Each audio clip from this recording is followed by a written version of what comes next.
Let me know when you're ready. Michelle.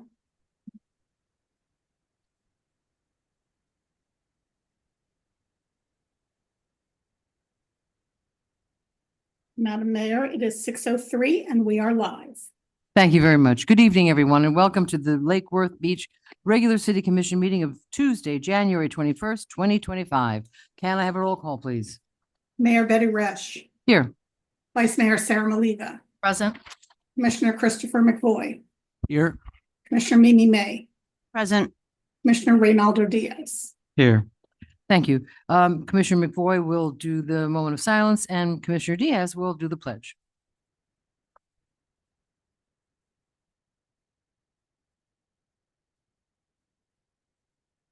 Thank you for standing for a moment of silence. Yesterday was a very interesting day.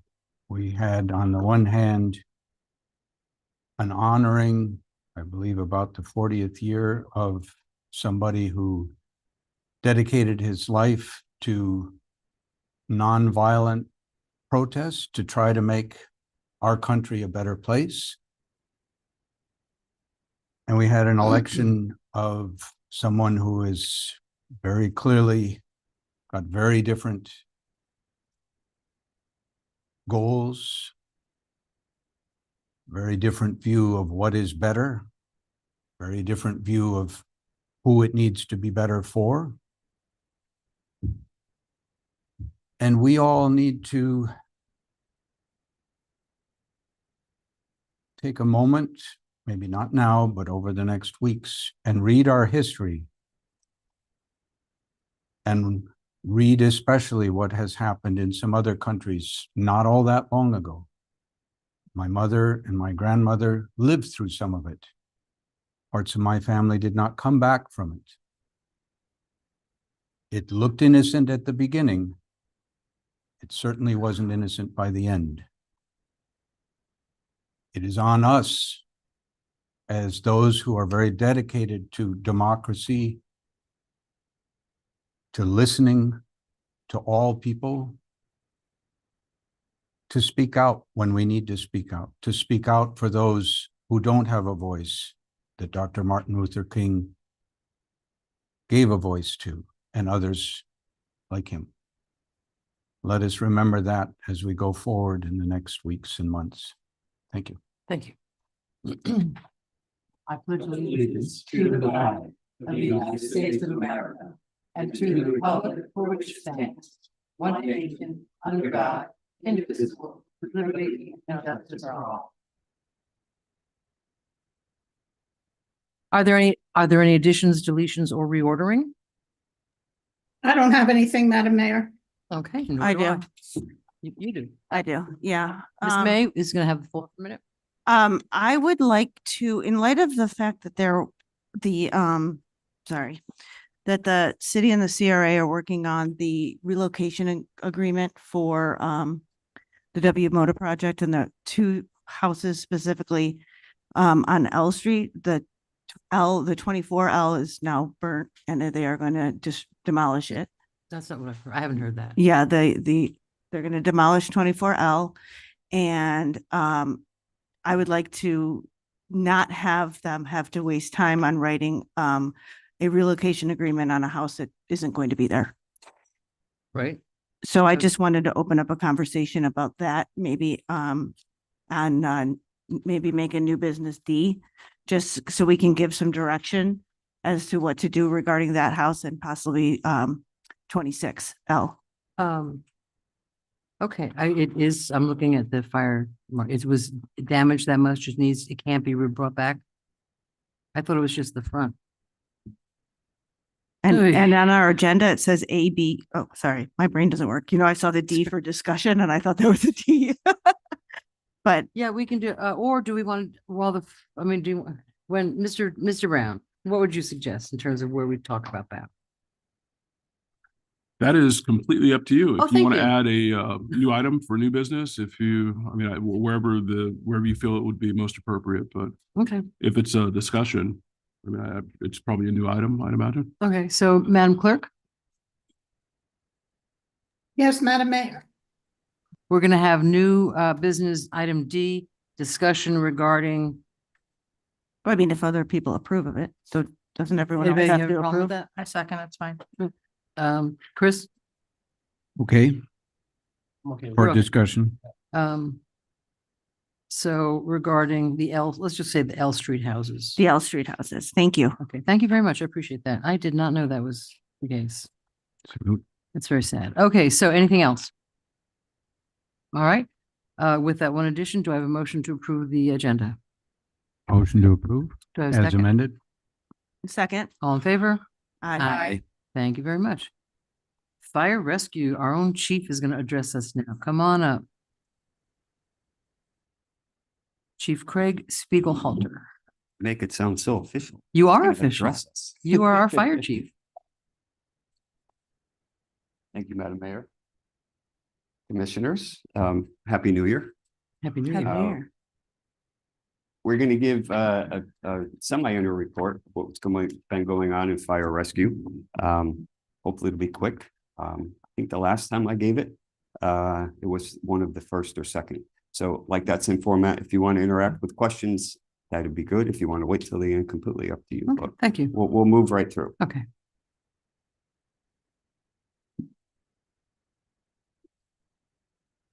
Just to start, we'll review quickly the resources here that are dedicated to the Lake Worth Beach city limits. You have two fire stations, one right across the street here, Station 91. It encompasses one fire engine, two rescue trucks, one battalion chief, an EMS captain, and myself, the district chief. Your second fire station is Station 93 off of 10th Avenue in the north end. One fire engine, one rescue truck. In the bigger picture, Station 91 and 93 are part of a geographical location that we identify as Battalion 3. That's what I manage. Within that battalion, we have I manage a total of 8 fire stations. Oh. So those 8 fire stations are readily accessible, just like any Palm Beach County Fire Rescue, as a resource to the city of Lake Worth Beach without any hesitation. I have a question. In the parentheses, one engine, 4, and then 3. That's our current staffing level. The engine Oh, that's the staff that goes has with that. 4 Okay, personnel on it. Each rescue truck has 3. thank you. The battalion is obviously a single unit resource. It's abbreviated BCEMS and DC. Thank you. Okay. Call volume for the 2024 year was a total of 9,795 calls. Station 91 handled 6,331 of those between the 3 units. Station 93, 3,464. Now, the battalion chief and the EMS captain are my command staff. They don't necessarily go on every single one of those 10,000 calls, but their call volume, as you could see, 585 and 1,100 represent calls that they respond to in which there is a need for a command presence. Any type of major scene fire, mass casualty incident, anything with a unified command with PBSO, shooting, stabbings, train incidents, water incidents. So they are as well one of the 2 busier command staffs in the entire county. Call types, this will come out in your annual report that we give you on paper every year.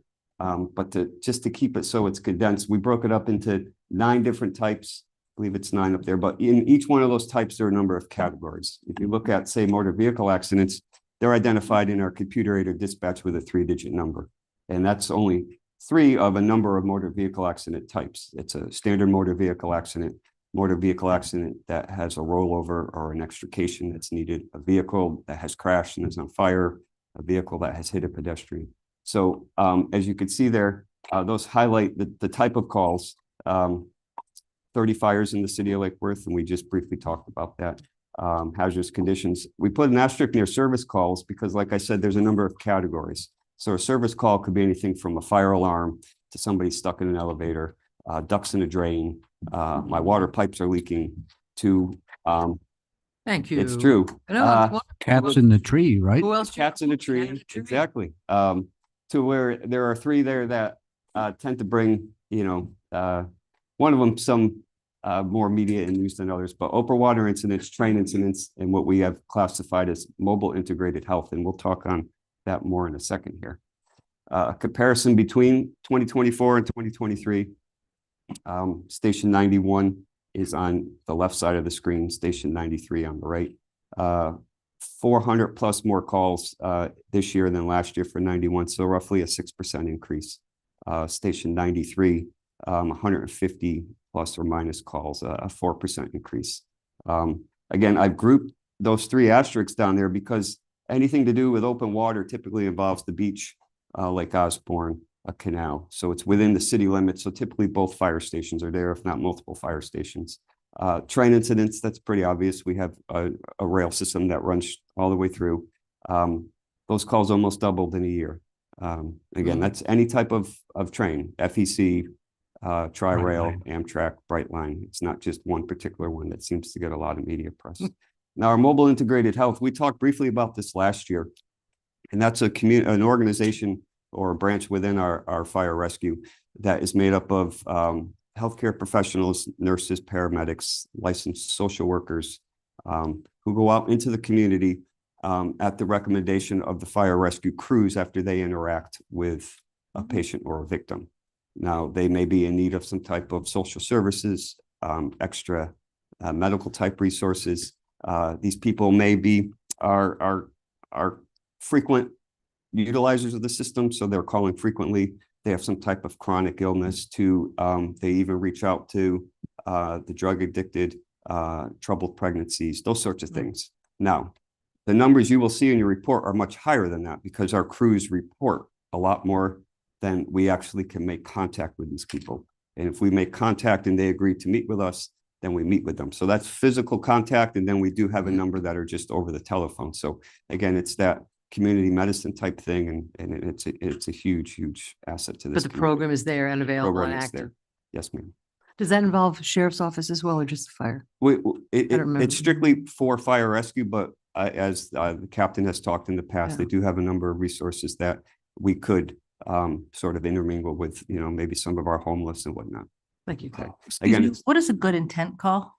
a good intent call. Is somebody who thought they heard something, saw something, something's on fire, I see smoke, it just could be steam from a car. There was concern for somebody who appeared to be unconscious on the side of the road and they Right. were just sitting waiting for the bus, maybe taking a nap, those sorts of things. Right. Okay. I put an asterisk near the open water incidents because in a couple slides from here, we do have a program that's available to the city of Lake Worth, beach city limits, just outside of the city limits. And I'll explain how those resources work. But as you could see, the comparison between the 2 years. Response times, it's who we are. We have complete transparency with this. The times are made up of 3 components. Dispatch handling. Now that's the time the dispatcher picks up that telephone and starts communicating with that caller. Now you can imagine these dispatchers dealing with people screaming, yelling, frantic. And our goal is to get that call out to the crews within 1 minute time. And they're averaging right around that 45-second mark consistently. The turnout time is the time the dispatcher pushes a button through our computer-aided dispatch system and it sends an alert to the fire station. The crews then have to acknowledge or make sense of what they're hearing, head to the trucks and start moving. Now, that's an average. Sometimes it's more, sometimes it's less. There are calls where they have to completely put their full turnout gear and air pack and get seatbelted in before that truck can move. And that's a lot to do in 45 or 50 seconds. Okay, our average travel time, anywhere from that 4 to 5 minute mark, depending on what side of the city you're on. And then you see your average response times. Down below on either side of it are the comparisons year to year. And yes, this year the times did increase. And where you're By going 2 to see seconds. that, especially your travel time, is what made the biggest difference. Now, Traffic. density, number of road closures, Right. a number of road construction. It could be the time of day, the season. So again, it's nothing that's glaring, but some guidelines that are followed. Ideally, if a crew can get there within 7.5 minutes, that's the goal. And we are well below that Yeah. average. Your guys are fast. Public education and community. Now, this number seems small, but this is the number of actual events that our public educator. Now, there are only 4 public educators for the entire county. It's a staff of 6, a supervisor, a secretary, and then 4 that travel to every school, community event, whatever it may be. And we had 44 documented events where that community educator was there. And you could see through the pictures, it could be a stop, drop, and roll program. It could be a fire extinguisher type thing. CPR, AED in the bottom right-hand corner. But They also go out to the schools, do some fire safety demonstrations, and then without hesitation, the fire crews go and assist them. Now, this does not include, which we'll see in the next slide, the number of community events that we get phone calls for all the time. Right. And it's weekly, if not daily, that I'll get a call for, hey, can you come by the birthday party? Hey, could you come by the fire station for a tour? Hey, can we, and as you can see from the top left, those are our volunteers at the Street Painting Festival, Mhm. which we will be present again next month. The bike safety program towards the middle, going to the upper right, bonfires on the beach. We've always shown up year after year, but this year with Tiana, she has turned this into a great event. We have an area that's specifically for us. And again, it's driven on our call volume. If we have to leave, we leave. But Sure, of course. we will show up in a minute's notice if anybody from the city wanted us there. Just to the bottom side of that, you'll see some firemen with some dogs. That was part of the Bark Back event where they grabbed the fire and policemen to do that little runway thing to adopt these dogs. And then back to the left-hand side, which we've done for a number of years since I've been here, which is year 13 now. I've sent 9 individuals or 3 crews over to Barton Elementary for the Read for the Record Day. And they read to individual classrooms. And again, it's the small little things that make that huge It's impact wonderful. on The these kids, when anybody that wants to volunteer and go read at a school, you're a rock star when you Yes. go in there. It's amazing. And then the center going back to the right, that's the bridges at Highland, the Lake Avenue grand opening. Again, the director had reached out to us, can you come? The crews actually in that bottom right-hand corner look that way, not because they want to dress up in their firefighting gear, but they literally just cleared a gas leak 10 minutes prior and drove right over there. So important stuff, and we're happy to do it. New to Lake Worth, that is one of your brand new rescue trucks. That's rescue number 91. I know Manager Brown had alluded to a couple things a few meetings back on the hurdles we are running into with trying to get vehicles. That is a vehicle that was ordered in fiscal year 22, and we just took delivery of it late fall of this year. So again, a number of challenges, whatever the reasons may be. Production, it's taking almost 2 years for a rescue truck. It's taking 40 months to get a fire engine to be built and then put on the road. Was it Yeah. apparently they're back ordered? Yeah. And then for our command staff, our just our staff vehicles, we're looking at 18 to 20 months before we could get a Jeez. typical pickup truck, SUV, that sort of thing. Okay. What's new to this truck, Carvana. just a couple features. Integrated UV lights and air scrubbers for improved sanitation of the patient compartment. That's that picture you're seeing almost center with the stretcher. There's a new patient compartment design for better patient care and flow movement of crew members. In that center picture towards the right front, you'll see some cabinets and a stand. That used to be towards the rear of the truck, and for a crew to get the equipment, it just didn't make sense. We have cabinets now that we can access both from the interior as well as the exterior. So again, it's just something changing every year. Improved dynamic emergency lighting that adjusts for night and day operations, makes it brighter or dimmer. And then this latest and greatest thing, which it's mind-boggling, the latest emergency lighting technology that syncs emergency lighting with other fire and rescue law enforcement vehicles. Now, this is technology. It's a module on the forward part of the cab. It's just started this year. Any fire rescue or law enforcement vehicle that has that technology that is within a certain radius, all their emergency lights sync. So they do one particular pattern, which is easier for drivers now to determine which way they need to go instead of running into us. It's crazy stuff. Did you have a question for now or wait? Well, it can happen at any. Sure. time. Mine's doesn't matter. It was more a comment for mine. I just want to say that I just learned something new, that I recently did a good intent call for exactly as you described. I was biking up the bridge over 95 and came across a gentleman who was on the ground and eyes open but not responsive. And Sure. I want to say the dispatch was awesome.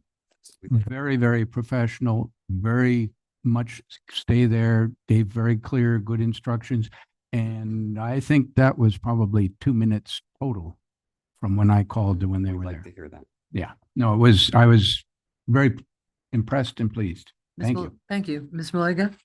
Thank you. My question is 91 still the busiest house in Palm Beach County? It is not the busiest. Okay, it was last year the 5th busiest fire station. Okay, The rescue truck without anybody coming close, has always been the busiest rescue truck. Now, as you saw in that first couple slides, we added a second rescue here in late 2023. So it's been in service for over 1 year now. Their call volume has actually increased, and they still are right there at being the busiest rescue truck, even though now the city has 2 rescue trucks coming out of the Still. same fire station. Yes, what that does is it frees up the fire engine who would run that call and then wait for another rescue. But the engine is still staying just as busy. So call volume is not going down. So they are right there at the top all the time as being the busiest. So rescue for all truck. of you who are listening, come by and show the fire department some love, because sometimes these people don't get any kind of rest or relaxation or sleep. You go from call to call to call. Absolutely. And we just But want to make sure that you I guys are. remind my are men taken care and of. women, we signed up for it and we're proud to do it. All right, thank you. All right, you're welcome. Some EMS or treatment advances. Again, we talked about this before, but your EMS captain, which is that red SUV looking thing out of Station 91 here, was one of the first EMS captain units in November of 2022 to start carrying whole blood products outside of our Trauma Hawk helicopters. In this past December, we delivered a total of 175 units of whole blood countywide. That's just not here in Lake Worth, but countywide, pre-hospital. In the same month and year, we have a total of 10 EMS captain units throughout the entire county. Every single EMS captain unit now has the ability to carry either whole blood or plasma. Now, whole blood has to be, just like plasma, has to be refrigerated.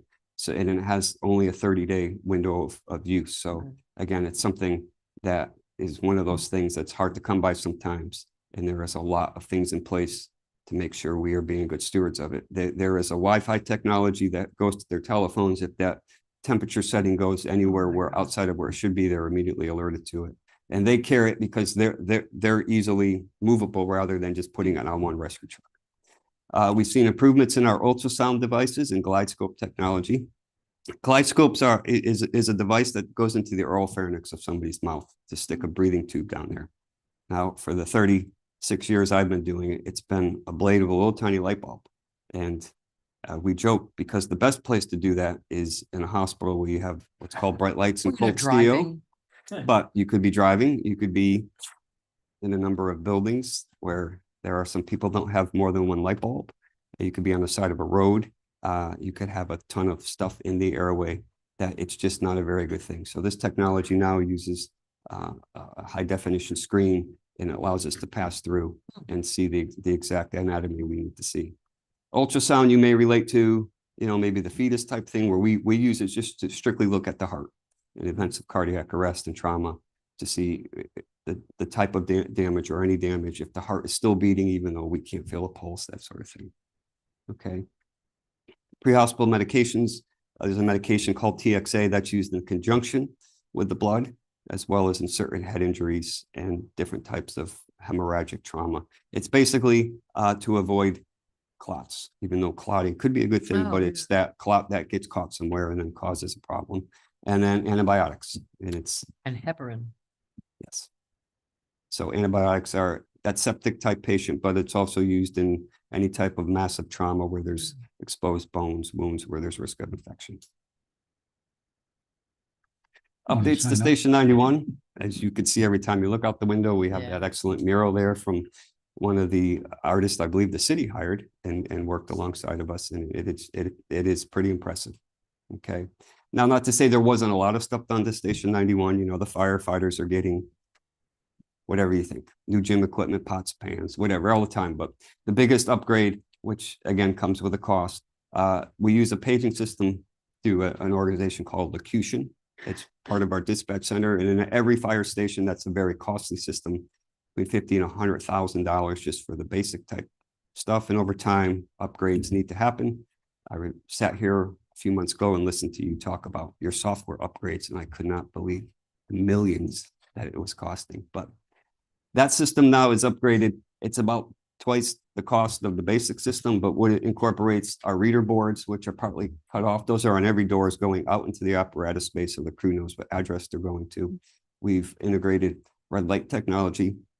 So when if they happen to be sleeping during the night and they have to get up and move, a red light changes their ability to see through the red night technology. So they have night blindness until they could get out to the bright lights.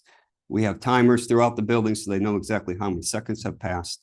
And then that bottom left-hand or right-hand corner, it's from the company itself, because I tried to take a picture of a TV screen and it just didn't work to show you a local thing. But that is what the crews see as in the common areas, say the day room or out into the bay. And that shows you the call. It's an apartment fire, the address, some initial reports. It shows the map for the routing.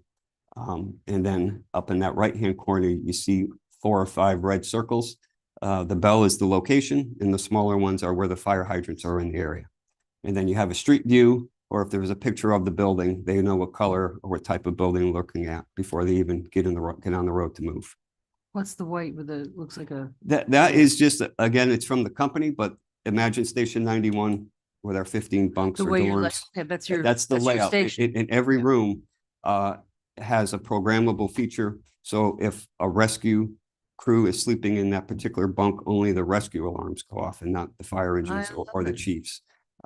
We could set it up for the entire building. The command staff side, we could listen to all of it or none of it. You know, it's in the day rooms, the gyms, the kitchens, the bathrooms. And it certainly was an upgrade. New arrivals, the helicopter, the new Trauma Hawks actually arrived last year. Through the beginning part of 2024, though, up through April, they had logged dozens and dozens and dozens of training hours before they put them frontline. So in April 2024, Palm Beach County is now serviced by 2 brand new Leonardo helicopters, if you're a helicopter fan, Trauma Hawk 1 and 2. It replaced 2 previous Trauma Hawks, but one of those now is in the reserve fleet. So we actually have 3 out of the hangar. So if one were to break down or need maintenance, there's always 2 readily available. That white and blue one in the top right are the brand new ones. The one in the lower left-hand corner is the older Sikorsky, which is still very airworthy. And then, of course, dead center there is our own vice mayor, who happened to get a tour of the new helicopter. Did you get to go up in it? I stayed on the ground. Some service enhancements. We put an asterisk near the open water thing. Now, the open water thing, it's a huge animal to tackle, and we work alongside our sheriff's department because they have a marine unit with very nice, large, big boats. We use a jet ski program, a PRWC it's called. We have 2 of them out of Lantana, Station 37, and they're there because we trailer them, and we have mastered the art of trailering now to where they could get down to Harvey Hoyer Park, so we could go right up the inlet and back up into Lake Worth, probably within 3 to 4 minutes. They're on the water, rather than leaving them there, getting a crew there, deploying them. Then we could also move the trailer to Lantana Boat Ramp to Bryant Park, and we've done that on a number of things. In January 2025, the crew members that are assigned to that fire station all have to be certified now in operation and water rescue. There's no exceptions. And every day we have to staff it with the appropriate number of personnel. So that they are now in service 100% of the time. Now, we do have a number of other operators throughout the battalion. We have some at 91, 93. And if we need to, we could get them to the scene. But it works in conjunction with our water rescue. You see up in the upper right-hand corner, the same rescue boards our lifeguard uses. Our fire trucks are equipped with those, and they work in conjunction with the jet skis. And then our expansion of services, we're working right alongside PBSO now to do a lot of hoisting operations. I just completed, actually December, I just completed my fiscal year 26 budget. These jet skis have a life expectancy or replacement cycle of 5 years. We are 2 years into this program. They have a 500-hour life expectancy. And when I prepared my budget, they were already at 460 hours. That's how much training these men and women have been doing on it. So hopefully we were to get 2 new ones here the next year. And then the hopes is always is to make some type of bigger and better marine type unit after that. So they're available to the beach, the ocean at Lantana? Yep. And then if it's intercoastal, they just Yep. drag them across and. We go on one of the local boat ramps on the intercoastal side. And then if it's the ocean, our straight shot is right out Boynton and we can head north. Okay. Some other service enhancements in the top corner where the little window is, that says USAR, Urban Search and Rescue. We performed a 2-day live exercise here in Lake Worth Beach. I collaborated with the town manager for permission, and we set up the exercise at the Lake Worth Beach parking lot at the old casino there. It wasn't, we had extended offers to commissioners of all the towns very late because we wanted to keep some type of surprise element. So the crews didn't know what they were doing or why they were doing it. But it was part of a drill that consisted of a large area search. The simulation was some type of major disaster, hurricane, tornado, or something came through, caused devastation from the beach road west to Federal Highway, and then north and south from Lake and Lucerne to the 12th or 13th block in each direction. Crews were briefed, they were deployed, and they had to go perform large area searches. Now, there are a number of searches they perform, and each time they come back, the next search gets more and more detailed. But it's tracked through what's called SARECOP, Search and Rescue Central Operations. That is a global program, and that exercise was being watched for 2 days by Tallahassee, Washington, D.C., and Las Vegas. If you could make it out in the bottom right-hand corner there, all those little green dots are where every single house they make contact with, they put a marker down. There was some simulation there of stuff they would see on cones. It did stir up the neighborhoods or the neighbors a little bit, wanting to know why their guys dressed in blue on golf carts. Wow. But it was a very successful exercise.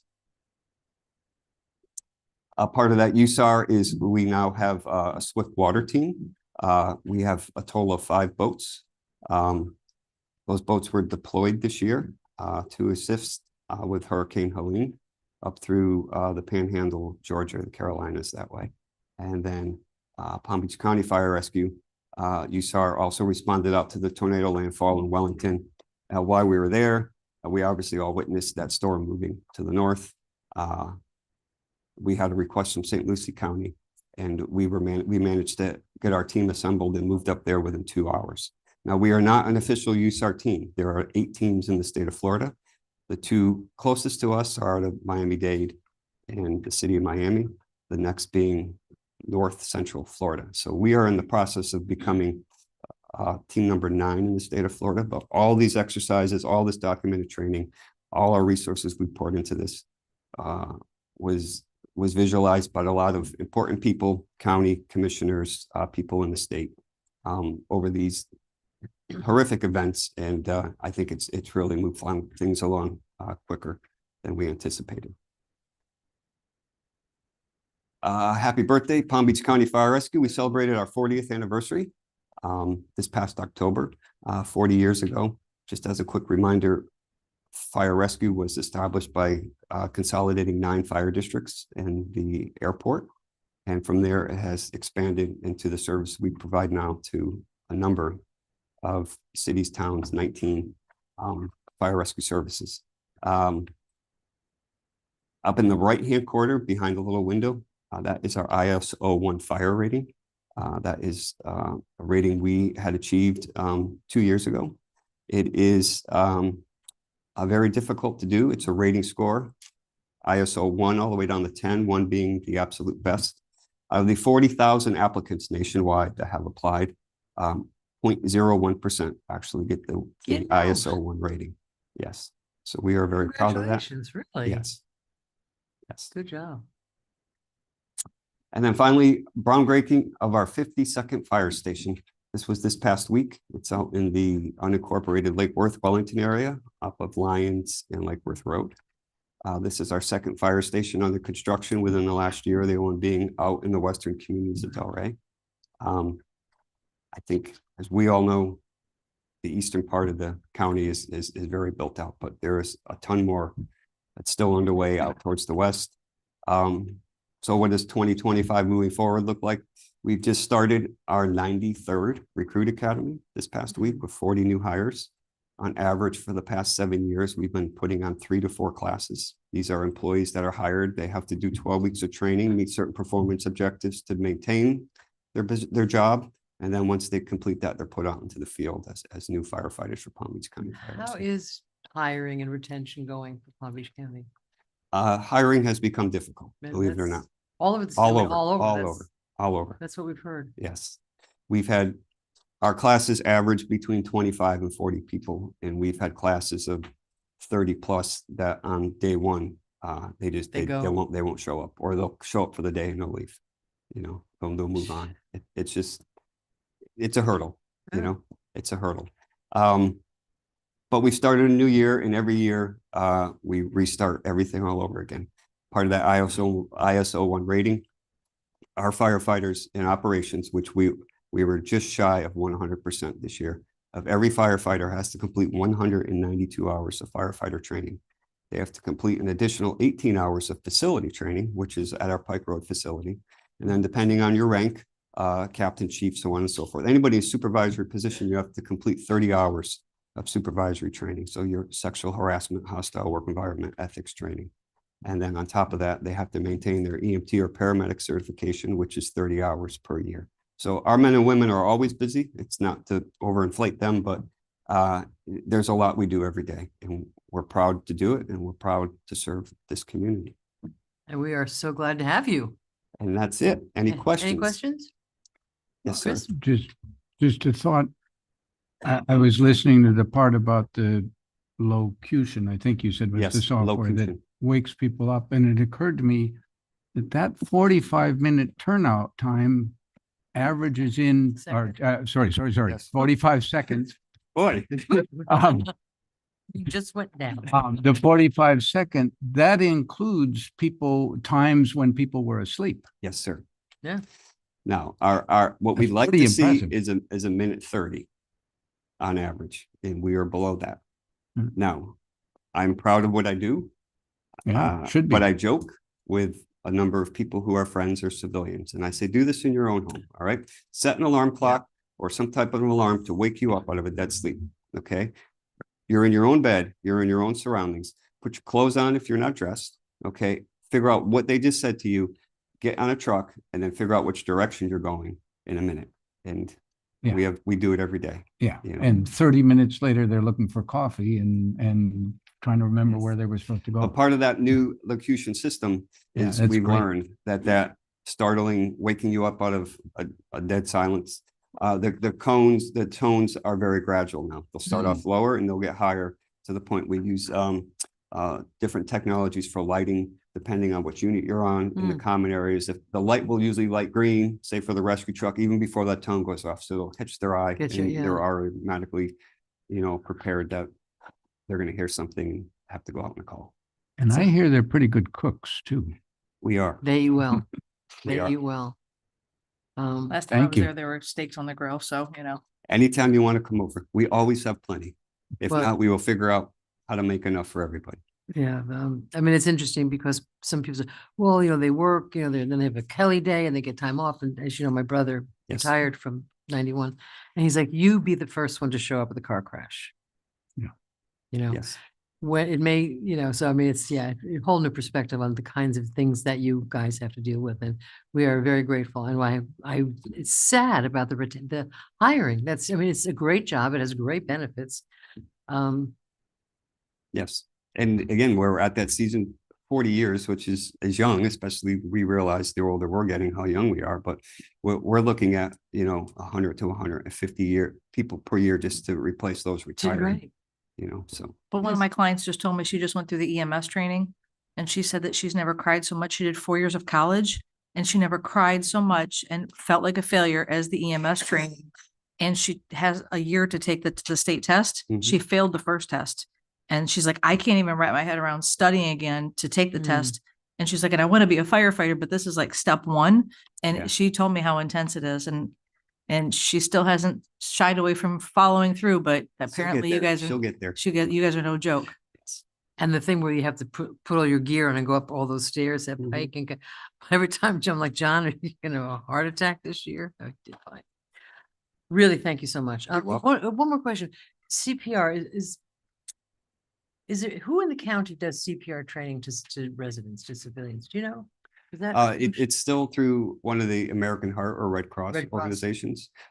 They can call fire rescue and they will steer them in the right direction. Now, we will go out and do community type things. If you have an HOA, the city hall. You'll do CPR training? Now, I as well cover 4 other towns. Right. South Palm being one of them. We just had a community event on Monday, which was open to the public, the residents, a resident, you have to be a resident of South Palm to come in, and they taught them basic stopping the bleeding type stuff and CPR. I wonder if we could set Yes. that up. Yes. Let's work on setting that up. Why not? They're not busier. No, they have nothing else to do. They sit around and play mahjong.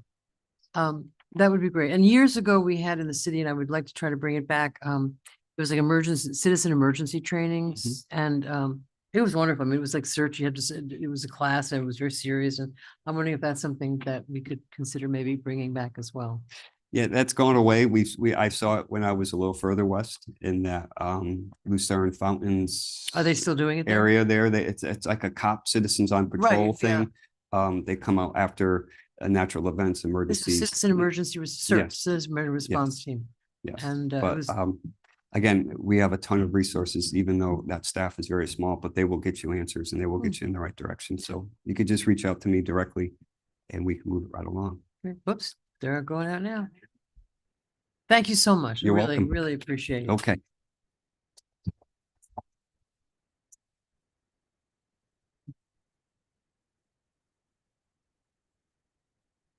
This is a hard one. As most of you know, the city of Lake Worth and then the city of Lake Worth Beach has been the wonderful beneficiaries of a local newspaper. But like I said, I've said before, sometimes all good things must come to an end. So tonight we have a proclamation. Excuse me. Whereas the Lake Worth Herald has been a vital part of the community since it began as a weekly publication in 1912. And whereas the Lucerne Herald was founded in 1912, publishing on May 23rd, 1912, the paper changed its name to the Lake Worth Herald and published its first issue under that name on January 9th, 1913. And whereas for the past 98 years, a member of the Easton family has worked at the paper beginning in 1926 when Carl J. Easton Sr. started as an advertising manager. And whereas since 1946, the Easton family has been the sole owners of the paper. Carl J. Easton Sr. was the publisher until his passing in 1960. He was followed by Carl J. Easton Jr. and Helen B. Easton. They co-published until her passing in 1969 and his in 2001. And whereas Mark J. Easton has published the Lake Worth Herald since 2001 with the assistance of his lovely wife, Judy, brother Bruce H. Easton, and their mother, Sarah Jo Easton, who ran the office until her passing in December 2020. And whereas the city of Lake Worth Beach expresses its gratitude for 112 years of supporting the city and reporting the news each week. Now, therefore, I, Betty Resch, Mayor of the City of Lake Worth Beach, Florida, by virtue of the authority vested in me and on behalf of the City Commission, do hereby proclaim January 21st, 2025 will acknowledge the historic contribution of the Lake Worth Herald since its inception in 1912, and in witness whereof I have set my hand and caused the seal of the City of Lake Worth Beach, Florida to be affixed this 21st day of January, 2025. And it is with a heavy heart that we read this, but Godspeed, God bless you. Go fishing. And who's going to take the pictures? Didn't you bring your camera? And we also have a plaque. The city of Lake Worth Beach congratulates you on 112 years of journalistic excellence. Thank you for years of support and beautiful memories in this tropical paradise that we call home. And thank you for being such a big part of it for all those years. It's really, there's a hole where the Lake Worth Herald used to be, and we're going to have to figure something out. But nothing will replace you, and thank you so much. Let's go down.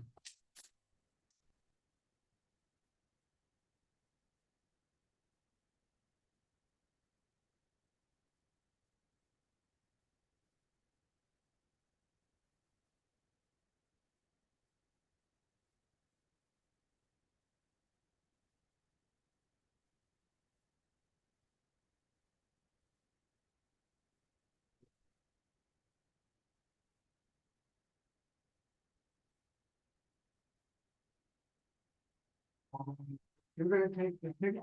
You need to know the team. There's some language that's involved, and you don't wanna mess up. Yeah, why did this, you get your picture taken?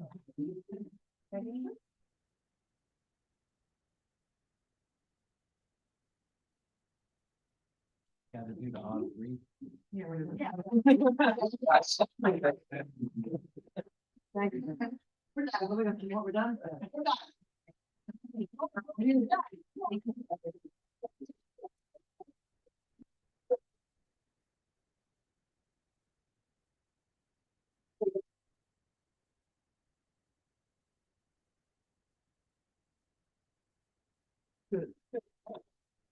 I live in Florida, in my retired. Yeah, you already did. Yeah, and then you have to job.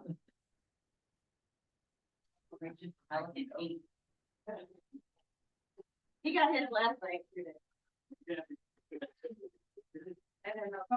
Yeah, Pelican Peak got his last night. Who did? What? The, gift that the MLK committee gave them last. Oh, good. I'm so, I am- oh, really? I am And it was, congratulations. so sad I had to miss that. One and. Oh. I remember it. We go back pretty far. We go back pretty far. Oh, okay. Public participation of non-agenda items and consent agenda.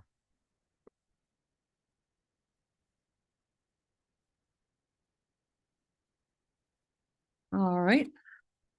Anthony Zeitler.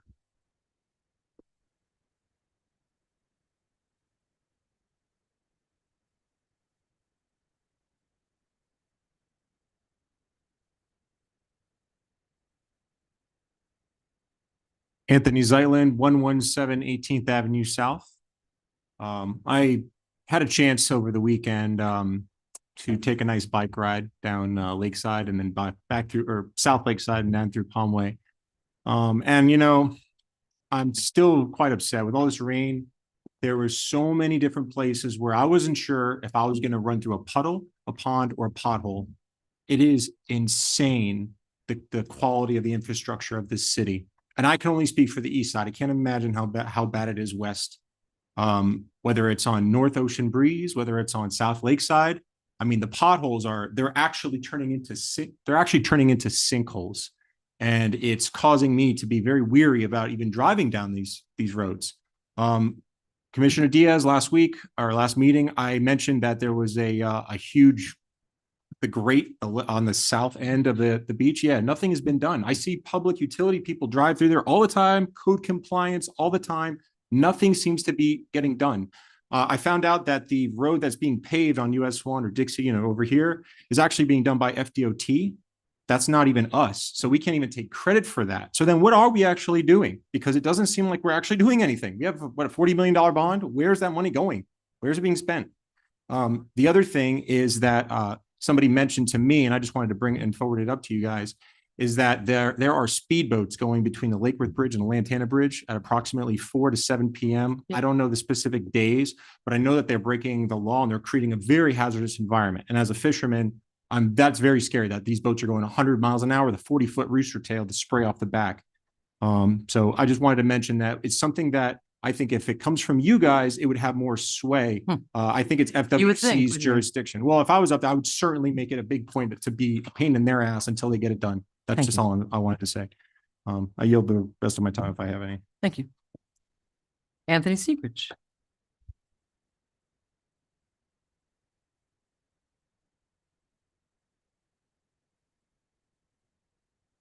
Anthony Segrich, 601 South Palmway. Thank you, Mayor, Commissioners. I thought it was a little bit frustrating to hear in the invocation, speaking of democracy, when the city has placed liens on people's properties without justification.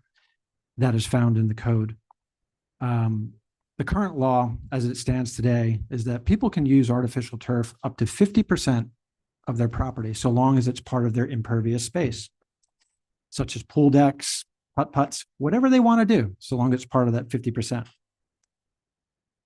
Since I last brought this up, 0 is the number of people with liens that have been contacted for reevaluation of those liens. It took code enforcement only a few minutes to cite these people. It took the city considerable effort to prosecute them. I'm sure the city has the resources. Why can't we find the time to take a look at some of these liens, especially since these liens were placed on people's homes, not based on anything in our code, but based by, I would hope, a mistake.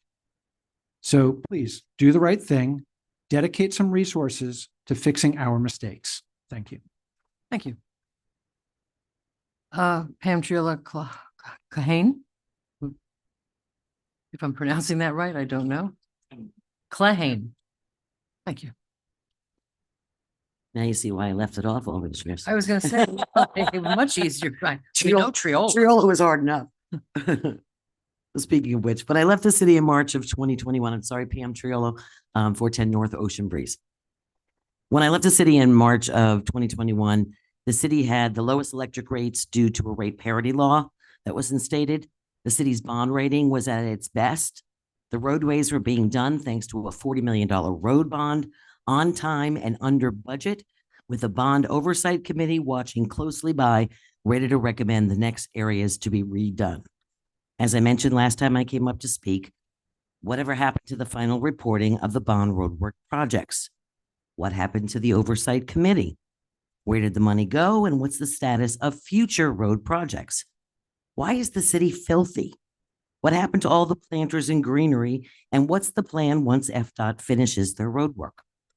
As property values have risen, the city could have given homeowners a tax break or maybe invested in the city's infrastructure once again, but no.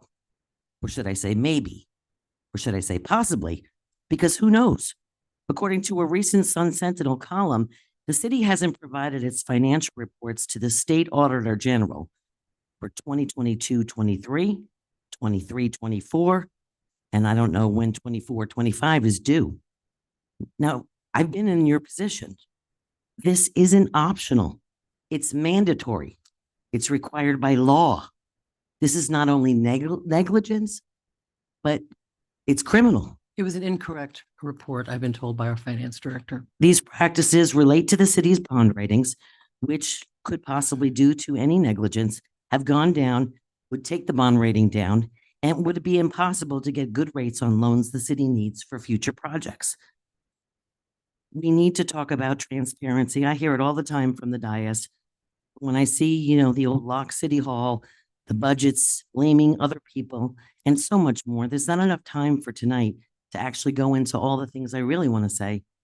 I was going to stay home tonight and send my card in via the website, but you took that right away from me. Thank you. Up next is Ramsey McLeod.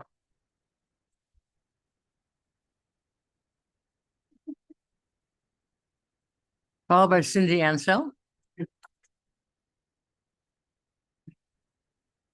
Cindy on deck. Ramsey McLeod, 24 South C Street. I'm back again about the Street Painting Festival contract that was awarded in December for $277,222. I'm still wanting to know what the basis was for this payment. We've yet to get the final report regarding the expenditures and revenue from this event last year or any year that the city has taken it over. Residents have a right to know what the justification is for payment for this payment figure, and just what was the cost last year to city staff to do the work needed. When Jamie Brown puts in a request to purchase one of his special trucks, he advises that this vehicle was one on their purchase list, but he got an opportunity to move up the delivery date because an opening came up. This purchase would allow him to get the needed vehicle sooner. He also provides the needed documentation regarding the cost. Unfortunately, in this instance, none of the needed documentation and justification was provided by Leisure Services when you awarded the contract. Even though they've had 10 months between the February event and the contract presentation in December. Since everything is digital, I just don't understand why this information is being compiled now and not after all the expenditures was done. For instance, did the city spend $100,000 last February? So the $277,222 price is almost double what was spent. Or did the city spend $300,000 and this payment represents a reduction in that cost? Also, the Royal Poinciana Playground. What is really going on with the playground? In the winter of 2023, I reached out to Jamie Brown, to find out if they were going to repair this playground or turn it into something else. I was advised that Public Works was going to turn it into a skate park sometime in 2024. Well, that has not happened, and now there has been extensive damage done to the wooden backboard on the South B Street side, and minor damage, but the same in the alleyway. Those backboards are on the futsal court. In addition, PBSO removed the camera that was on a pole on the corner of First Avenue South and South B Street because of juvenile activity. So now the city cannot pursue the individuals who did the damage. The goals have been removed, but the men in the area are still using it to play soccer. I emailed all this information to Mr. Brown, but have not gotten a response. I suggested that since Lake Worth Towers has gone through an extensive renovation, perhaps they would want to partner with the city to turn this court into a pickleball court. I'm still waiting an answer on that, or an update of the plans. And I also want to know, is there any chance that we can get FDOT to paint the traffic lanes on 10th Avenue North from Dixie Highway going west? It's extremely dangerous at night. I've had people almost hit me just going west. There's no lines that you can see. And during the day, the yellow lines are completely gone at that intersection. And I've seen vehicles like heading into people. They want to always cut that turn. And it's just getting worse. At night, you can't see anything. And people are like weaving back and forth because they don't know where their lane is. Thank you for your time. Thank you. Cindy Ansell, followed by Tom Warnicki. No, you're not. Sit first, Cindy, and you're next. I just give you a heads up, but you're up next. On deck. Cindy Ansell, 2202 Pennsylvania Drive. Even though I'm your librarian, I'm here today as a citizen because honestly, it was too late to get on the agenda. But anyway, I am here to invite you and all of you to our Luminaries Gala, which will be Saturday night in the library. It's Lights on Literacy. And as you know, the library has been working through the years to work on our literacy rate in Lake Worth, which is very low. And so we have many projects that we would like to fund. And a new one has just come to us, which is, of course, we want to digitize the Lake Worth Herald all the way through. So we have lots of projects. This is a fundraising gala. We would invite the public. Tickets are $100, but that is a donation to the library and it is a tax deduction. It's going to be a wonderful night. We're going to have the Neil Baker Jazz Quartet there playing, where Chef Adam Toledo is providing absolutely delicious food. The library is going to be lit up beautifully. There are going to be some award presentations to people in the city that have helped us with literacy projects. So it's going to be a really fun party, fun night.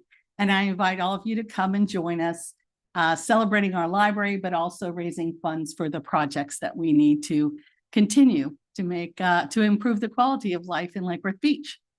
So thank you. And I do have invitations here, which I am going to put outside. And if you're interested, grab one. It does have a QR code. You can go online with the QR code and purchase tickets that way. Or I do have them in the library. Or in Eventbrite or in the library. Or I could just give you a check right now. Or you I can't be here. I'm going to be out of town at a pension conference, having more fun than I deserve. But there's that, and I'll see if I can get two people to go. Thank you. The pension. Thank you very much. Thank you. So I've already bought my ticket. Yeah, I can't go. I miss, and also the literacy Paths to College is Saturday night. I know. Much, much cheaper. I know. Thank you very much. I don't know how to pronounce your last name. Warnke. It is Warnke. Okay, thank you. Your name and address, please. Okay. It's a pleasure to be back here speaking before you. It's been quite a few years. See, my name is Tom Warnke. Yeah, address. 9939 Seacrest Circle. Point. Yes. It's been probably about 8 or 10 years since I've spoken to the commission, and it was frequent back then. We were allies in our work to try to prevent a terrible beach fill project that the town of Palm Beach had proposed. And I'll go over that here. I've been a student of ocean and beach processes here locally since 1968, when I was a student at Palm Beach State College and then at FAU. I'm the stakeholder liaison for Palm Beach County's chapter of Surfrider Foundation, and I founded the local chapter here in 1996. By the way, all your live video cameras at Lake Worth Beach have been maintained by me for the past 15 years, largely as a volunteer. I got a $100 free subscription to Surfline so I can check their 1,000 cameras. Well, I thank you get the very salt much. Spray off it, and I Really? reboot it when needed and that kind Thank of you. thing. Even before the casino was redone, we Mm. did that. So I'm also the executive director of the nonprofit Surfing Florida Museum. And as some of you know, we're looking for a permanent home. The town of Palm Beach has proposed using the Lake Worth Municipal Beach to run trucks under the Lake Worth Pier to deliver material for the beach project in South Palm Beach. I sent her a letter to all of you a couple of weeks ago stating that we are not against the beach fill project in South Palm Beach. This is in contrast to our efforts 12 years ago when we challenged the town of Palm Beach when they were seeking a permit to fill the local beaches with very poor material, and the judge agreed with us. It was the first successful challenge of a beach fill project. Since then, we worked very closely with the town of Palm Beach, have a good working relationship, and they now consult with us in advance on coastal construction projects. Since the town of Palm Beach owns 10 feet of beach in front of Lake Worth Municipal Beach from mean high water landward and wants to use that part of the beach for the truck haul project, I've been waiting for them to state where they think that 10 feet is. Since I have not seen that, I decided to find out on my own. And I've got a copy of the photos for each of you here. Mean high water, according to Florida statutes, is set. It doesn't move. They measure it over a 19-year period, okay? From 1983 to 2001. At NOAA tide gauge number 8722670 on the Lake Worth Pier, it's a very accurate gauge. Mean high water is set at 2.88 feet above mean lower low water. Today, this week, that is 2.68 feet above mean lower low water. That equals 32 inches above low tide. Those are the marks that you see Yeah. on the Thank photo. you, that's time. That's very helpful, I but didn't know it we- was 3 minutes. 3 minutes. Oh, And okay. also, it's an agenda item. Anyway, if Yeah, you look at the there's- it's- photos, sir, the trucks sir, can't sir. travel Okay. under the pier. Yeah, okay. We are going to discuss this a little bit later on, but if you want to talk with each of us, any one of us would be happy to Okay. talk to you And personally. Lantana wants the trucks. Thank you.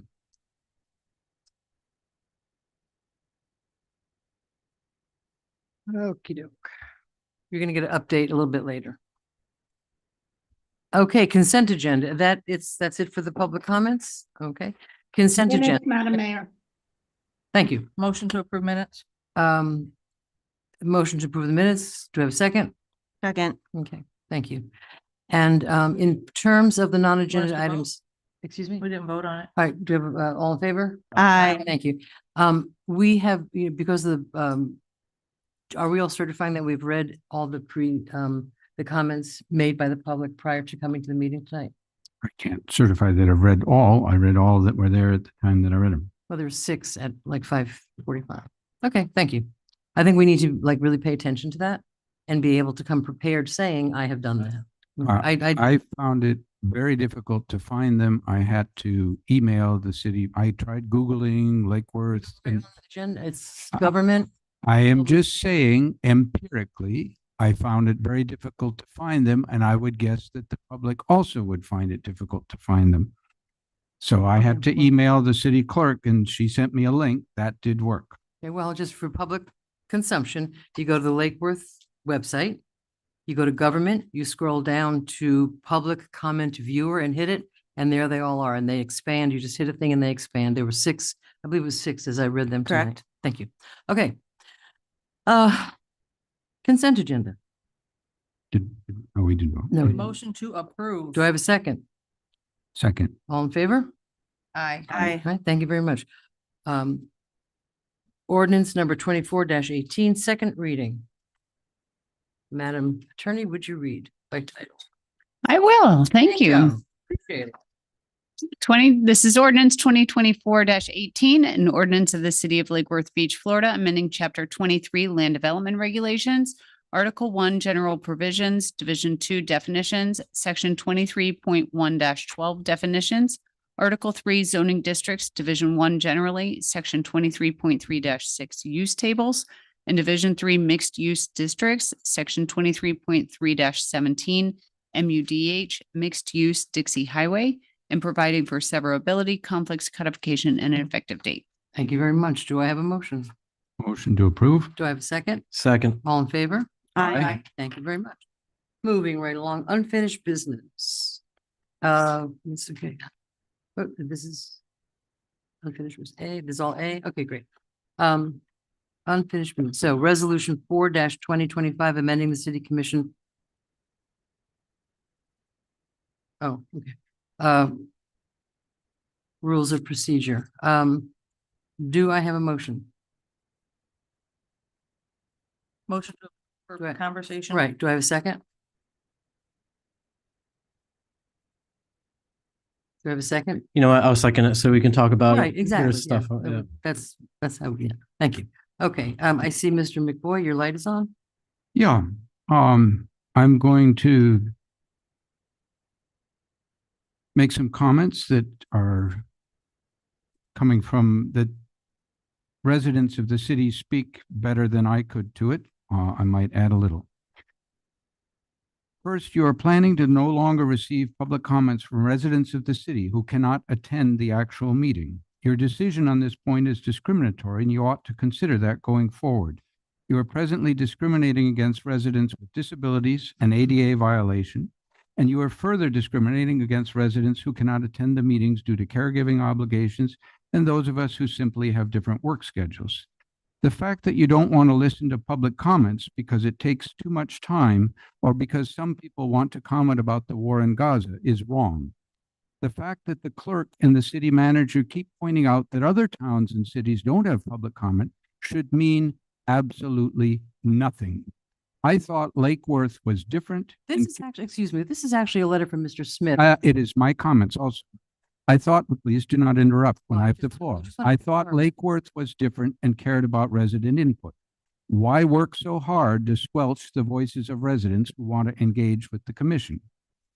Second, the commission has repeatedly voted without taking public comment. And I'm skipping over some. Even when I don't agree with Commissioner McFoy, he is an elected official and has the right to speak during the commission meeting, as you all do. The ongoing behavior of the mayor, who I voted for twice, as directed to Commissioner McFoy's contributions, is incredibly disrespectful. Different resident. I am not an attorney. I'm not able to attend commission meetings because I work a more than full-time job and because of my family obligations. I often learn of issues and concerns that are important to me, not from the commissioners and mayor comments or discussions, but from the public comment, both in person and read by staff. I believe it is important to continue having public comments read during the commission meeting because those comments read by staff right before the debate or the vote are often discussed by the commission. While I understand the commissioners are promising to read the comments submitted before the meeting, the disconnect between reading comments several hours earlier and the debate necessarily means that the public comments submitted on the website are less likely to influence the real-time discussion or debate. And that creates a discriminatory two-tier system where only in-person comments by residents have actual influence. I understand and sympathize with the fact that the commission wants to reduce the length of their meetings. However, I believe that listening to residents, including those of us who cannot attend meetings, is one of the most important tasks an elected official should be engaged in. We heard a comment earlier during the gentleman who I respect greatly from the fire department and said, yes, some of those things are difficult, but that's what we signed up for. That's what we signed up for. We knew that we would take some abuse. We knew that there would be people who would not agree with us on every of our votes or our opinions or our color of our hair or who knows what. That's what we signed up for. I am ashamed of my fellow colleagues in the direction that has gone for a considerable time now, multiple changes to our rules. I don't know whether nobody else pays attention to the news in the country, but the fact that many, many people have lost faith in government has a lot to do with whether you listen to them or you send a message that we don't want to hear from you, plebes. We would just like to hear from people who have some money. We'll give them a voice. We'll bend out of our way to make sure they get subsidies, but we don't want to hear from regular people, and we'll make it as difficult as possible. I am ashamed, and I will not vote for this, and I would love to be able to rescind many of the other things. Push the public comment to the end of the meeting. Reduce how many. And I totally agree with the comment that, oh, other cities don't do it, is BS. We are a community that goes out of its way and has a history of going out of its way to be responsive to the community, to have engaged citizens, and to make sure that, oh, I'm very sorry, it's so late, and oh, I really don't want to stay and listen to public comment. And we have to protect the staff. The staff get paid well and signed up for this. It is our responsibility to enhance faith in democracy, not diminish it. And you do that by clearly sending a message. We want to hear from you, and we'll make it as possible as possible. Thank you. Thank you, thank you. Please sit down. We don't do that. Ms. May. All right. So I actually don't necessarily agree with the reasoning behind what Mr. McVoy is saying, but I did some math. So since I came into office, I went back and I looked at the number of public comments there were for each of the meetings, and added them all up and divided by 19. So I found the average. And there were 3 meetings where we had 45, 46, and 42 public comments. And those were the 2 Gazas and the 1 townhouses. So we had a total of 271 divided by 19. That's 14 per meeting. And if you gave them 3 minutes, it'd be 43 minutes. So actually 42 minutes. So that's looking at it. If I took out the 340 plus minute meetings, we're looking at 8.6 comments per meeting, which I don't think is excessive because there could be about different topics. So I'm not going to vote to approve this because I don't think it's excessive, and I think it's what we signed up for. I do disagree with the fact that the people that write in early have a disadvantage. I actually think it's an advantage because if we read those beforehand, it could affect our ability to make a decision here when we listen to the public live. So when we hear from the public live and then we hear Melissa read the online comments, we're hearing them at the same time, which is equitable. So for me, I don't want to change that. I do, however, have an amendment to this motion. I want to change something else that we talked about on our pre-agenda meeting, and that was the ending the meeting at 11 o'clock. So if you guys would humor me and look at rule 1.6. Where is it? This is new business, right? Yep. No. Is it? No, unfinished. business. Oh, here it is. All right. So, and it says that all regular and special meetings shall end at 10, and at 10 we vote for 11. What I would like to change is where it says all meetings shall adjourn automatically at 11 o'clock. I think it should say the commission shall complete the item they're working on. And that the mayor adjourns the meeting and not the city clerk. I think that what happened before when the meeting was just turned off was unfortunate. And I don't think that's appropriate. I think that if we're in the middle of, maybe we want to not start an agenda item at 10:55, but if we're in the middle of something, we should finish it. So I don't know the exact wording, but I think we should change 1.6 so that it says something along the lines of the commission will complete the item that they are working on before adjournment, and the mayor will adjourn the meeting. Okay. I have some other thoughts along those lines. So those are my two Okay, comments. great. Thanks. Thank you, Mr. Diaz. Thank you. I agree with that. That's, I think, a good proposal. I think you're saying like, if I hear you correctly, if we started an item that it's not a hard stop at 11, we play out that item to whenever it Then we is. stop. Okay. Yeah, I mean, I do agree with the notion that it does seem overall there's like a slow erosion of public participation, not necessarily here, but I'm saying in general, that's kind of what we see throughout government, and people really do appreciate our online comments. It's a really important tool.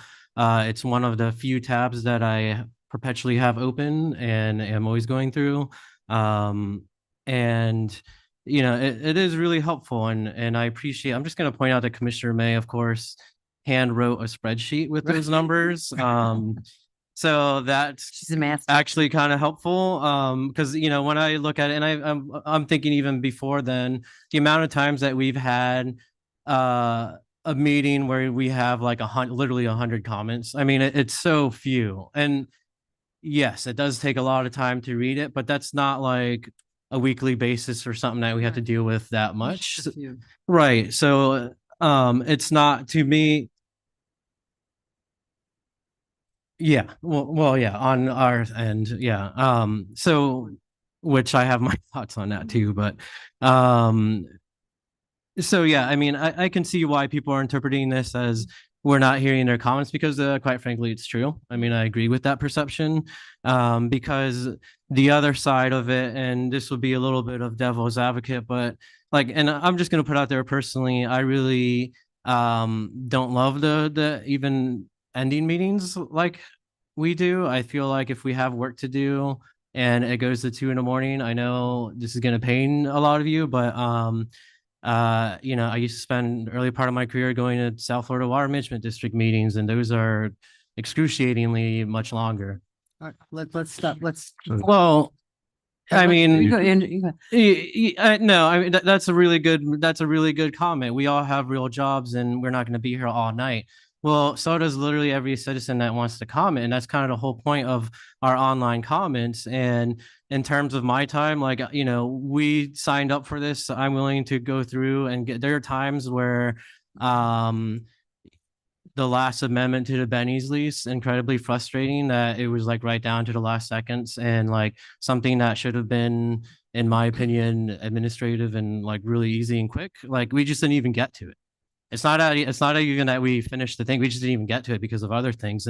And that to me is not efficient, and that's not how we deal with things. But if there is really a concern with how long meetings are taking, the devil's advocate part of it is we don't take away from the public participation. I think and I've brought this up before in previous meetings, and I guess it just never gained traction, but I've pointed out that I'm pretty sure other municipalities have guaranteed start times, right? So we spend a lot of our meetings, you know, I appreciate our proclamations and our resolutions and things like that. I think we absolutely need to do them, but a lot of times that takes up a good chunk of our meeting, and those are important. So I think what I had proposed in the past is something to consider is, you know, we do those things and we start, well, we start our presence here at a certain time, we do those things, and then there's a guaranteed start time of our agenda so that we can, you know, be a little bit more effective of our time, because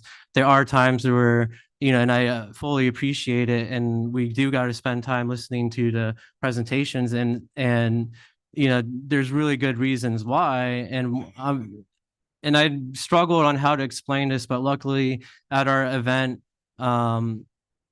at the dinner, I'm not going to name names, but somebody came up to me and pointed out how this was somebody that was a part of an organization that had received a like commemoration in the past, and that, you know, we're up here and sometimes we could do like 10 of these things, and then we go take the picture and we come back here onto the next one, and it's like that's part of our weekly jobs. But for those people, that's not something that happens every week. It was something very special, and they didn't love feeling rushed through it, if you will, because it's a big deal for them. It might not to us, it's another thing on our agenda that we go through, but to the average citizen, it's not something that happens to them every day. And we need to take the time and listen to them, which we do. So maybe the thing to do is to make sure that we do get through our business side of the meeting, that we do what I had proposed before, which is proclamations, invited presentations, however we want to, I'm open to that for discussion, but we do that at a certain start point, and we're here and we're present, but the official agenda, the work of the meeting needs to have an official start time, because there are also times where people will show up to provide comment to an agenda item, and we don't do this. I know I've participated in other government meetings where they can do this, where they're waiting to provide a comment and they have no idea when that agenda is going to come up, because we don't have an idea of when that agenda is going to come up. But one way that we could ballpark it is saying, our agenda starts at whatever time. And, if you want to comment on something specifically, you can at least better ballpark your schedule from your busy schedule to make a presence here. And even better, our online comments, which I read every meeting and throughout. I mean, like I said, it's always open. We get so much. So Okay, you've said a lot. yeah.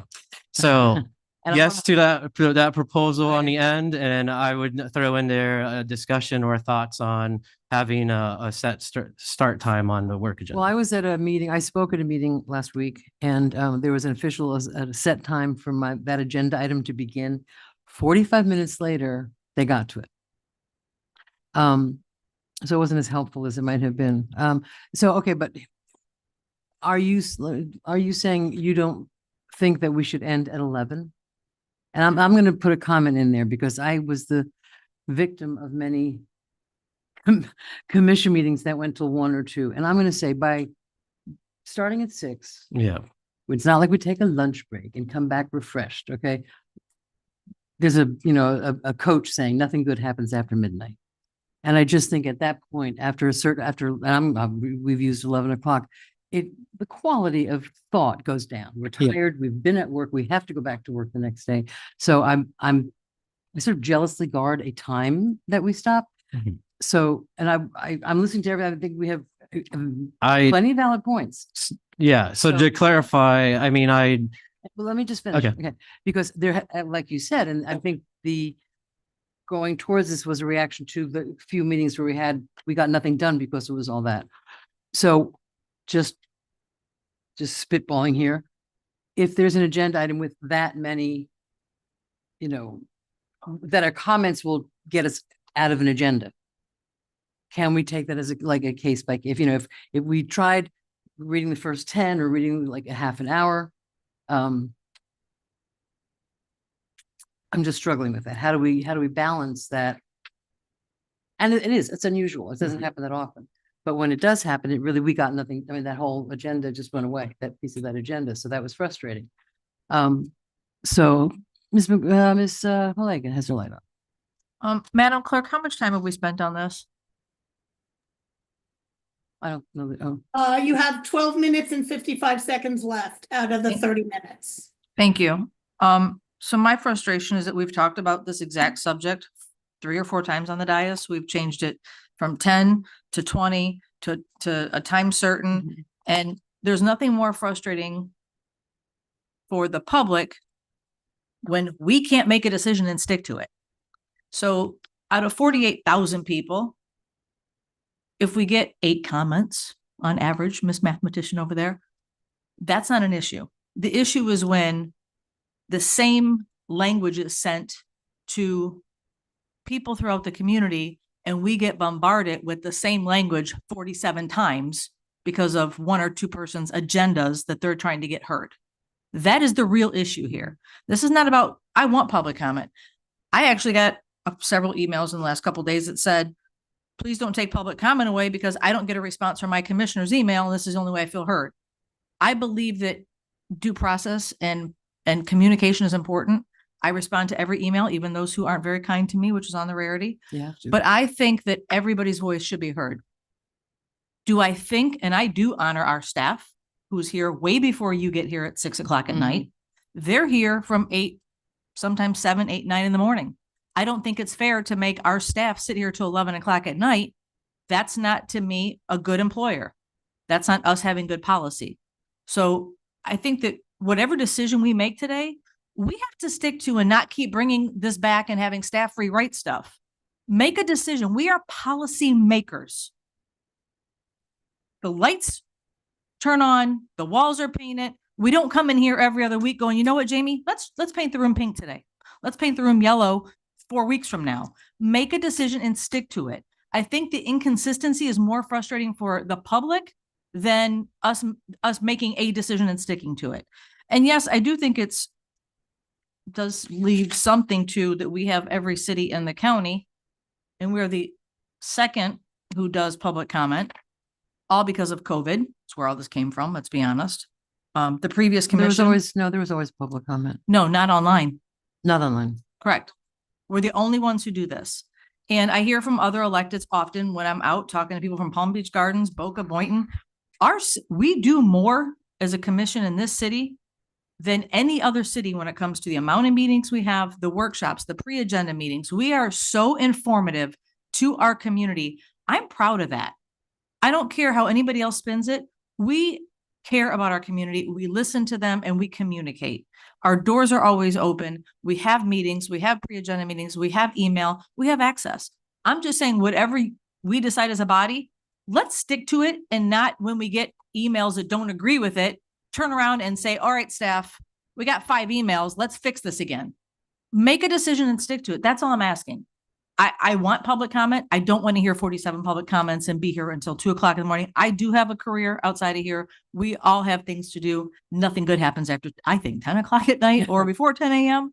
But to me, I'm more frustrated that we're back to this conversation and the level of, I just want to respect staff and respect staff time at the same time as respecting, it's got to be a balance of respecting our residents and our business owners. It has to be a balance. What's the number? Let's just make a decision and stick to it tonight. That's all I'm asking. I hear what you're saying, but I also think it's good to listen to, we are receptive to the public. So, I mean, if we get public feedback and it's, makes some sense. Well, all right. So, and we're 4 minutes away from a workshop. Madam Mayor? I said what? Oh, I'm sorry. I can't see it. Nope. Sorry. Turned my head the wrong way. All right, real quick, just to make a distinction here, because I think people keep confusing public comment with online comment. Because people keep saying we need public comment. It's not public comment we're talking about. We're talking about online comment and the actual online comment portal, which started, we never did that prior to COVID. Right. This started during COVID. We just never went back to how it was done prior to COVID after COVID ended. So prior, you had to be here to make a comment.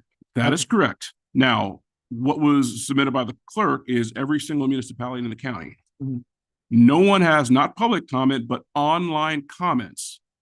Town of Hypoluxo, no online comments, but if an email is received, the clerk gives it to the mayor to read into the record. The only other municipality in the county, as far as online comments, Town of Palm Beach. They are posted after the meeting, Right. but not read during the meeting. That's it. Every other community, no online comments. So Yeah. that's what was sent in by all the research that was done by the clerk. But again, this is not public comment. This is online comment. And we are the only municipality in the county that has an online comment portal that allows people to actually submit their comments online. This is just not something that's done, but that's, again, whatever way you guys want to go, staff will obviously do whatever you want to do. We're just bringing to your attention that this is not something we're done. And to mention what Vice Mayor said, we do go above and beyond any other municipality in the county as far as what we do and all the meetings we have. And I mean, Mr. McVoy had problem getting to it. And I'm not the best computer person, and I've never had a problem. And I mean, and those public comments, those online comments are open to the public. Anyone can read them. I think if we certify that we have done that, it doesn't, the people don't get to hear their comments read, but that doesn't mean that they're not communicated and that everyone can't read them. And they can still read their comments online. They could participate by Zoom, couldn't they? That Is that still something? That's correct too. So they It's just- it could be wasn't- at home reading it. And it's literally 2 clicks from the homepage. You go Okay. there, like you said, it's. Okay. No, I appreciate that. So if you're home and you want to read it, you get to read it. It's just, okay, so that's, okay. And everyone else, we certified to read. So I see a couple lights still on. I want to address, Ms. May's comment about the finishing an item. And the, mayor, now we're at the end. For that particular thing, do we have consensus? I agree. Mr. Finish Diaz? the item, finish whatever conversation we're on. Mr. McBoy? And is our proposal to give direction to staff to come up with that language, bring it back so we actually vote on it? We're getting consensus. That's what that would be. Yeah. To give direction to staff, Right. to not, okay, Right. fine. Yeah, Yeah. that's what she said. So, okay, we have consensus to do that. Okay. And we have some public comment. Madam Mayor, Can you- real- oh, real sorry. quick. The other thing that Commissioner Diaz had brought up as far as what you're, time certain, that's Right. what they typically call it.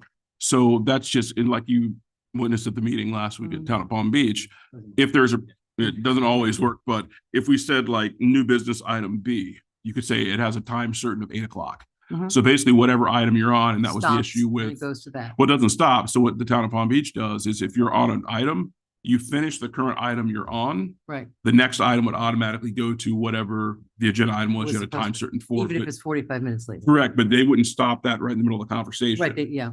They're And not then go all to time it. certain, right? What's that? They're not all time certain. No, you guys could just determine if there is a particular item on the agenda for that night that is. And they were kind to me. I And had we've to done leave. that just by moving it up. We've dealt with it that way. That's another way to Yeah, do it. there's another way to do it if you want to put it at the very front. So Yeah, they let me speak out of turn the other day because I had to get back to the office for a client. Okay, so we have a couple more lights on. We're gonna say, Mr. McBoy? Thank you. I think we keep losing sight of what is important. We talk a lot at these meetings about, well, we have to do the business of the city.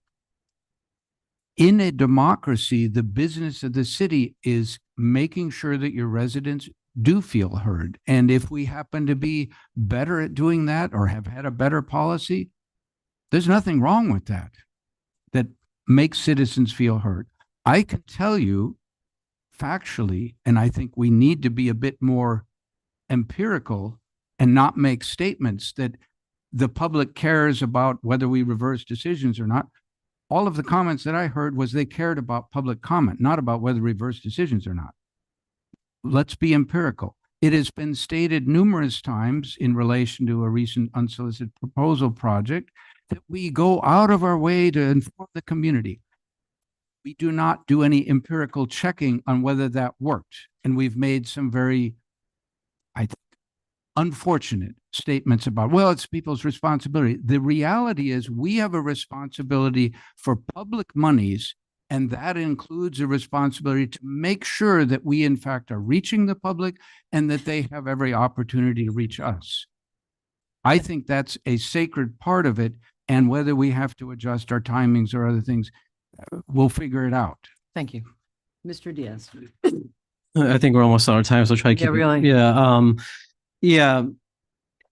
In respect, you mentioned something, Mayor, about, can we do this case by case? And unfortunately, no, we can't. I mean, yeah, we do have to change, that's what we do as changing policy. Sometimes it does have to happen fairly frequently. This is a proposed change to a rule that many people don't feel needs to be changed.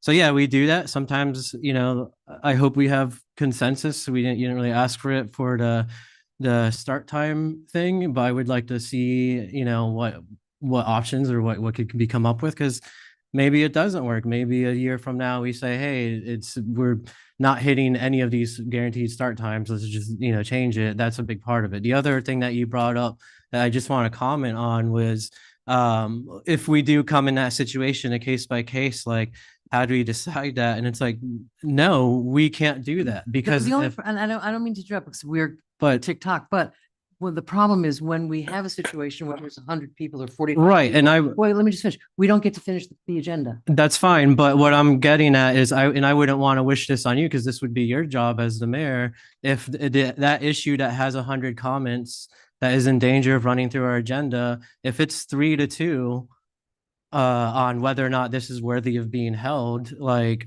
people are going to be upset either way. And so we need to be comfortable with hearing things even when we don't agree with it. And so, It's not a question of that. It's not a question of hearing. well, things that we I'm just agree with. the, It's a question of actually doing the business of the. I city. just wanted to comment with when you said like, do we handle that case by case? And Well, I just think we well, can't, you unfortunately. cited there were like 3 or 4 times that this has happened. So I mean, Yeah. that's, if we look at it. And we maybe just- we could waive the rule for that time night or something. So, all right, so we have consensus to do the one thing. Time, so we'd have to talk more about time certain because what becomes a time, what? Yeah. Right? There's So, probably different Ms. May, I think we're Yeah. gonna be in a workshop soon. I think the time certainty, I wouldn't want to do that right now because also, let's say we say, okay, the meeting's going to start at 6:30, but we're done with the proclamations at 6:05. What are we Right. supposed to sit here for half an hour? Oh, we can always find something to talk about. Well, yeah, but that's not a good I'm use of our kidding. time. Okay, so we have public comment. Irene Katz. Unfinished business A. This is unfinished business A. Irene Katz. Do you not want, is she here? You put a card in unfinished business A. Oh, okay. Daniel Morgan. Wants to speak? Okay.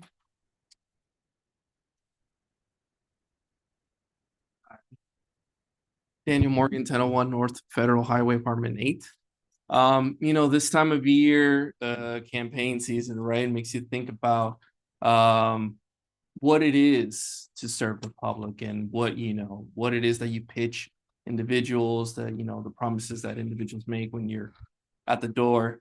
I have a hard time believing that anybody would have been okay with you, knocking on the door and saying, hey, you know what, I want to do this and this, but I also want to limit the amount of comments we receive in City Hall. I think you'd have a hard time selling that. And, when you look at how little participation there is at the local level, at least, if not at the federal level too, for elections, we should be doing anything we can to encourage people to participate in local government. I believe the turnout for municipal elections is around 25%. And so it's hard for individuals to get a wide perspective of what everybody really thinks, because you're going into this position, quite frankly, not representing the majority of individuals. A majority of individuals are not even participating in the process. So that's why I say that. If you think about it, everything is done online nowadays. We're not talking about a city back in 1912. We're talking about a larger lot of people coming in. You need something that adapts to letting people make comments easily. People are very busy nowadays, busier, I bet, than they were many years ago. And so this is an obvious answer for the future. Moving forward, it can only get much more simple for people to make comments. And so I sympathize with a lot of you, staying up here until 11, discussing things. I can also see how at a certain point, a lot of things don't click, but I believe it's important. I believe for the sake of democracy, for the sake of participation, you should encourage individuals to make comments in any way they can. Thank you. Kim Stokes, what? AI. Kim Stokes. Hi, Kim Stokes, 1321 North L Street. I'm against this rules change and having sat up here for 3 years, you should just know, there are very few times where the online public comment is what's causing the meeting to run late. There's lots of ways that you can reduce the amount of time you have to sit here by better preparing for the meetings, running them more smoothly. Don't put pack an agenda with 3 very controversial issues on it. You already limited, unless something changed that I wasn't aware of. Like if somebody's commenting online, it was already limited to like 10 comments online. You weren't reading 100 comments for an item online, or 30 minutes, I think, whichever one was more liberal. So the things have already been put in place to allow people to comment online. It's amazing to me that you guys were considering taking it away, and I guess still are. So I don't support it. And I think there's other ways to compensate staff. A lot of places have comp time. So if you stay late to do some extra volunteering at a school, maybe they give you an extra day off. there's a lot of ways to do comp time. So if directors are here, if the clerk is here, I am sorry, that is their job. They know that that's their job. If there's other staff members and you need to give them that comp time, give them another Friday off. I'd stay late on a Tuesday night for the 6 minutes of extra public comment if it meant I had a Friday off and a 3-day weekend. So I hope the majority of you consider doing the right thing and not approving this rule change. I think it's okay to change your mind. I think as new information comes in, leaders take in that new information and then they do what's right for the city. They don't just stick to their guns. Thank you. Up next is Anthony Segrich, followed by Peggy Fisher.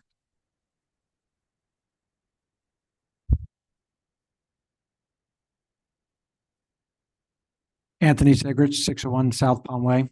Mayor, Commissioners, thank you. I kind of think it's a beautiful thing to hear something be reversed by public comment. I understand it creates more work. I understand there could be frustration from that. But I think that really bolsters the public's confidence in what it is that you guys do up there, that their word could change a decision and let it be reversed.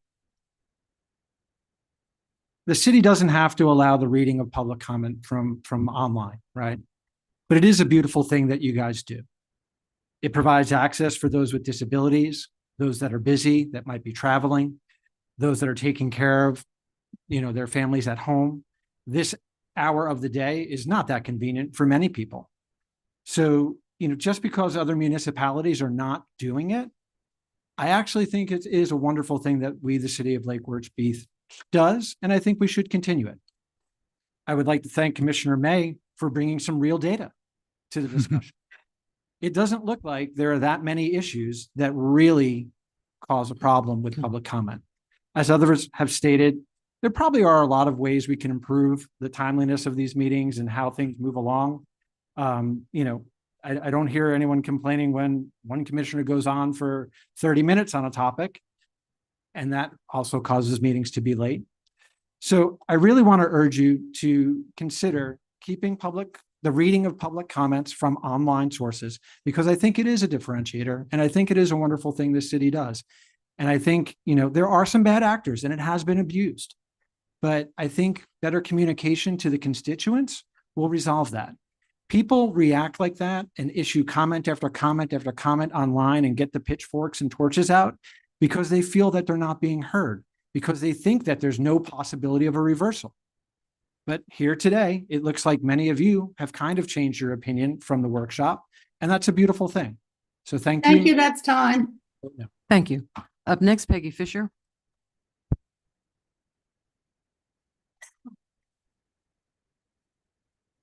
Peggy Fisher, North A Street. It takes 3 clicks from the city's homepage to get to the public comment viewer. So I don't have a doctorate, but I can do that. So that's not difficult to do. This was something you all talked about at your pre-agenda meeting. Not the one this past Friday that was canceled, but 2 Fridays before that. Unfortunately, Commissioner McVoy was not at that pre-agenda meeting when you all discussed bringing this forward for more discussion. It wasn't a definite, we're going to do this. It was a discussion. It was an opportunity where you all were using the pre-agenda meeting to talk about something that might be a way to save some time. But look, you spent 30 minutes of your time, of your 30 minutes talking about it rather than talk about it in 15. And so now we're, again, 45 minutes by the time we go through public comment. I agree to finish the item you're on, whether it goes, can't go any later than 11:30 because you have a 30-minute before it goes to workshop. And if you want to extend it, that's on you all saying you're going to go past 11:30. I've been in this room years ago at 1 o'clock and I was only one sitting in the audience. And I had to go to work the next day. And I had a daughter at home too. So I just, there's lots of things that could be done. I agree with Vice Mayor Malega. Just decide, going back and forth, quit trying to have the last word. Each one of you should have a chance to make a comment, and then it should be turned over to your public comment. Not this, I have to make another 1.5-minute comment. I have to make another 2-minute comment. I have to have the last word. That's what goes on up here all the time. And that does not efficiently use your time or the public's time who come and sit here or who watch online. Because if you're at home dealing with small children, you can't sit and watch all this on and on and on. You don't know when you're all going to quit talking about one thing, going into another thing, into another thing. And I don't appreciate anybody up there giving the public a lecture. Thank you. That's time. Madam Mayor, may I amend my motion? Yes. I made the motion to Yep. approve. So I'd like to amend my motion to denial of, well, wait. No, Is there there, more that's, public comment? I didn't get a card. Daniel Morgan, Kim Stokes, Anthony Segrich, Peggy Fisher. Did I get that one? What about under here? These are the ones already done. Yeah, if you have a check on it, they've already sent. Oh, here we go. Pam Triola, I'll hold my amendment. you'll hold your, Holding. sorry about that. Thanks. No intentional. A lot of blue cards on my Yeah, desk. right. I'm just kidding. I've been where you are. I sat through many meetings till 2 and even 3 o'clock in the morning. And that was why we changed the rules as we did, but we changed it till midnight, not 10 o'clock or 11 o'clock. We basically had to have consensus to continue at 10 o'clock to 11 o'clock. And then if we were in heated discussion on an important item and didn't want to not finish it, we would say, okay, we tried to end before midnight if we could, but that was to continue on the item, number one. Well, that's what we're. Yeah, no, I'm saying that was set in place. We also were, I also was here for when we started to take the comments online because of the pandemic. And when it was, over or changing, wasn't really over, but when things were changing, we decided to keep it and keep it going because a lot of people were still sick or a lot of people were out of work and they were home. And we thought it was the best way to do it. Plus the fact with technology changes, Right. everything is online. And it just seemed like a natural progression. You got to remember when I got here, there was no television screen. It was audio. And that was the way people got, you didn't, you came here and it was just an audio that you would listen to. We had to put cameras in and do it. So it's not anything new. You're always going to have people that agree with you and disagree with you. And they're always going to feel that they're not being listened to if you move that. Thank Thanks. you. Your amendment. Okay, I'm gonna amend my motion I'm to, sorry, Madam Vice Mayor, Madam Mayor. Yes. I did receive, there was online public comment for this. Oh, okay. However, Yeah. Commissioner McVoy read the comments. He read Some of it. He read 2 of them. Or it's okay. Right, there were 2 on this item, so if it's okay with you, I would not like to reread them, but I can just say who the comments were by. One was Mr. Smith. Yes, 109 North Palmway, and the other was Dory Steebolt, 411 North Ocean Breeze. Thank you. So third as, time's a charm? well, I said third time's a charm. Shall I try now? have at it. Okay, motion to approve with these changes. Rule 1, subsection 6. All meetings shall be adjourned by mayor after last item is finalized. So. I'm looking to the lawyer. But I asked a Wait, question, wait. no, but I asked a question earlier that are we giving consensus to staff to come back with the language Well, when now we she's will then doing vote on? it? Motion. Let's. That's what I'm in the process of doing, and I'm asking the attorney if and that we can- language if is we can get it, acceptable. Let's see. But that's not the same as sending it back out and bringing it back for Yeah, another well, I'm meeting. making a motion. You cannot vote for it if you choose to, but please don't interrupt me.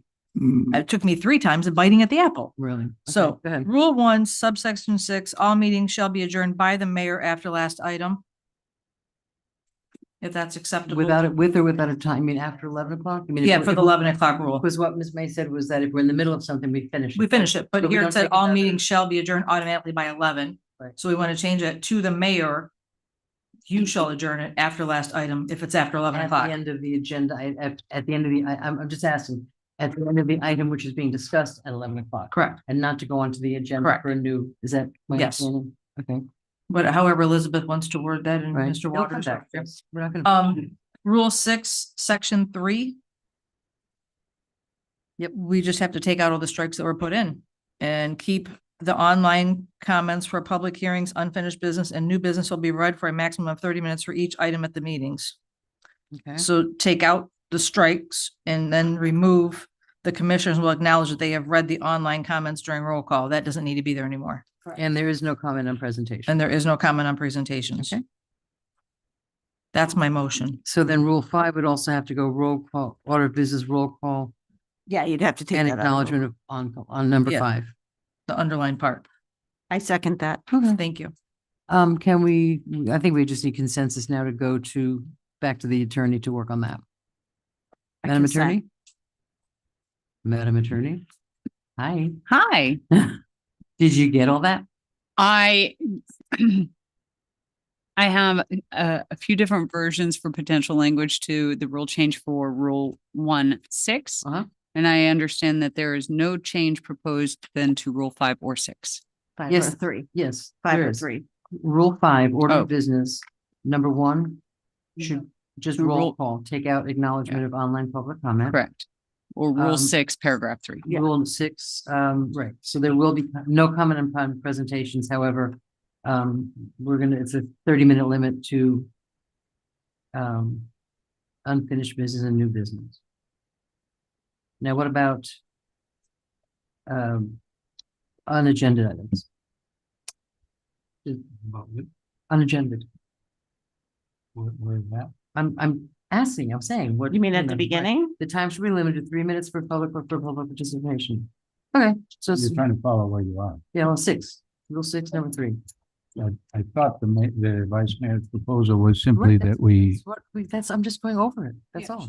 I'm just, okay, maybe it's too small for me to read. That could be a Okay. problem. So there's no comment presentation stays, but, unfinished bill will be read for a maximum of 30 minutes. So are we saying that unagended items go on as long as they need to go on, even if it means that we don't finish the business? All right, it is once in a while. Mr. Diaz.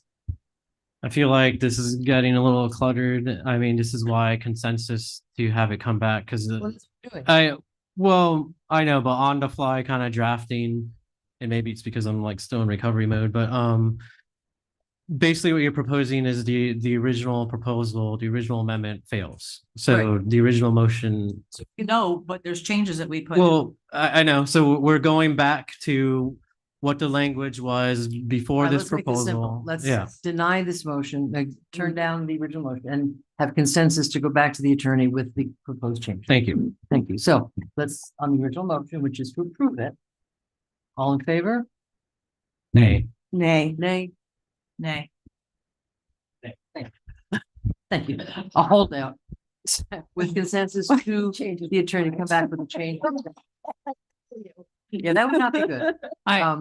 So I do have possible language if you'd like to let's hear bring it back. Bring it back. You got it. It's almost 8 o'clock. It's almost time for the comfort break.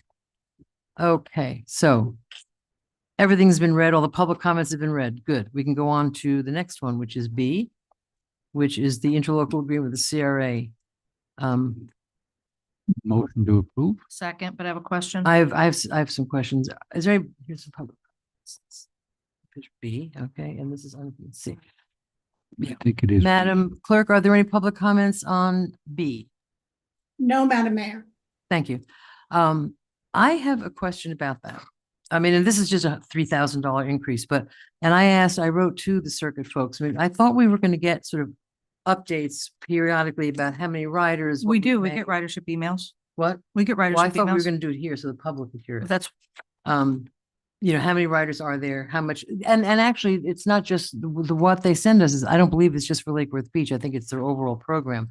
I want to know, because I love this program. I would love to see it all over the city. It's extremely expensive. So we have to sort of look at what's coming in and what's going out on this. Mr. Diaz? I don't think it's extremely expensive. I'll make that comment. I think it's a worthy investment, but I kind of like where you're going. I would love to hear from them, whether it's circuit in general, because quite frankly, I think a conversation can be had. We should have really good ridership data, and I think the conversation should be had on how do we make it better, and including maybe expanding it, because there's a lot of requests that people are making that, I live on North 12th and I'm just Well, that's it. outside and I just, I would love to know how we can get to that road. I think we all want it to happen. It's just $300,000 for the limit. So we have a motion. Do we have a motion in a second? We do. Yes, we do. Okay, so we have public comment, Mr. Raphael. And this is, To approve. Mr. McBoy did. I believe, there we go. And this is simply for the $3,000 raise. Hi, Rich Raphael, 832 North J Street. Mhm. From the random comments I've heard about the Circuit Transit project, from those citizens that are lucky enough to live in its narrow service corridor, the circuit has been well received. However, I'm concerned about continuing to spend taxpayer funds on this project without understanding what it is that we're buying. And I've got several questions on this project and the feasibility of continuing it. And I don't expect an answer now, but I do hope there'll be an answer read into the record at some point. First of all, with this extension, did the city budget for the extension? And if not, what's being deferred to pay for it? Second, in the 1 year that the project has been tested, what metrics have been collected that measure its success? We have not seen anything in the public. Exactly what I just said. So the third, the project's been funded to the tune, I believe, of almost $300,000. Do the combined CRA funds, Lake Worth Beach funds, and $1 per passenger costs cover the Circuit Transit contract costs? Does the contract also cover special events like Street Painting Festival and Raft Race? If the CRA and Lake Worth Beach decided to have Circuit Transit provide full-time service to its citizens without subsidy, what's the real cost of the service that the citizens would have to pay? How much beach parking revenue has been lost? That's one of our main income sources since the Circuit Transit started providing service to the beach. And finally, while the random comments heard about Circuit Transit test project have been positive, it's discouraging that taxpayer dollars are provided to a limited number of citizens, most of whom are already within walking distance from home to downtown. At the same time, the test project elects those citizens who live outside that service corridor. And this issue is going to be exacerbated when WMOTA development starts and until the downtown garage is built, because Lake Worth Beach citizens living outside the Circuit Transit corridor will still have to drive downtown to access business. Without access to a resource like the Circuit Transit, they're not going to easily be able to access the downtown businesses. Thank you, that's time. Thank you. Those are exactly the questions we have just asked. Thank you very much. Rich, can you email those to me, please? Yeah, could. The questions? I've got them in about 2 pages cobbled together. I love cobbles.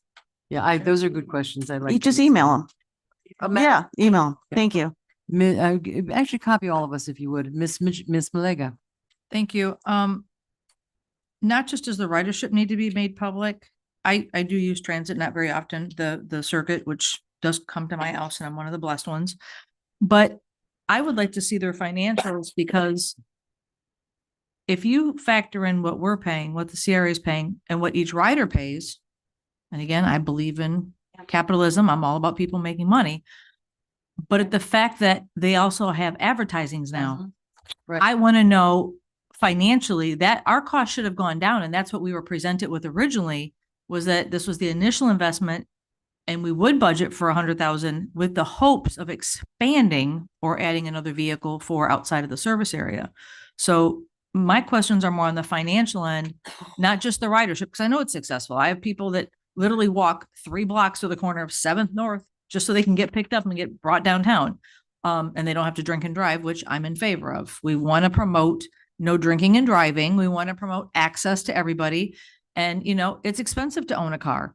And if having Circuit is a means for our public and for the people who come to our town, I'm all about supporting it. But to me, what are they making on this advertising? I would like to see what they've made on the ridership in the last year. Because to me, just to keep rubber stamping $100,000, unless we're expanding the service area, doesn't make sense because they are making money right now. And the ridership info they do send us is for Lake Worth Beach only, but it never has a dollar figure attached. So I personally would like that data. Yeah. And I think that maybe the CRA is the board who has to ask for it and kind of give them direction because it was really their partnership that we're, that we're on board with. But I think it's a bigger picture than just the ridership. Let's look at the money. And is this extra, I mean, it's only $3,000, the extra $3,000, it's, doesn't really say what it's for. Was this, and also, to extend the there was an time? accident, so did they pay for the accident out of insurance money? Or was there no insurance on the golf cart that got hit, and then that is an additional cost?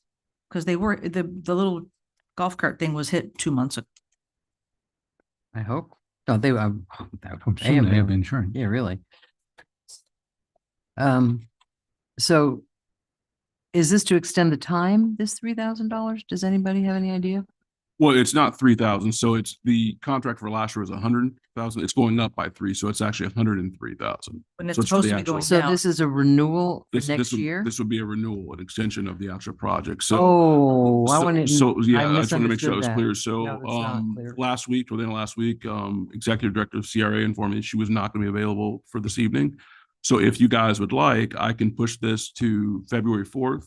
And then I'll speak with Joan as far as maybe having Circuit come and present on that evening. They weren't Absolutely. available. So Yeah, it Good looked idea. like again, just an had I extra known she was not available for this evening, I would have Okay, yeah. pushed it. Yeah. So can 100%. you? Can we It pull? was already published at that Right, point in okay, time. so can Okay. you? Well, he take- made the motion. You made the motion. I amend my motion to, I think I retract my Bring it back. I motion. think you're and- right. Yeah, just Or we can retract just it. vote down. Just vote No, down. don't we No, make a we motion can to vote move on it to a time certain? Yeah, my goal, again, I haven't talked to Joan yet, or we haven't spoken with them. So my goal is to get it on for the first meeting in February, which will be February 4th. So I would amend my motion to move this discussion to the first available meeting when the CRA and Circuit can be here and present us data, Perfect. including financials, readership. Yeah, or- no, I'm really disappointed in their. And do they pay when they park at the Bohemian? I know I pay to charge, but are they paying to charge, or is that part of Doesn't what, it- is that part of a perk? How do you pay to charge? I mean, you plug it in, you pay by the quarter. I mean, okay. Okay, all right. Okay, so thank you. Yeah, I think this was not really explained very well. It really looked like just we're adding $3,000 to their current. No, I mean, if you look at the. Yeah, all right, yeah. Yeah. So could have we're been a little- trying to show, and we show on the requested We're funds, slow. 103,000. We're a little slow. So We I need just a want to lot make sure, 'cause I heard you explanations. say it earlier. I just want to make sure that was Yeah. clear. Okay, great. And it looks like it was February 5th of last year, so we'll kind of be right in there. For a year. Yeah, really, it's a very limited, I mean, it's a wonderful program. It's Yep. a very limited group of people that use it.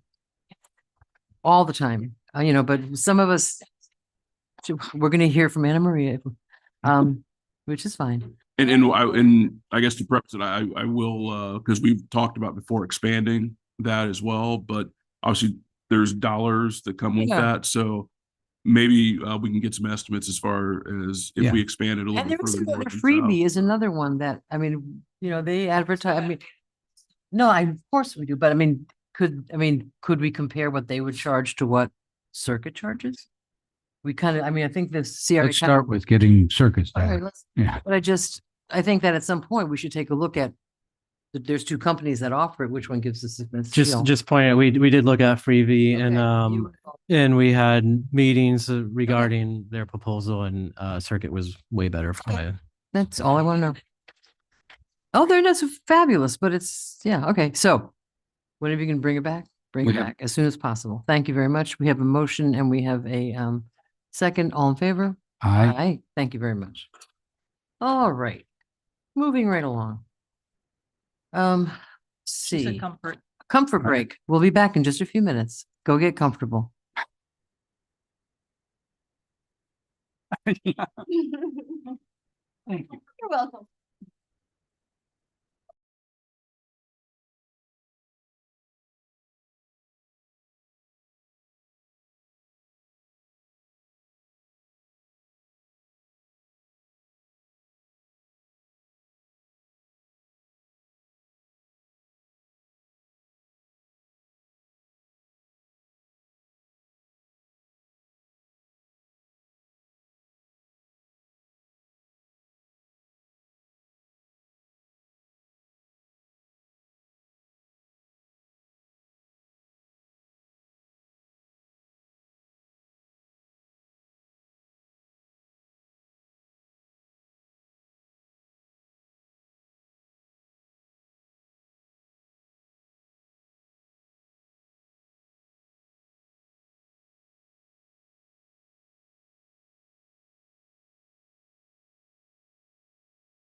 Okay, we should all be comfortable by now. Madam Mayor, it is 8:18.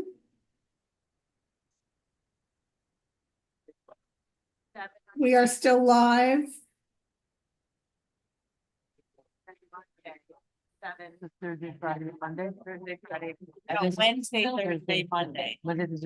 And it is a precursor. You can get you. You could do just this, you don't have time to do. Right. Your class, focus now. Okay. Or if you like it, you could sign up to do it. I love it. But, the application is really hard. Yeah, I know. I told Mark. I never did it. What? No recording, go home and turn on YouTube and watch this on YouTube, it's black and white. It's comforting. What? You don't know it's here. Who? If you look at my dad. Yeah. Oh, Mark looks like your dad? That's the second person you said looks like your dad. Oh. Does he know that? That he looks like her dad? Yeah.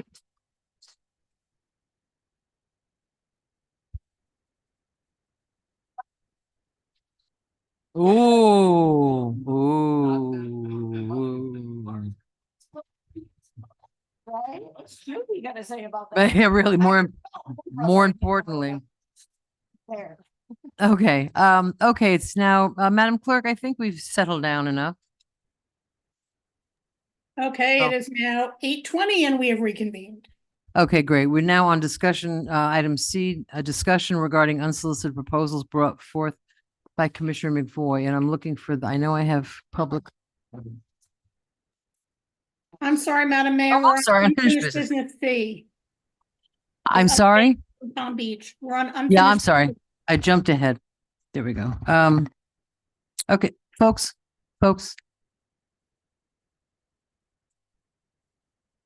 I'm waiting. Thank you.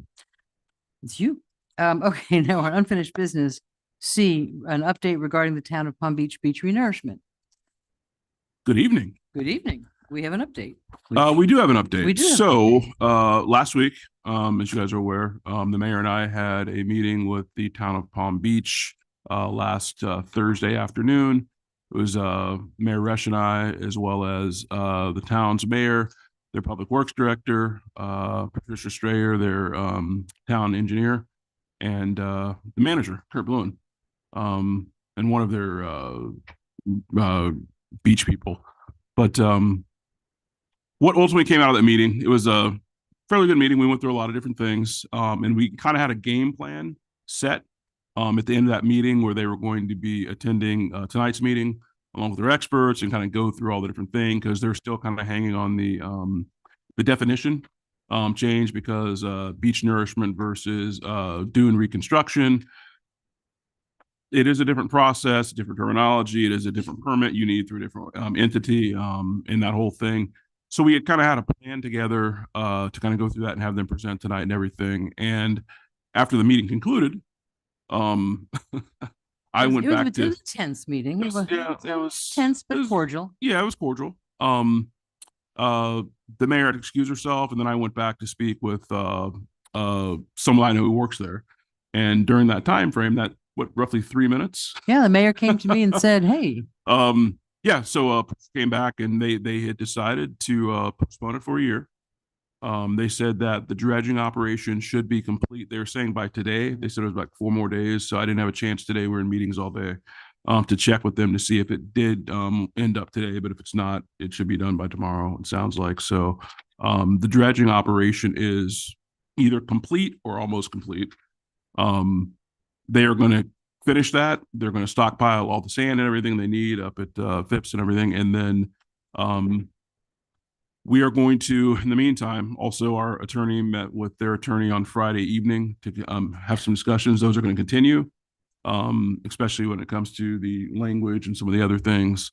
And we're going to continue working on this, and it'll come back in the fall. Hopefully there is a different resolution and we've kind of come to a different point in time. But they did mention, like they did here, this is something that's going to be ongoing. So every couple of years, this is going to be a different thing. So even if this one is a dune reconstruction, at some point in time in the coming years, there will be a time where it will have to be a beach renourishment, which in case then our 2009 referendum comes into play, where hopefully you do have something else in place at that point in time.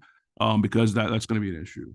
So conversations ongoing. At least now we have some time to kind of work some of these things out and have some conversations as far as what this process would be if, Lord forbid, they did have to utilize that 10 feet. They did state that how it would work would basically be the trucks would be escorted by a police officer on an ATV in front of the truck on the way south, same thing on the way north. There would be protocols in place basically to make sure that there were no issues. There still hasn't been any conversation of how it will work going underneath the pier and all that other stuff. If but it comes to that. if it comes to that, correct. So the good thing is we have time now to kind of work through some language and work through some things with our attorney, their attorney, and gives them some extra time too to kind of look at what other alternatives there may possibly be. And we're also getting a few contradictory statements from different people in different towns. So we really, there's a lot to be ironed out at this point. Yes, there is. Yes, there is. So that's part of the conversation that we're going through. So I have three public, Madam Clerk, do you have any public comments? I have one, Madam Mayor. Okay, so there's really nothing for us to do, just an update. I see a couple lights on. Mr. Diaz was first, I think. Yeah, I mean, it's good that it's postponed. It's disappointing that they think that they still have an option to drive trucks on our beach. I mean, quite frankly, it's hard to take that threat seriously at this point. But I do appreciate that they're looking at alternatives. You know, it's really unfortunate that this work has to happen off our beach. My understanding is once they're done dredging, I mean, that bottle site is probably tapped, so I don't think it'll happen off our beach again.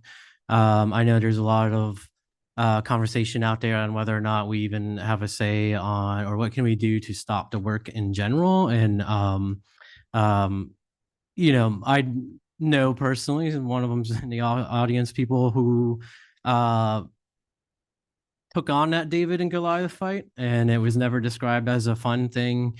And it's just, you know, it's disappointing to hear that they think that we're still an alternative, but we're going to continue that conversation, and they're going to find another alternative. I mean, quite frankly, there's not going to be trucks driving across our beach, not just legally, but from a practical standpoint, it just doesn't make sense. Hard to take it seriously. Thank you. Mr. Mavoy? Yeah, I would turn on my microphone. Good thing. I would reiterate that it's kind of a crazy idea for them to drive trucks on the beach. I would certainly want to see cut sheets for the trucks because they only have 10 feet and they better drive awfully straight, and their trucks better be narrower than, say, 8 feet. And who knows? You know, there's a lot of things I find somewhat concerning, would be a polite word, for them trying to come back and say, well, this isn't nourishment, this is dune building. Of course, and nobody thinks that dunes are part of the beach. And nobody thinks that the process of getting the sand out of wherever you get it from is any different, whether it's going to wind up on a dune or on a beach. It's the same thing. And that is a good deal of the concern about it. And, you know, in the bigger picture of, you know, unfortunately, the the national authority on it, whose name escapes me right now, but just recently passed away. But people who think about this stuff have pointed out for a long time that the whole process is not a very good idea, and certainly not a very good public use of funds.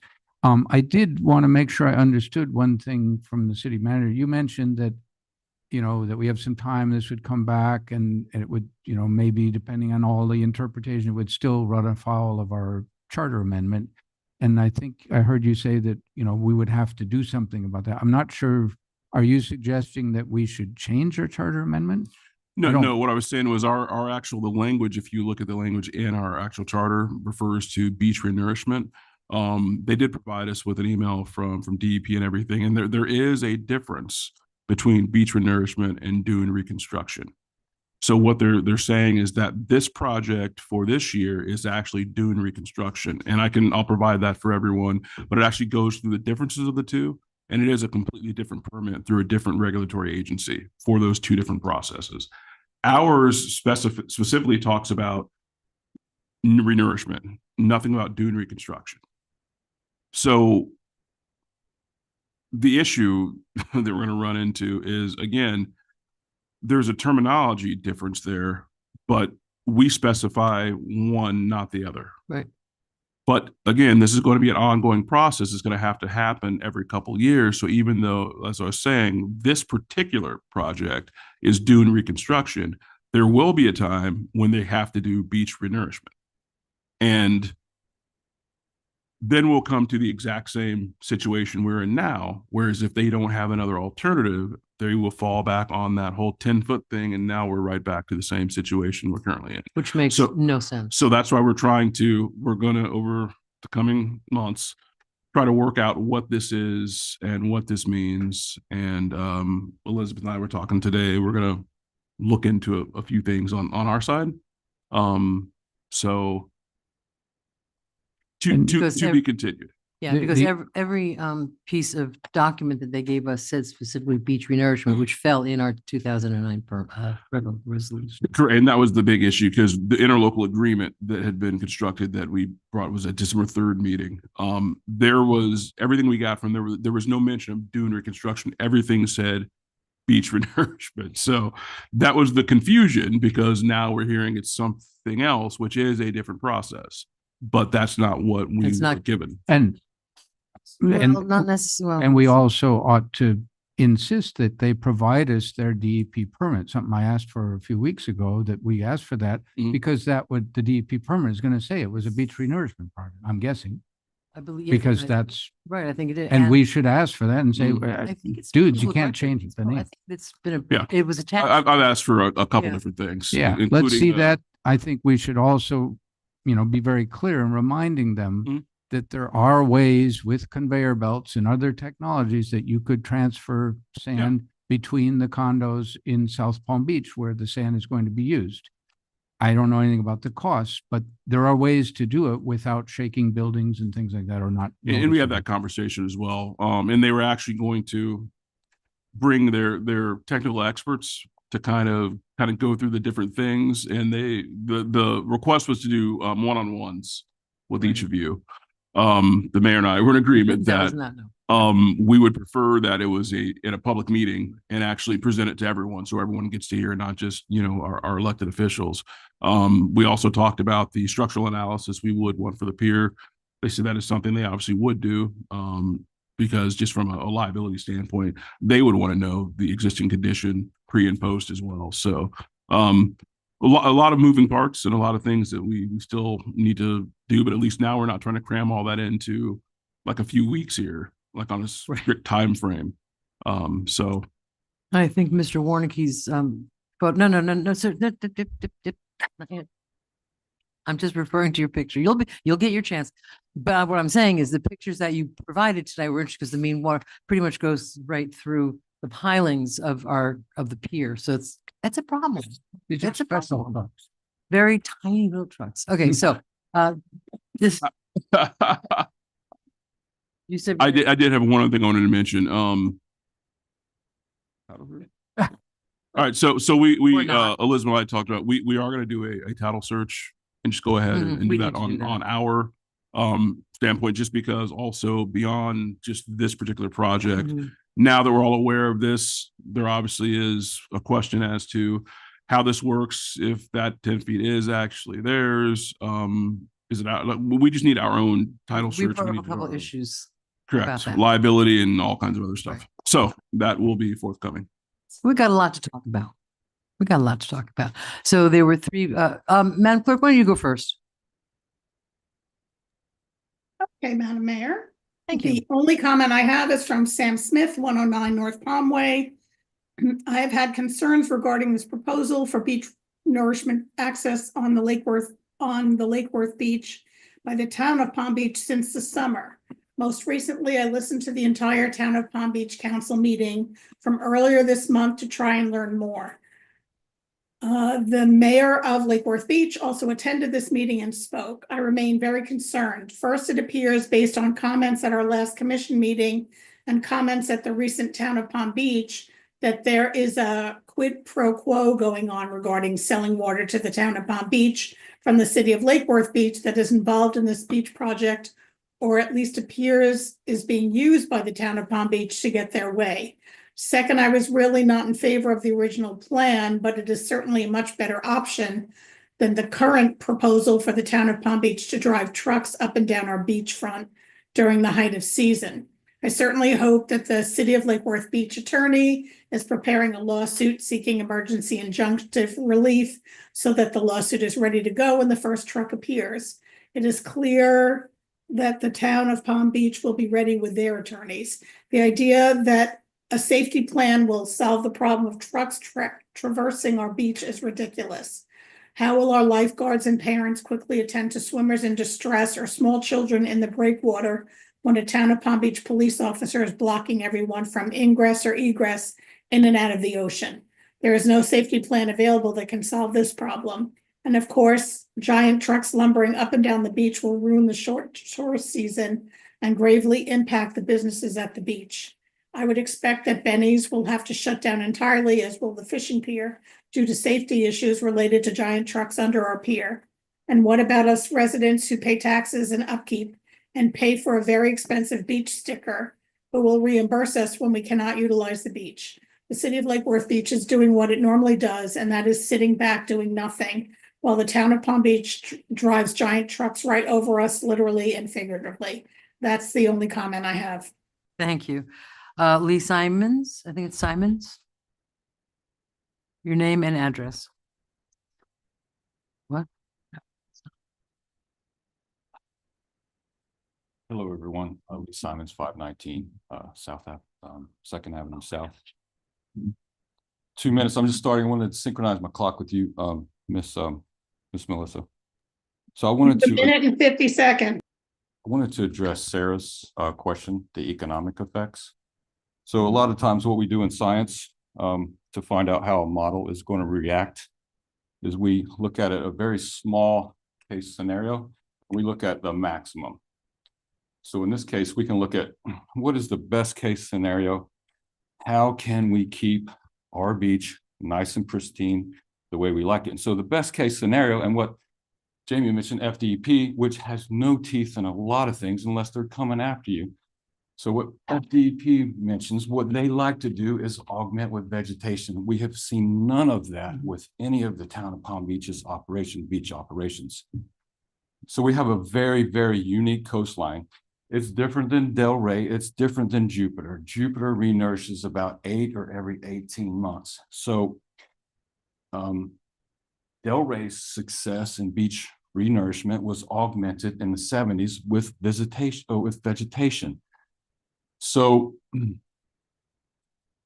best case scenario is allow the bioaccumulation and the sand to pile up, and the bioaccumulation in the sand, and let it be. Okay, so the rack line is what's going to help hold the beach in. Every once in a while, you're going to get some sprouts.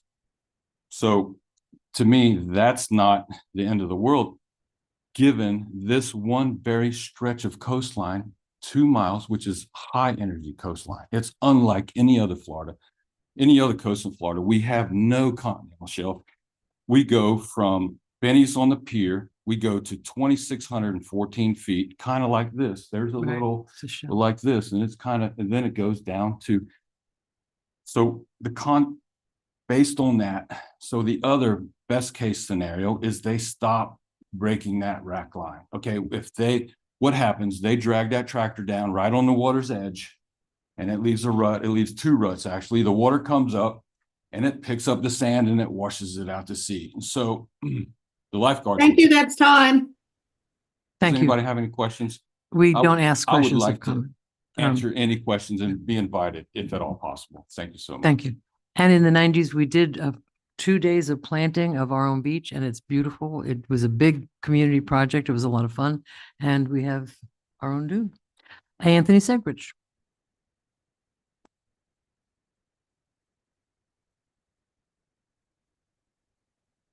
Anthony Segrich, 601 South Palm Way. Thank you, Mayor Commissioners. It's great to hear that the project has been delayed. I think a lot of people will be happy with that. One thing that is concerning is we're hearing a lot about just their experts. And I think as a city, we need to take a proactive approach and plan for the worst case scenario, which is them trying to drive trucks down our beach. The survey that they presented is based on NAVD 88 and GIS mapping.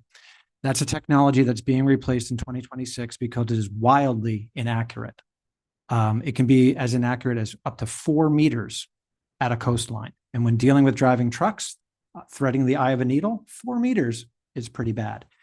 So I would like to see the city actually do its own survey as a defensive mechanism.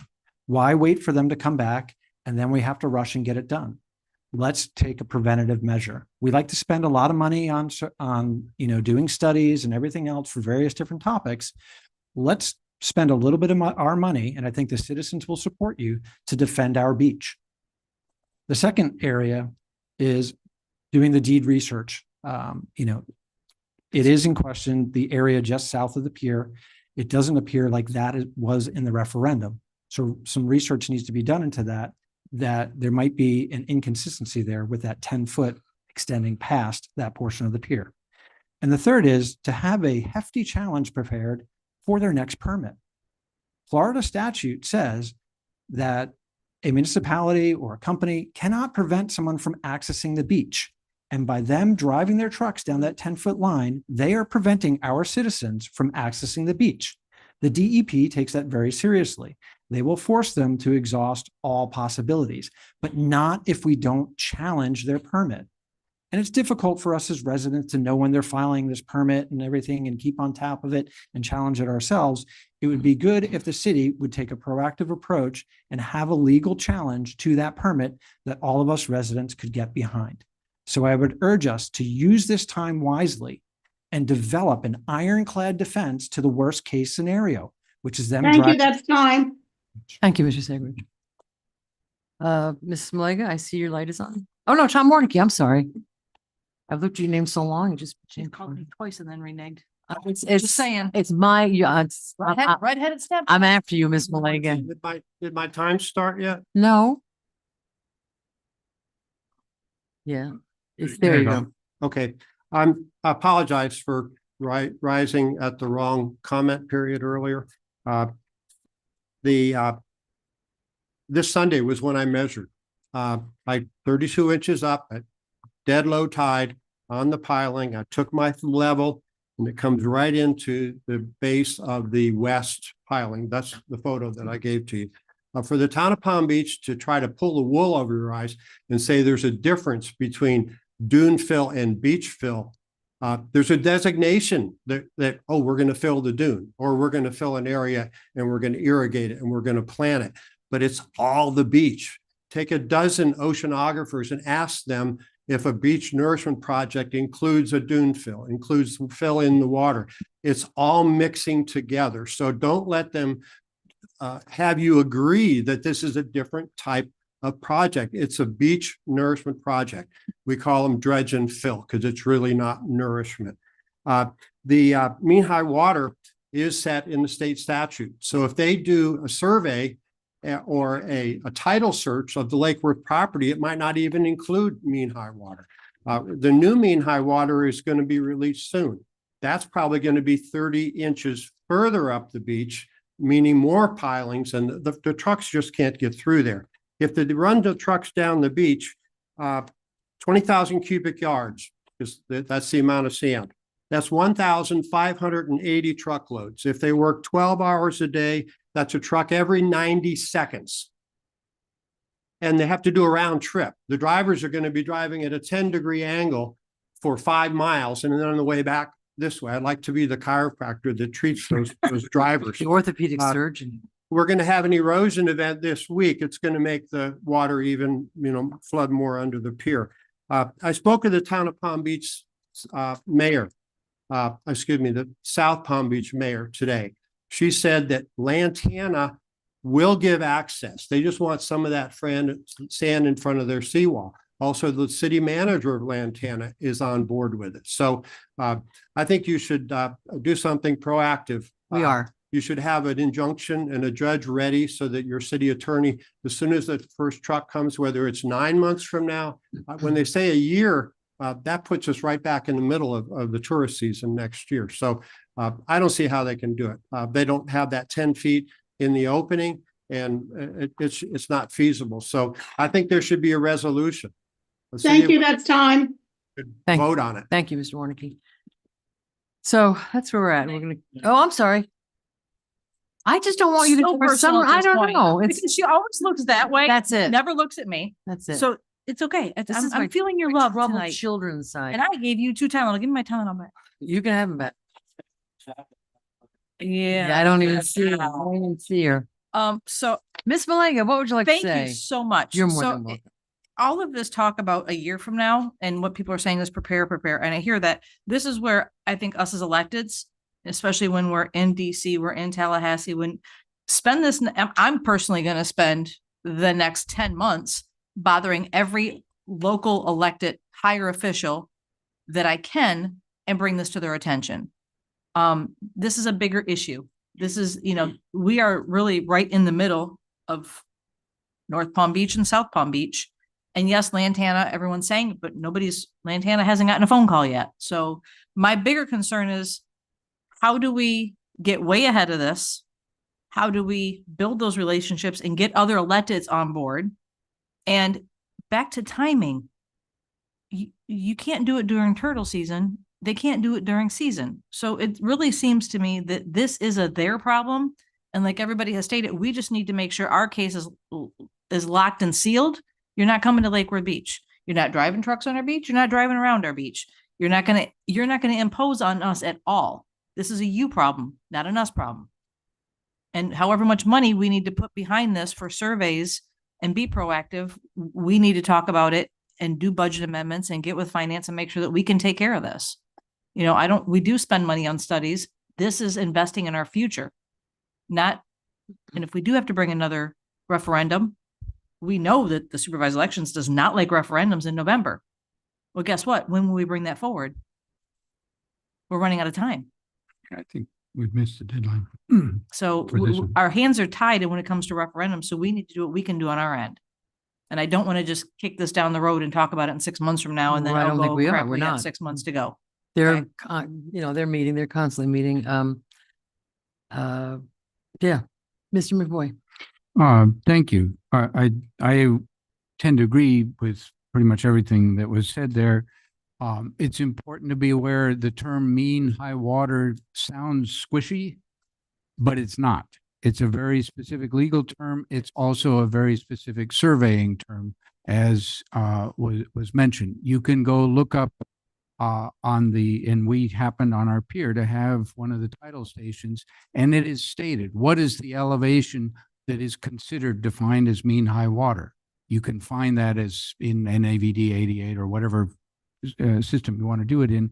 And with that elevation, you can look on the beach where that is. And yes, we should do that survey, get our own independent, where does this thing go, at least under the pier. Maybe it doesn't matter as much on the rest of it. We should certainly do the tidal search. Way back when this first sort of blew up, I mentioned that the document they had provided, that only was 300 feet, the north 300 feet of the beach. I'm guessing they do really have the 10 feet all the way the length, but let's do the tidal search and make sure they've got it. one thought is, we can talk to higher up elected officials, and it would be nice to just say, hey, we'd like that 10 feet, and how about you just figure out some way? Unless town of South Palm Beach, which apparently doesn't really exist, it's part of Palm Beach, unless they separate out. It's a separate town. Well, they sort of aren't, because that's the whole basis for that They have a 10-foot strip. mayor. In any case, that needs to get sorted out. Could we get the 10-foot strip that we own it at some point? That may be very difficult because of the state requirement that towns have to be contiguous. So if it is the same town, then it has to be contiguous. If it isn't the same town, then get rid of the 10-foot strip. I agree with the idea that we should move forward with some degree of legal case and have it ready to rock and roll. As was pointed out, you can call it beach renourishment or dune renourishment, whatever. It's a dredge and fill. And what you do with that fill doesn't change that it's a dredge and fill permit. And that is an angle that we can use. We didn't, unfortunately, in our 2009 charter say dredge and fill, but typically beach renourishment and dredge and fill for these kind of things is one and the same. So we should, I'm very much in favor. Get somebody to do the survey. That's not very expensive, at least under the bridge, check the deed, and have our legal case ready to rock and roll. And you're the scientist, I'm the lawyer. Words matter. Mr. Jim, Hey, Mr. yes. Brown. Correct.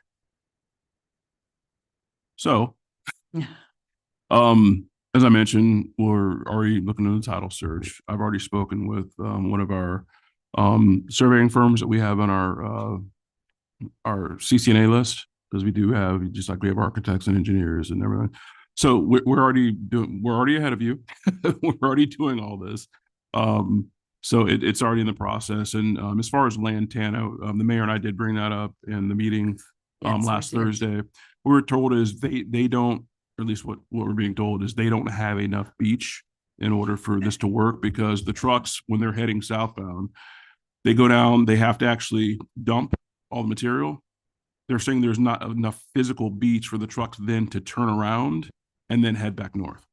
A fact which is disputed by the town of Lantana. So, I mean, there's a lot. So there's a lot going on there. So again, ongoing situation. There are obviously things that on our side we're already kind of putting in the works.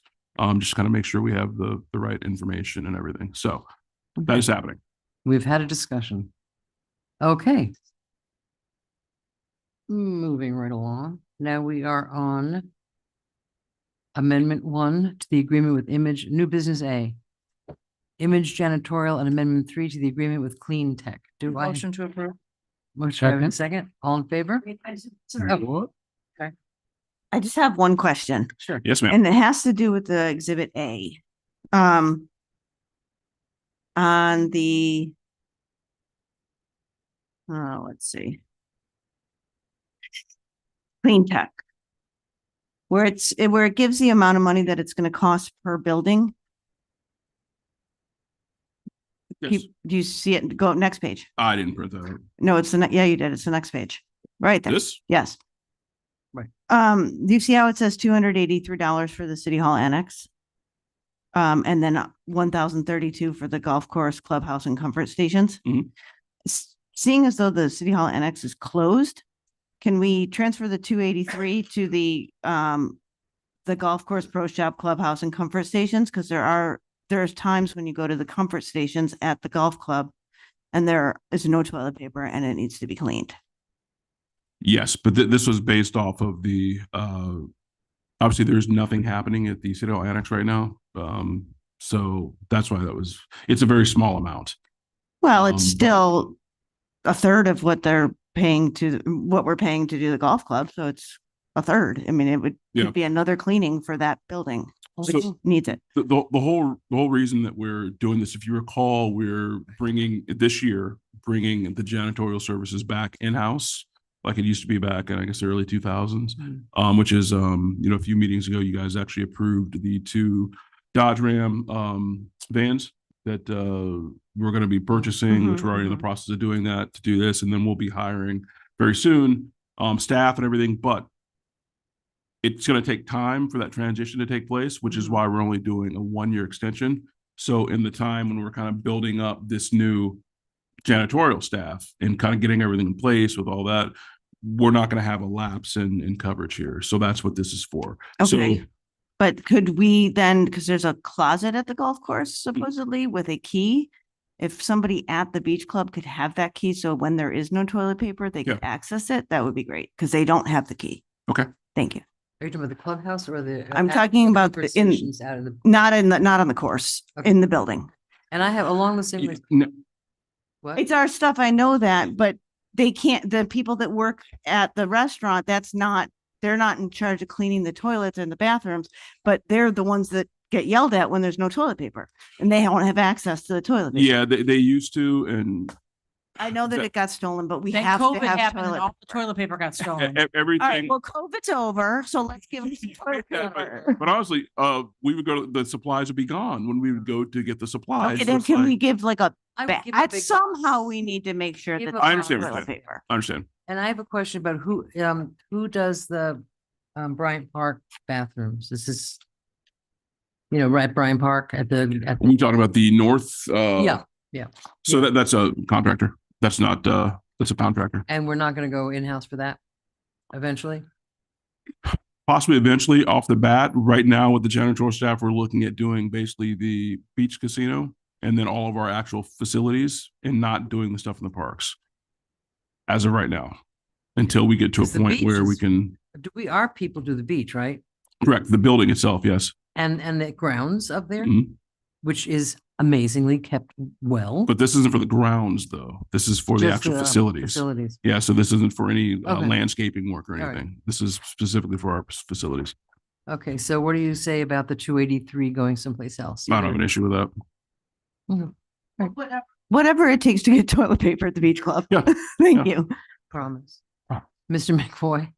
Very short one. While He we're on, promised it would be short. while we're on toilet paper, I'll just reiterate that I've heard from a variety of people, toilet paper problems at the casino building.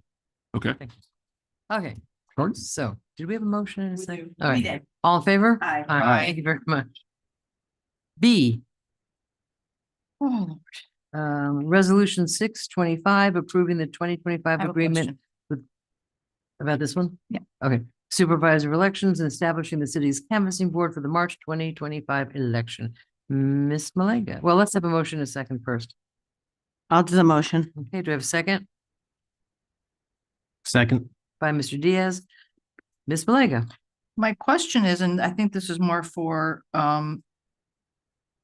Miss Melissa, is it's great that they give us a ballot per ballot cost and then vote by mail ballot return. So we're paying the postage because I love how they said supervisor elections pays the postage now. Nope, they don't. They're passing it to us. So that was a lie. I'd like to know how many ballots on average are vote by mail, because this is a to be determined, and that's a scary number for me, as a to be determined for budget. The runoff elections, we talked about putting a referendum out to get rid of those, or to change the language to the greatest number or highest percentage, whatever. Have we decided when we're gonna do that? Is it gonna be next March for sure? And We don't then we're have an paying for a election. special election, or are we not? Because we don't have an election that month or that year. So it's a double question. How many vote by mail ballots are we looking at spending $7.03 with the return by mail? I drive mine to the supervised elections. I save us the 53 cents. It's more about making sure it goes in the box. And then secondly, when are we going to move forward to make sure that we change the language on the ballot? And are we going to have to pay an additional fee to the SOE for that election? I know it's heavy handed. Sorry, Melissa. That's okay. So Madam Mayor, I know that in not the last election, because it was the PPP, but the previous election, the vote by mail ballots were $46,000 of our bill. So I've budgeted $92,500 for both elections. And then regarding the referendum, so it's true that we don't have an election for commission seats next March. But there are cities that do have municipal elections either every year or whatever. So just like this year, not every municipality has an election. We will have a referendum election just with referendum questions next March. So there's not an So additional And cost for hopefully at that? that time, there will be the ordinance regarding change, to have a majority instead of the 50% plus one. So it's not considered special election. It's not a special election. A special election would be if somebody moved out of town and it wasn't Out of an time. actual election, that we would have to have a special election, which would be very expensive. Okay, so I hear what you're saying. And they're not gonna charge us for that in March. There won't be an additional charge except for this $2,000 that we're looking at right now for the vote by mail ballots, if there's a second runoff. Because if you budgeted 92,000, that would only cover 2 rounds of VBMs being sent out for a runoff.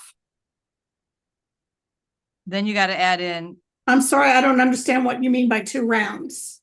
Because if there's a runoff, you get a second vote by mail ballot. Of course, yeah. So we're gonna pay for 2. Right. So if the it- 92,500 is the budget to cover the general and runoff elections. But according to their pay structure, it should be closer to 105,000. If I take in all of these other numbers that they have on here for runoff standalone election day services is an additional $12,000. Poll worker pay, plus the additional precinct services, accounting and billing, it's more like 105,000. So I'm just. Yeah, so honestly, I budget and I hope I can stay within the budget. Until I was city clerk, we never even budgeted for the runoff. And the elections were budgeted $25,000 every year, and I changed it to budget it for what it actually cost. And I did build in an increase over last year's election. So it depends how many municipalities have elections because we split the costs. So Okay. we never know actually until we get the final bill. Understood, and I appreciate all your hard work on this. I would feel comfortable because I know there's 3 people in one race this coming March that's going to equate to a runoff, most likely. Although they can waive it, it's waivable. It is waivable, but it's never happened in history. I would feel more comfortable approving this if we could increase it to, and if it comes in under budget, great. But I don't want us to have to bring in a budget amendment back if we do have 2 runoffs and it goes past 92.5. I personally would feel more comfortable if we went 100. 2 runoffs. I don't understand. I'm saying 2 elections, sorry. Oh, I would feel more comfortable like 104,000 just to give us cushion and not to be coming in and having to do a budget amendment. I would rather allocate more funds for this, knowing that we're probably going to have a runoff. Just my thoughts. Bless you. Which will cost us over $73,000, Okay, but but hopefully. this 92, sorry, it's not my turn. Turn your light. The 92,500 is what we budgeted already. Right. So it would be a budget amendment if we have to increase Well, it. not necessarily because I did go through all the bills and take that into consideration when doing the budget. So I believe the 92,500 will cover the election for March. Okay. Okay. We believe you then. We put our full faith and credit in you, Miss. Note, note to the second and third people coming in. Okay, so we have all in favor? Aye. Thank you very much. Passes unanimously. Just remember we had this covered. Oh, come on. Well. So now we are on C, discussion about unsolicited proposals brought forward by Commissioner McVoy, which I see in the packet. It says staff report, but that was, you did that? I did that. Okay, so it's not a That's staff report. Usually Melissa has asked me, you gotta give a staff report, so I did. But Or I geez. gave some that she can use as a staff Which we received on Friday. Correct. So it's your agenda. I don't have any blue cards for this. I don't think I was looking before and I don't think I haven't. Do I have some? Oh, okay. There we go. Okay. All right. So you're bringing, I'm Peggy. Thank you. Thanks. Whoops. So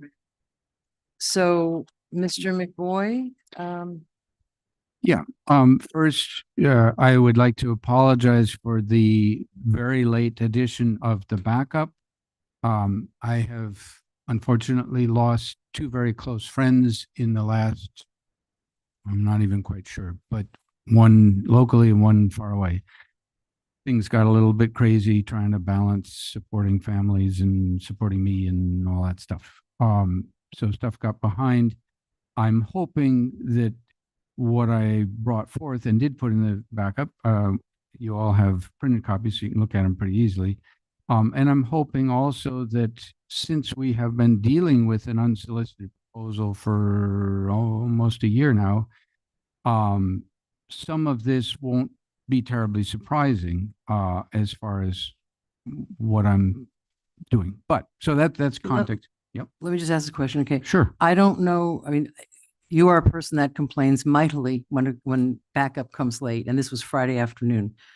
I don't know that this is, I mean, the WMOTA project is on its way.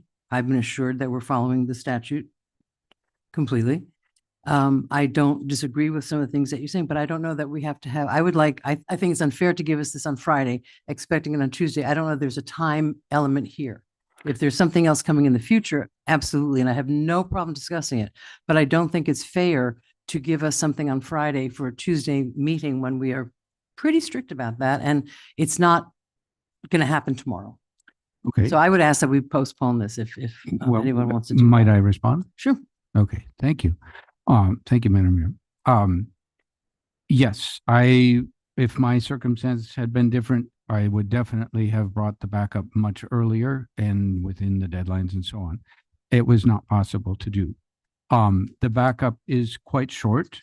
There's not a lot and you know, it's possible to have a look at it. The concepts are not that strange to us. We have, and in terms of timing, is there some degree of urgency to it? Yes. We all received on Friday unsolicited proposal, a massive unsolicited proposal. Which, and let's go back and forth a little bit, which we all received, and it's quite massive, and it's way beyond any time frame that makes it an emergency. No, I that's would not like to true. have it Their more- timescales, they wanted to Well, set that's decisions their on. timescales. That's Well, they asked for it. I have sat here at a meeting recently where the proposer of an unsolicited proposal definitely tells it, hey, we have a time scale. It's our time scale and you guys need to follow it. We sat here very recently and I was quite upset about that because the decisions were rushed through. None of this process was used. And we were told we would have more bites at the apple. And then instead of more bites at the apple, we get, hey, you need to do this quickly. So yes, I do think that there's an urgency. I think we can also learn from a very recent process. We had a request for proposals process to come up with vendors, I guess you would call it, providers to help us with the beach. And I thought, for me, that was very much of a learning process that we developed the request for proposal. We put out what we wanted. We developed some criteria. I think that was somewhat with commission input and somewhat with staff input. Came up with some criteria. 4 or 5 folks, different folks, crowdsourced information, brought it to us. We had choices. We had the ability to look into each of those applicants, the 5 or 4, whatever they were, get some background information that they provided, context that you could call, references essentially, whether they'd had any lawsuits, all these different things. And the most fascinating part for me of that RFP process was that as we went through it independently and did our ratings on it, all 5 of us, and I think it will come in no surprise that we have somewhat differing views of the world, came up with very similar ratings. And that to me was a reminder that there's a very good reason for request for proposal processes. It has a bunch of provisions in it that protect public monies, that help us make the best decisions. The reason I'm bringing this forth is that the state rules have changed a little bit on unsolicited proposals. We can expect across the state to see more of them more frequently. An unsolicited proposal has a tendency to show up, boom. And it usually, it's presented by the private side who knows that, and they're usually for public-private partnerships, they know that they will make money off of it, or they wouldn't take the trouble to provide the proposal. They know that. They drop it on us, and their business is to make sure that it has enough shiny objects with it that we all go, oh yeah, we want one of those. And we don't have the safeguards in place that a request for proposals process does. So what I'm proposing here is let's give some guidance to our staff to come back to us with a procedure for handling unsolicited proposals. And this grew out of discussions with our city manager, that the city manager said, if you're not happy with the process, that's fine, but give us some direction, which I thought was a reasonable suggestion. And all I did here was go into one of the tables is a bit of a comparison. What do you get with an RFP? What do you get with an unsolicited proposal? The other is, what are some of the problems that can occur with PP3s, which is what most unsolicited proposals are for. And, those are things to be aware of. All of this comes out of the Government Finance Officers Association, which is a national organization that, they're just government finance officers who take the extra trouble beyond and above their municipal duties or county duties to put together best practices. And they had a lot of suggestions. So I looked at those. I also looked at Strong Towns, which is, again, a national organization, a different type of organization, but a national organization. And, put that information together. You can certainly look at their sites to get more detail. But I would propose that we initiate the process of giving our staff direction. We need a procedure for handling unsolicited proposals. We have to my knowledge anyhow, we have every legal right to develop our own process. And I called it a straw man. I think that's the technical term of what that might look like. That's an initial, it's called a straw man because it's not, hey, you got to do this. These are some ideas that seem to be best practices. Whether we want to adopt all that or adopt some variation or do some things and not others, that's up to us as a commission. But I think we should initiate that discussion of whether we want to have a procedure. Maybe the commission says, no, we don't want any procedure. We'll go with the state statute. That's good enough for us. That's possible. Or yes, we should have a procedure, but we certainly shouldn't start with this. We should come up, our staff should come up with something different. But whatever, I think it is quite timely to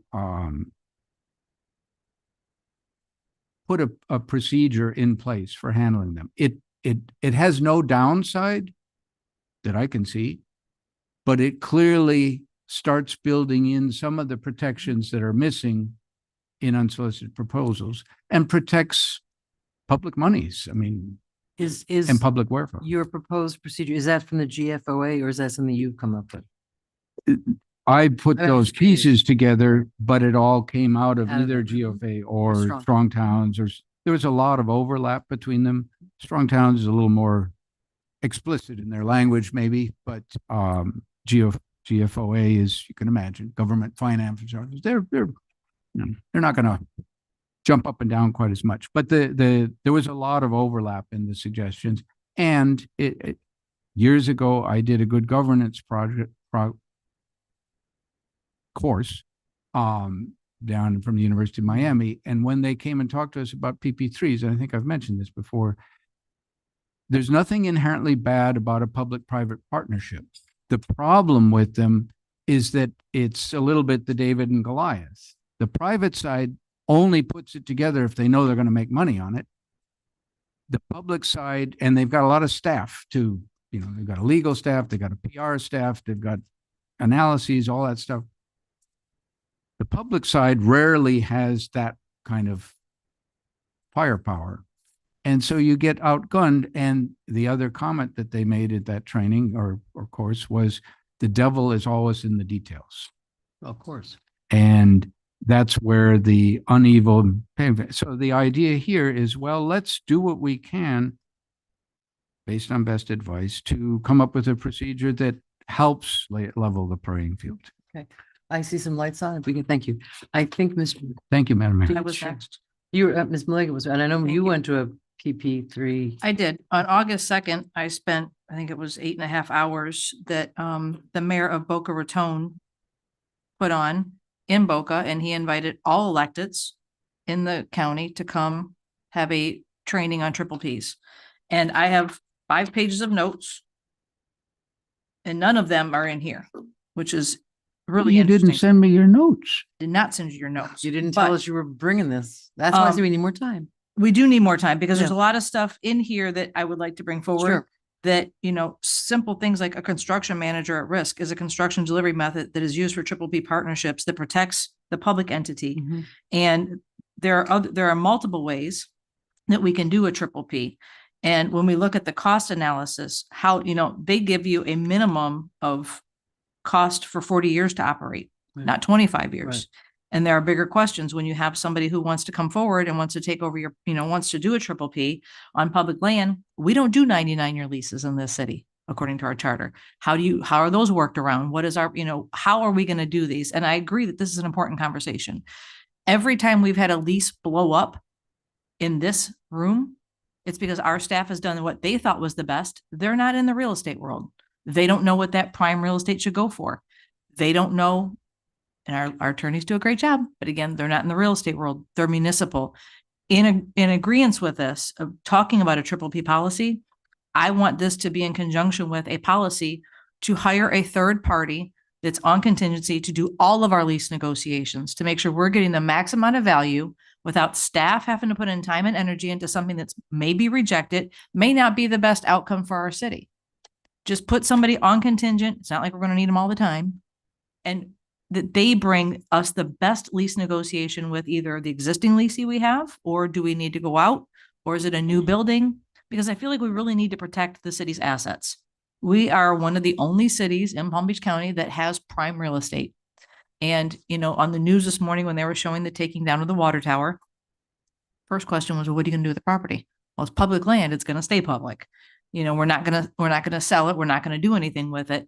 But I think that this is an important conversation. Do I think getting back up on Friday afternoon, it gave me angina? Yes, because then I wanted to make sure that I took the time to read it. Because we also got another PPP, you know, offer out there. I just think that we need to bring this together. And if we could have another person come in and give us a presentation like the company that did for Boca, I think it would help all of us, even if we did a workshop on it. I'm not afraid to workshop on a Saturday or on a Thursday night on this conversation to make sure we do it right and set a policy and procedure that whoever's sitting up here has to follow for the consistency of the city. That to me is more important than making fly decisions on offers that come to us. And I know that there's things that come to staff where they get offers and go, yeah, no, thank you, but no, thank you. You know, Or to some of us. we don't want a petting alligator in the middle of, you know, a parking lot. You know, there's things that they get that they're like, yeah, no, it's not going to work It here. looked good. It looks good on paper, but it doesn't work. So I thank staff for, you know, thinning out the stuff. Otherwise we would see a lot of crazy stuff. But I'm 100% in favor. Let's do a workshop. Let's bring some ideas together and what is the best policies for the city of Lake Worth Beach for us to do for our land. That's all I got. Thank you. Who's next? Mr. Diaz. Did they just agree? What? I appreciate this coming up because, you know, when I read the agenda, the first was discussion and the discussion has to start somewhere. I didn't read it as like, this is it and we're going to take it. Cause there's a lot of things when I read it, the 3 pages, which took me like 4 minutes. There's like quite a lot that I definitely agree with. There's a lot of things I feel like that weren't necessarily considered. Vice Mayor Malego, when you mentioned like the lease agreement, I think we've talked about that in the past. I want to separate that out Yeah, I from wanna this separate that out. process. But 100%, and I agree on the lease agreement thing, and that's only, and that's should be across the board, right? It's not, it's a practice that to have policy written out so that we're not, I mean, we're generally not blindsided. We're honestly talking about the public, right? And if there was something that I learned from WMODA, and I'm not picking on them because I like the project, but a lot of the comments were, like, what is this process? It feels rushed, blah, blah, blah. And like, those of us that know land use law is like, well, there's a difference between unsolicited and a request, all that stuff. General public, you can't expect them to know that. And so there is definitely like a need at the very least to have some transparency. Like the thing that I kind of have the most experience with that I thought about and to compare is there's a national law called NEPA, National Environmental Policy Act.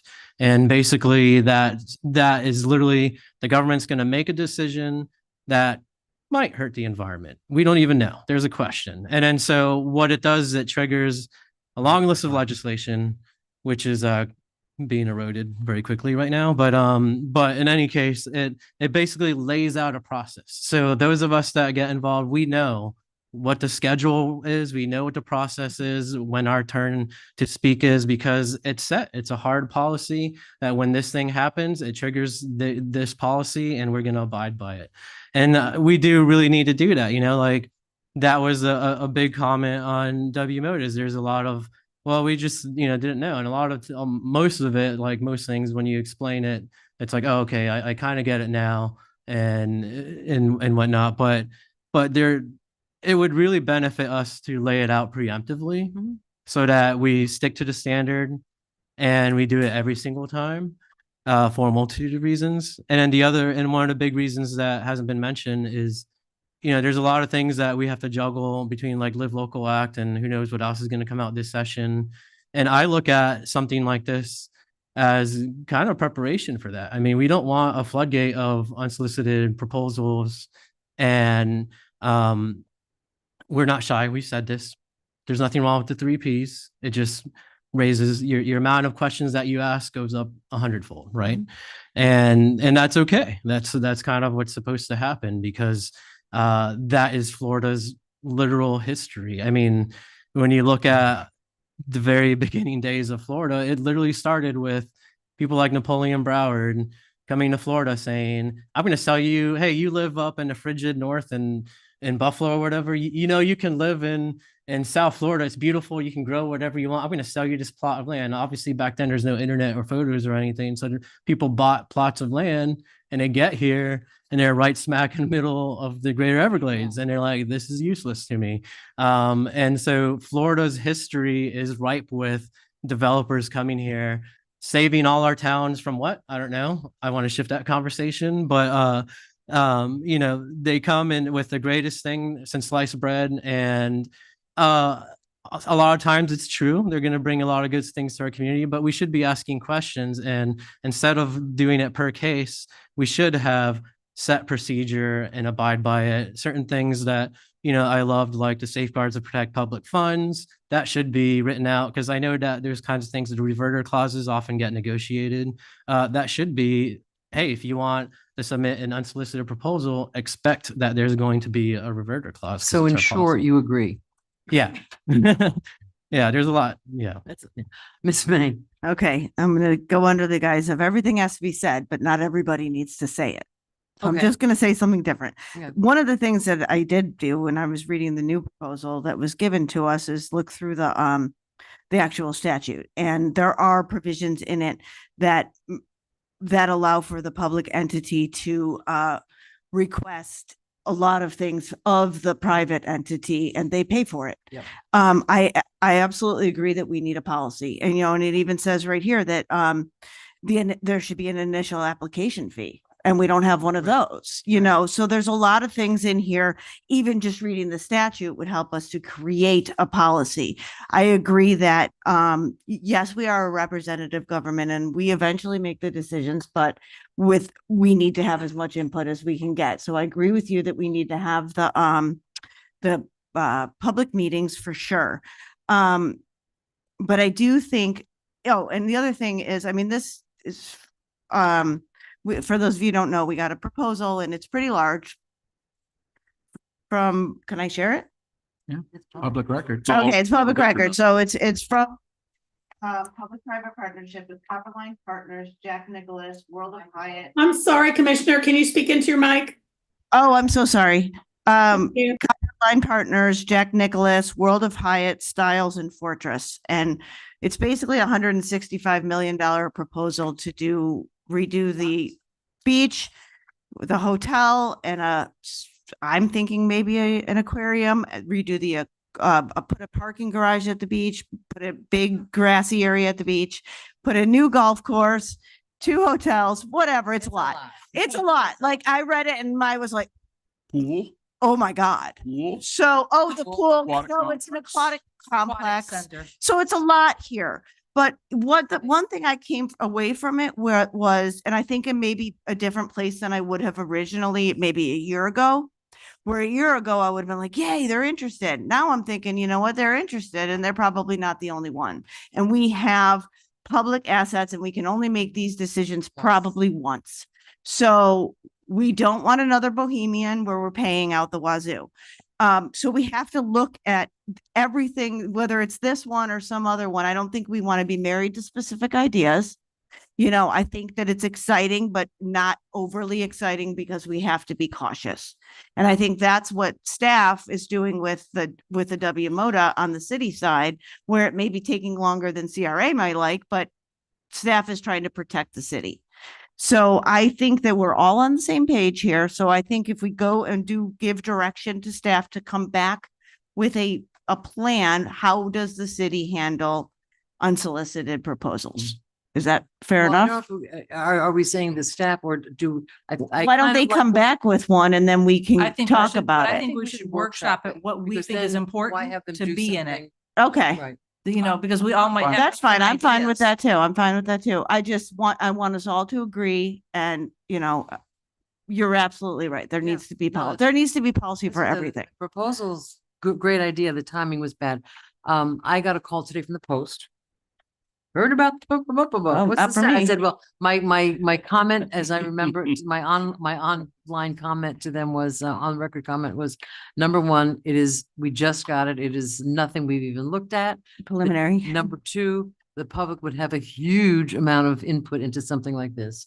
We have no idea if it's so big and it's really big. But I do have to say, not to interrupt you, but when We we did. hired our You didn't interrupt lobbyist, me. I'm sorry. I owe you for the 2 times you took me back. It was my turn and you guys just took over, but No, they okay. won't. But I have to say that we did challenge Richard Pinsky. We And, both did. and when I did tell Mr. Brown today that I told Mr. Pinsky after I got my butt chewed out by many of you sitting up here about him still being our lobbyist, I said, you better bring us your best A game that there is. And then I got this and I'm like, why did I say that? to him? Like, why would we even challenge him? Like this is a lot. This is big. Yeah. It's And I had many some moving issues with some of it, but Yeah. so we have this giant proposal. We have, we have no obligation to rush it. We have no obligation, we have a lot on our plate right now. We've got WMODA going on. We've got to kind of figure that one out. I think we do need to, the Bohemian Garage debacle, I brought back West Blackman antique cars, let's talk about that. Let's get some income in there. Yeah, I don't know what it should. All right, let's stay on topic. Just in terms of doing it. So, my comment to the Post today was, this is like interesting, but I haven't even looked at it yet. So I think we should have a workshop. I think we should all, I read Strong Towns as well. I read these things as we go along. So, come back with your proposal, Sarah's proposal, some of us come up with something, staff come up with something, and have a workshop on it. So I think we're all in agreement. I agree. I can reach out to the mayor in Boca and ask if he can share the presenter's information to maybe come to the workshop and do a small presentation to us with some of the data. Already ahead of you. Of course you are. So I was going to, well, is everyone? It is on, Mr. Okay. Brown. It's your turn. So yes, already ahead of you as far as getting a workshop scheduled. I will look into who Boca used to do that. I also have a couple other contacts to see who they used as well. I know one of them. I don't know if we want to use them or not, but I do want to look at a couple different options to see what the best would. Who? Yeah, so I spoke with them last weekend today, and I'll actually see them tomorrow as well. We're gonna have that whole project kickoff for the beach. They are the the consultant we chose for the whole beach project. So that will be forthcoming as well, once staff has a kickoff with them to start that whole process. I will get going on a workshop, first and foremost, since this proposal came up. We did receive it last Thursday afternoon. I put it on all of your desks, so most of you didn't get it until Friday. If not today, I'm not sure if anyone came and got it before the weekend. It is a very large thing. First and foremost, as far as step one, would like them to come and give a presentation, obviously, to kind of go through everything that's in here, but also at the same time, I want to have, from a staff perspective, I see William sitting back there. There is a conversation that we'll need to have just from initially, just basically everything that's currently in there. There are some things from a city side that would require referendum. There are certain things in there that, so I think before we get too far into this process, all of you probably would like to hear from a staff perspective what would have to happen on our side if everything in there unchanged as is were to come to fruition. There's definitely some things that we would have to do on our side. So we might want to start with that to see if that's based on what you hear from us, even anything you guys are interested in To have based on staff what would have to analyze happen. what would have to happen. Correct, because there's, I don't know if you want to. But again, that's Speak on- staff money, and if we're gonna do that, Copperline needs to pay for that.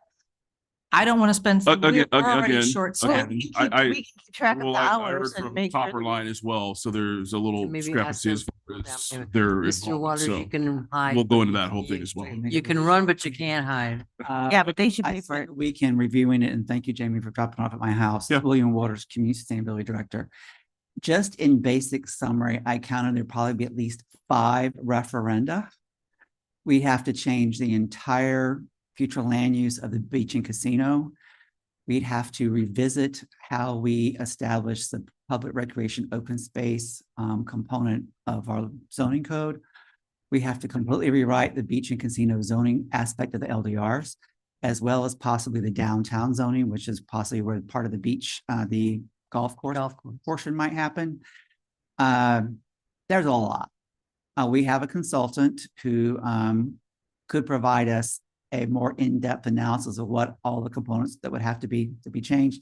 But what I would like the public to be aware of is that if you do see this proposal, the schedule of anything happening by December of this year is absolutely Completely ridiculous, preposterous. right? We just could never get there. If they gave it to us 2 years ago, we may be on track. 2 years ago. Let me suggest that we scan this in and put it on the website so that people can. Or they could see it. probably send us an electric file. Or whatever, I electronic mean, file, I just so mean. that it's accept Well, that it's before- available.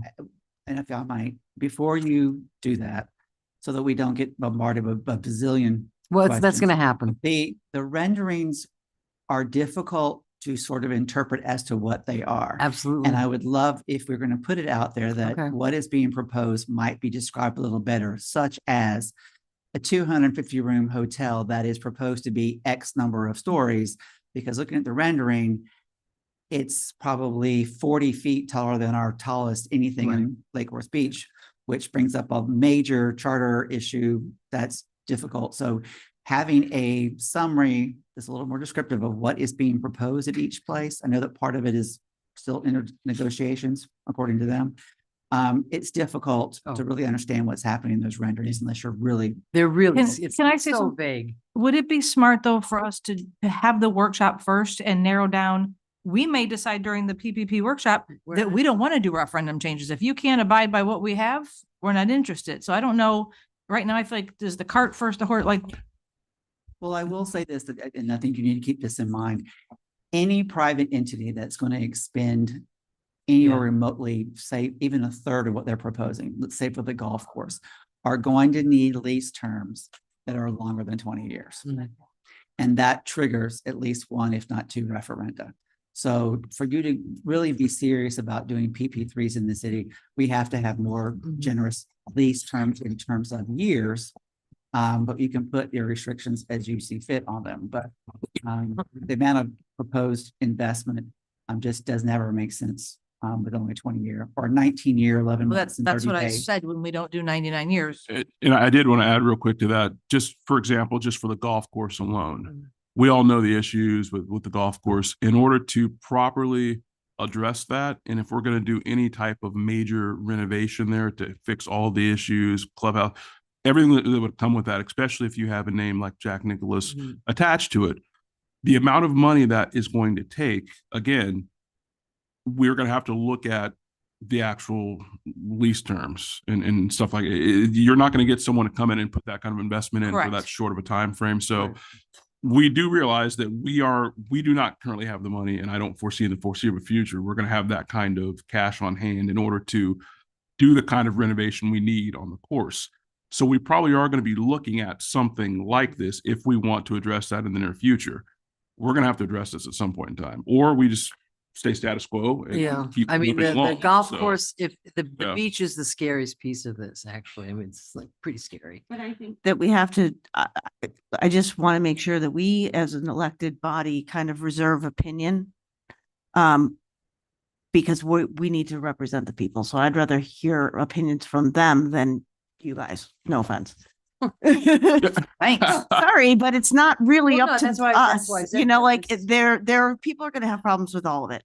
Some of it, all of it. And it's all of it's negotiable. So to go into each specific, I like this, I don't like this, is really a waste of our time. Yeah, again, it's just kind of going in with an open mind. Again, we just got this end of the week last week. We haven't even spoken with them yet. There's been no president. There's been nothing. So Would not be the political will to go forward with something this. and again, it's everything in there when you kind of look at it, because one could look at that and say this is all geared toward tourism.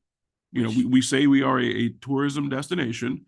Well, this is geared toward tourism. And we do need a bigger tax base. And we do need so there are different ways to look at it. It's just a matter of just kind of, there's going to have to be things that would have to happen. But I first wanted to have, just so everyone was aware, this isn't something that could roll out as is. There are, as Mr. Waters was saying, there are a lot of things that would have to happen on the city side. So there you have it. There you have that. So what do you think our first step should be? Either have them come and give a proposal or get the list of the things that would have, give me the guidance. I would like to have everyone's going to have questions. It would be nice to have them come and actually present what their proposed project is. In 10 minutes. But don't you think that we should have our PPP workshop prior to, because we're not even going to want to know what our policy is for them to come present. I think, again, we have the book, we see what they want to do.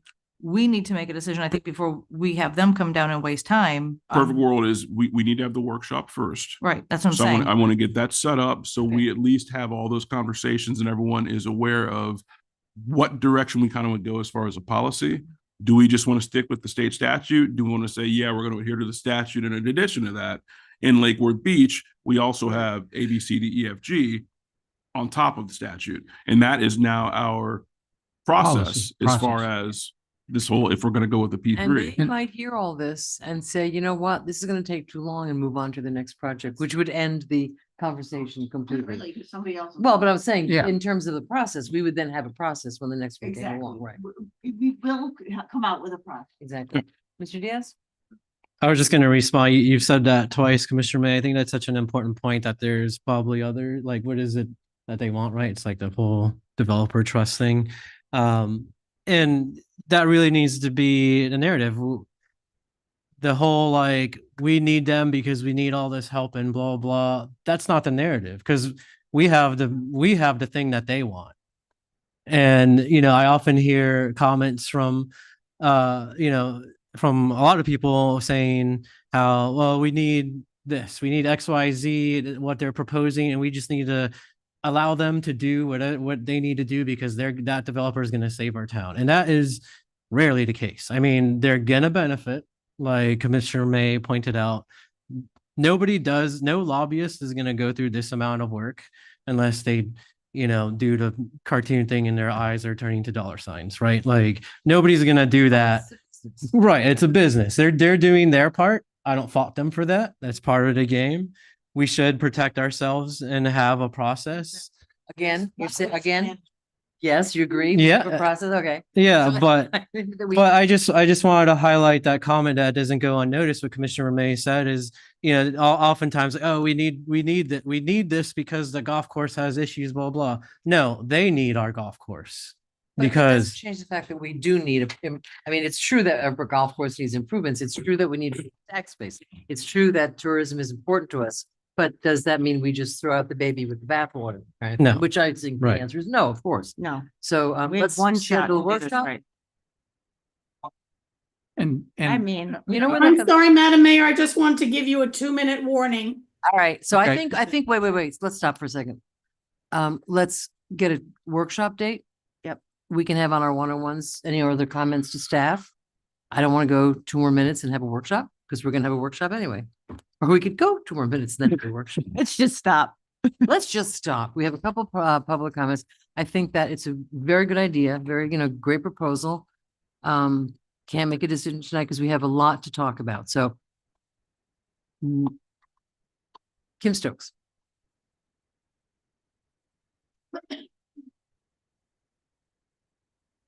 Hi, Kim Stokes, 1321 North L Street. I want to thank Commissioner McVoy for bringing this forward and your willingness to discuss this, even though he wasn't able to get his backup on time, and being graceful to him in his time of loss.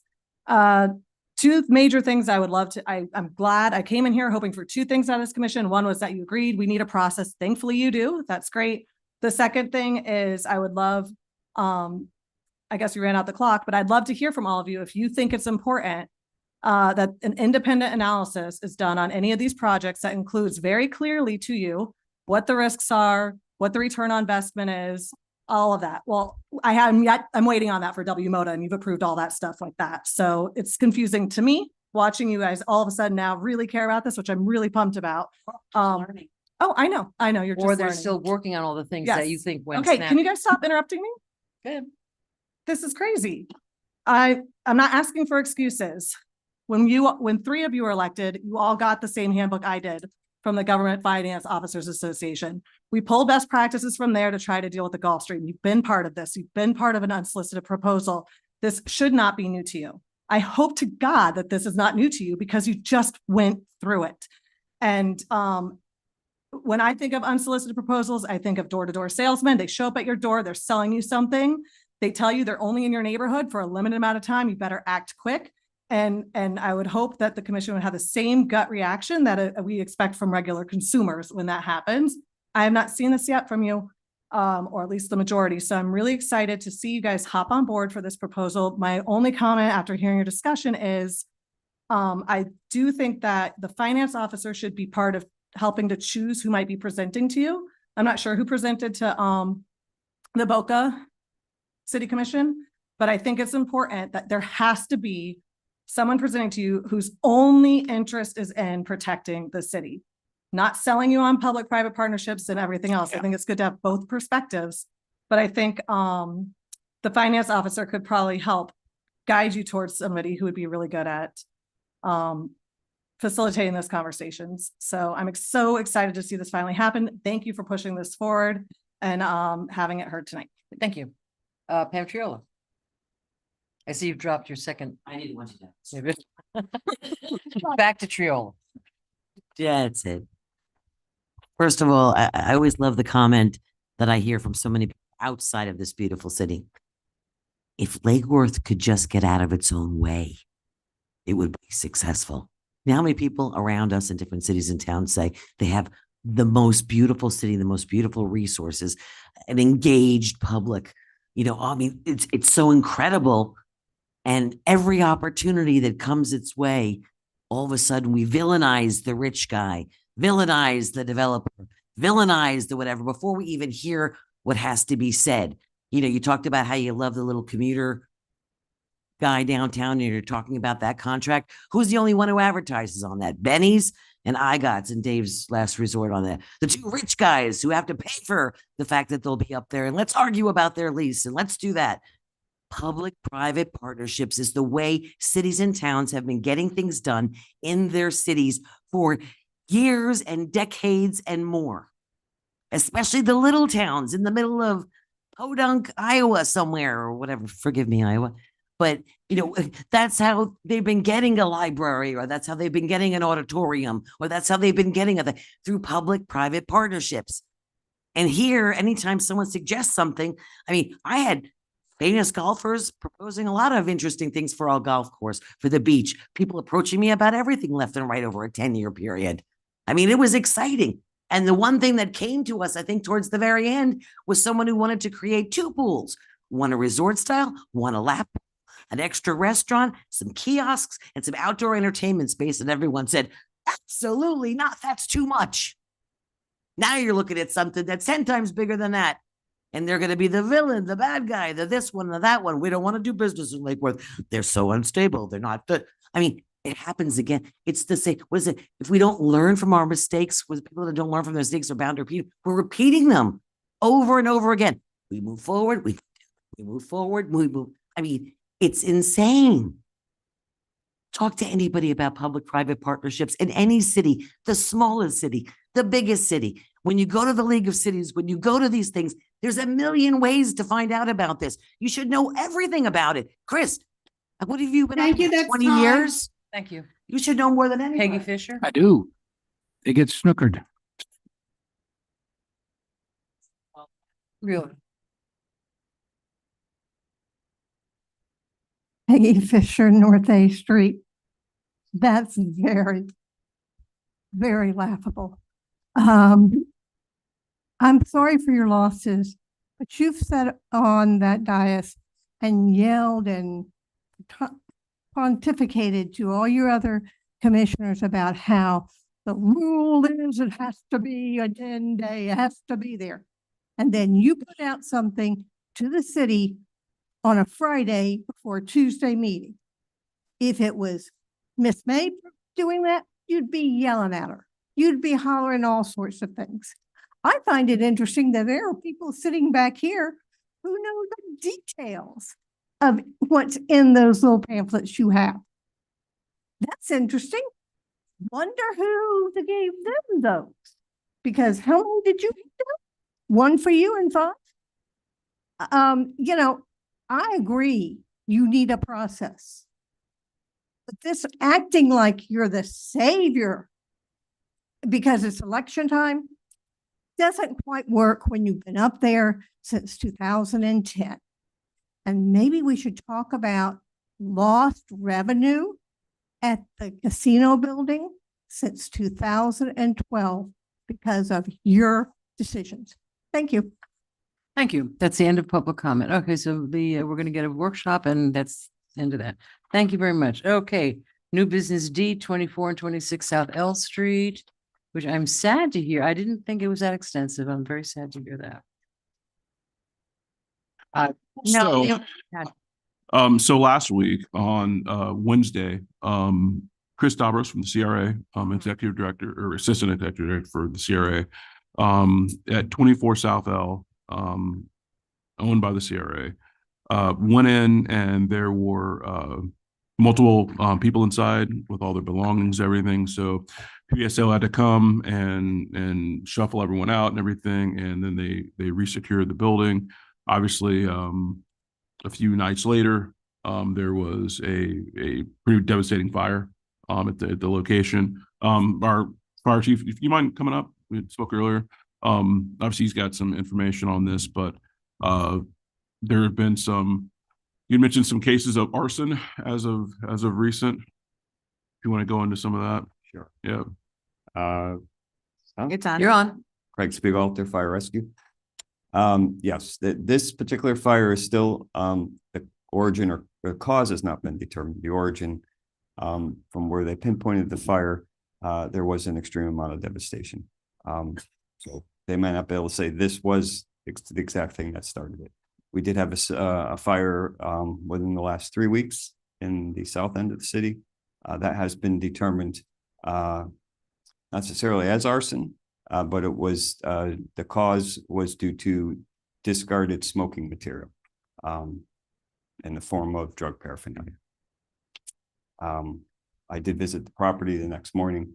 I did get a report from my battalion chief, and it was that the property at some point, was being inhabited by, who knows, On L Street or the ones that farther south? the one on L Street. Which I wonder why it wasn't, I mean, I would love the CRA to have kept on it about keeping it secure.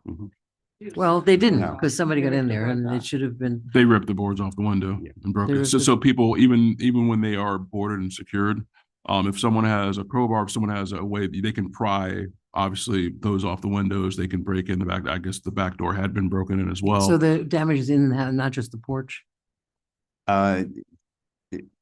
It appears, if you look at the front, it's the porch, but when you go around to the backside. That's my, I haven't done Yes. that. Yes. I have a question. Is that something that you could use as a fire training for the Palm Beach County Fire Rescue? No. Too close to another Do you want the building? one next door? It's not so much too close. There's a lot to do if we were to have what's called an acquired structure. Right. And to burn that down. There are a number of steps and processes, and then the abatement if there's any asbestos, and then it gets very costly. It's Okay. very, very Just a costly. question. And with the amount of damage that's done there now, there is some structural integrity. It would not be worth the while. But I'm not saying, I've been here 13 years. We've had a fair share of arson fires in a number of abandoned buildings. I'm not saying that's what's going on right now. The fire code does give some guidance that Palm Beach County adheres to, which you adapt as the city because we provide your service. That gives guidance on securing these structures that are abandoned. I can't say if your building code does, but that would have to be something that would probably fall into a conversation with the town manager and the fire marshal, who is Chief Dorita. And we've been more willing to do that with you. But the fire code does give a lot of guidance on how abandoned or properties that are no longer being used, how they should be secured. Secure, yeah. But that doesn't prevent somebody from a crime when they are posted no trespassing to go in there and just tear it apart and make their way. So sad, because I mean, Yes. yeah, well, yeah, it was no trespass sign like crazy.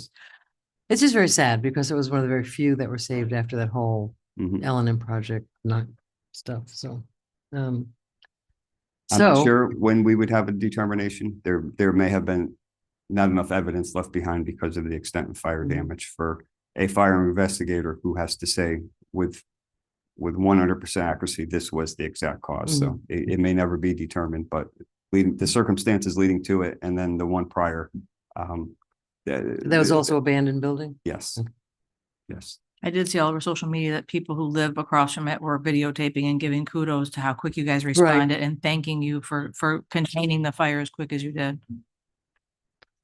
But I did take notice to that. There are other properties close by. If it's on something the city is being. Maybe we should look at the way they suggest that we secure them. Well, that is in our building code, correct, William? Administrative code, okay. Okay, As far as how to board and secure a Well, property. does the fire department or somebody else have a more, I'm not familiar with the code. I did lean on our fire marshal, because I do like to keep the cities I have a Yeah. relationship with informed. Sure. And something like that, when I saw it the first thing in the morning, that building is a complete loss. And So it's- now does the city want to take, and I don't know if there's liability, but now it's a wide open structure because we have It's- to go and in it's and not do our secured. job and we have to remove the boards and stuff. So our firefighters don't get trapped inside. Our Right. job is not to resecure it. That's not what we No, of do. course. We would certainly. yeah, it's if you standing were to wide ask open us, Yes, again. but we do not do that. But I want to let the city know that that's what happened to the building. So leaning on the fire marshal, he did allude to me that the fire code does give guidance, and we will certainly be willing to work with you if you need any assistance in that. Good. And speaking with the CRA this morning, they have put in for an emergency demo permit because it is not currently secure. They did put fencing around it, but again, anyone can cross that if they so desire.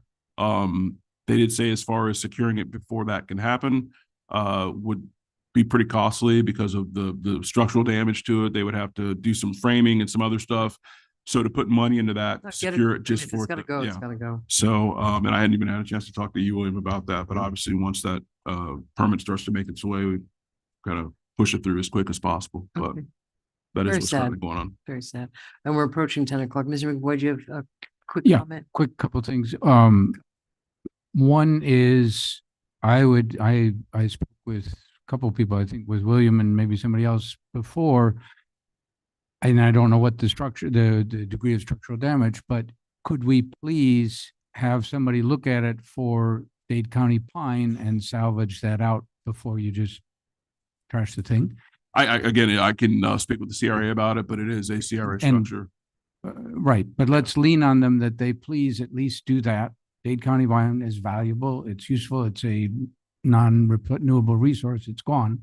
And the other is just a comment that, and the mayor may have similar view, it's really unfortunate that the CRA evicted people quite a while ago, number of years ago.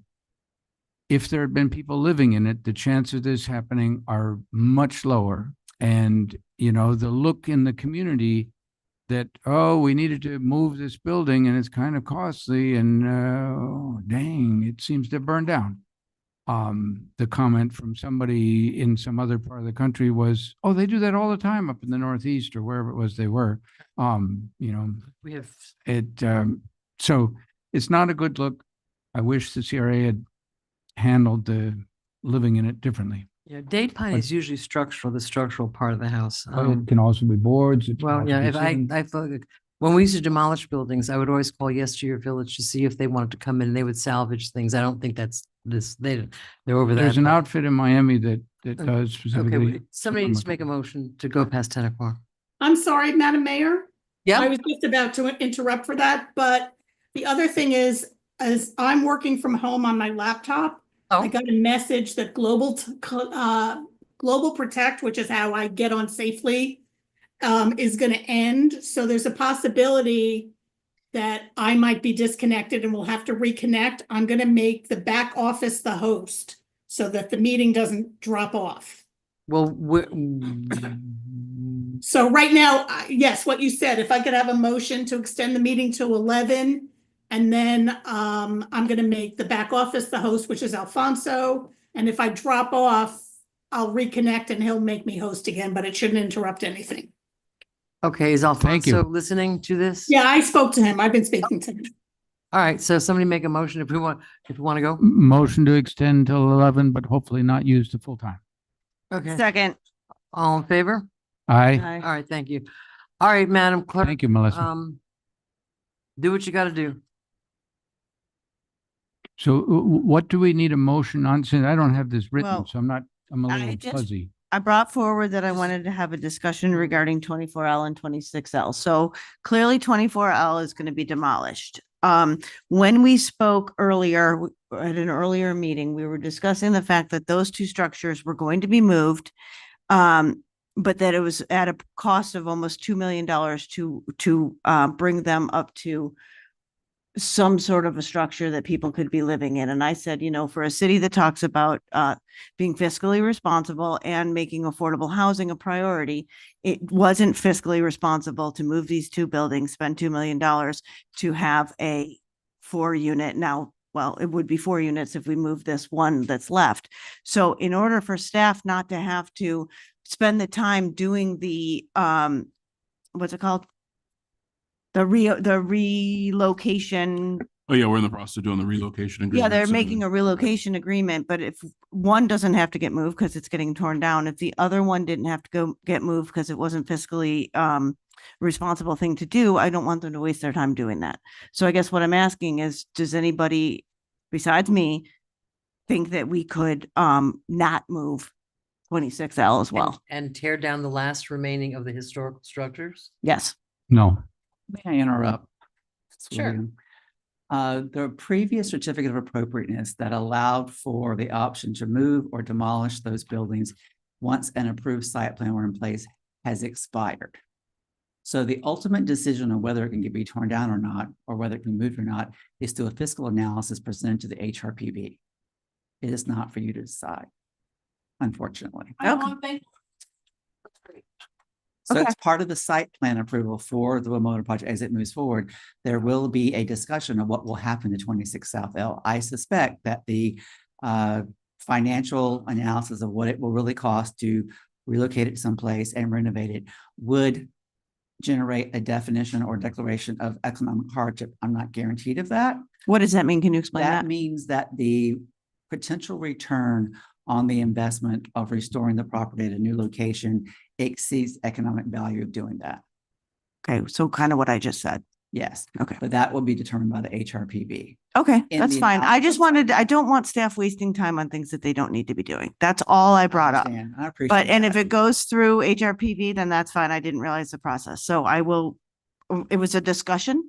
Yeah. So we're done. And I would just throw in that there are more things to consider than the economic feasibility of it. And I would second the mayor's motion. So, okay, so we have our answer. And real quick, so the agreements we're working on right now for WMOTA are the relocation agreement that we just talked about, as well as the long-term maintenance agreement for the Arts Alley and the Arts Alley extension. For the relocation agreement, it was 3 particular structures, obviously 17 South M and the accessory building behind it, which is the garage, then 24 South L, and then 26 South L. Obviously, with 24 South L now having the situation, the 2 would be 17 South M and then 26 South L. But again, we're kind of going through that process. Which is why we needed to do the garage. I mean, it's the building, the front building of 17 South M. The garage is. Here it comes. Oh, here it comes with an answer. 17 South M, both the garage, the accessory structure, and the main building are contributing structures in the historic district. Well, there were. And yeah. that's why they were chosen and they were also have been used and occupied since they were renovated by Dale Construction. Absolutely. And so they were determined that they would be appropriate to relocate. Right. And I'm not arguing with the front building. I'm just saying the garage. I mean, there's a lot of contributing structures that have now gone the way of all flesh. So in terms of cost analysis, I'd like, I'm sure I would like it to be separated out, how much for the building and then how much for the garage to be done. I mean, I think it'd be nice to have it done, but I think let's look at that because I think it's the house that's the more important thing and almost more important now that we have just lost another one. So, all right. All righty. Oh, I'm sorry. I see. Is your light on? No. Thank you. Ms. Malega? No, I just wanted to Make that. bring something up and hopefully I'm wrong. I know, sorry, I know fire stepped out, but, we've had a concern when we've talked about dealing with, and I promise you this is related, our homeless situation and like being in public places. And I had a pretty strong concern that if we address them in public places that they are, and the county is not, providing shelters. And we've had some chilly nights. It's not really solving the problem. We're just kind of sweeping it under somebody else's rug. And I am worried that this problem is going to be more of an issue. Our properties, CRA properties, are easy to know. We know which ones are sitting empty and are at risk. But and as William leaves out, like Good night, Mr. Waters. private properties, I don't know, I don't know how much of a grasp we have of private properties out there that are similar, under construction or vacant or at risk to this sort of activity. And so I would maybe suggest, can we give staff instruction to approach PBSO to figure out what we can do to address this? Because I feel like people are, if they're being flushed out of public areas, they're gonna find a spot. And if it's not gonna be a shelter with the county, it's going to be trespassing on our property or private property. And it's an awful situation. And I think this would be something that we need to be proactive and address, because I strongly suspect there are more vacant buildings that are being broken into these days. Thank you. Okay. Yeah, that's an interesting comment. No, I but don't know what we're gonna do. he I was mean- asking for direction to staff. Yeah, to talk with PBSO to see if there's something we can do to help private property owners who will have vacant buildings or whatever to not be trespassed in such a way. Maybe send them all a letter that says, hey, keep an eye on it. Well, and we have the vacant registry, we should be able to Right, use yeah, that, we and can as have long as they have them a no do. trespassing sign, then they should be able to just use that vacant registry data, I would think. Right.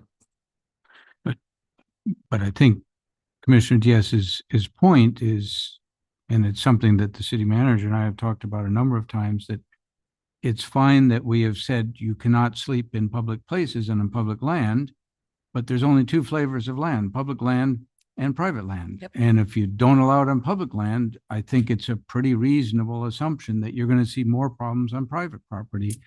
And anything we can do to at least prevent, or reduce the likelihood, you can't prevent, but reduce the likelihood of arson through steps that we can take, those seem like sensible discussions to have. So what would be I guess what would be the direction? Because we do have the vacant property, the registry, but sitting out. So if I owned a property that currently is vacant, it's just a structure that's currently vacant. It would be my responsibility to make sure that structure is secure and everything. Yeah. But so are you asking the city to send something out to every person that's on that registry, just saying, hey, by the way, We've had a go whole spate check of your. fires. Well, I guess what I was asking is, I think a conversation needs to be had with PBSO because I feel like they have a million task forces to address a lot of different legal issues, including B&E and things like that. And maybe they already have something, maybe they have some kind of program. I know they obviously can't go door to door and like search and clear vacant properties, obviously, but maybe they have, I don't know what they have. And that's kind of the ask is, can we approach them and see, hey, like we have this problem, we suspect it's going to get worse. Like what tools are available that we can preemptively address this? Ms. May? I hear what you're saying, but I think that it may have a consequence, an unintended consequence. And the unintended consequence would be, can't believe I'm saying this, but if people were taking shelter in these homes and we make the sheriffs aware that they should be going to check these homes, then they're all going to get kicked out of these homes. So then they're really going to have nowhere else to go. And I just feel like we're really exacerbating that issue. I think it's whoever owns the home, it's their private land. They can secure it how they want or not secure it how they want, and that's up to them. And if people break in, they break in. I mean, that's life. And I don't want, if I had a vacant land, a vacant building and people were living in it and I didn't want to say anything to the cops, but then the city said, oh, cops go check everybody. And those people got arrested. But that's not what I wanted on my private land. I have feelings for the homeless and I want them to be able to stay there. Then we've caused an issue that we didn't need to cause. Well, that's like the $1 million question, right? We don't want them out in public properties. So they're going, that's the issue. I guess what I'm getting at is, PBSO and specifically the county, I had this conversation with county commissioners. Hey, we're having some 50-degree nights. Like, what are you guys doing? And absolutely just I did last year. Zero. I 40 degrees is their cutoff. And so, right. And I think it's Broward, who's further south, aka warmer than us, has a better requirement. And so it's kind of like, hey, county, like we have this problem, we're being forced to deal with it. And, I think the best conduit of that conversation at this point is going to be PBSO because, if we don't want them on public property, they're going to go somewhere. And is it amazing that they're on public property? Obviously not. Nobody wants that. And that's part of the problem. But for them to be breaking into private property, this is Florida. This is a heavily armed state. It's just situations can arise. And I'm not saying just arson, but I'm saying Well, and that's why I took issue with the ordinance changes on how far are we going to be taking this? Because quite frankly, you push them out of somewhere, the problem doesn't go away. We're not addressing the problem.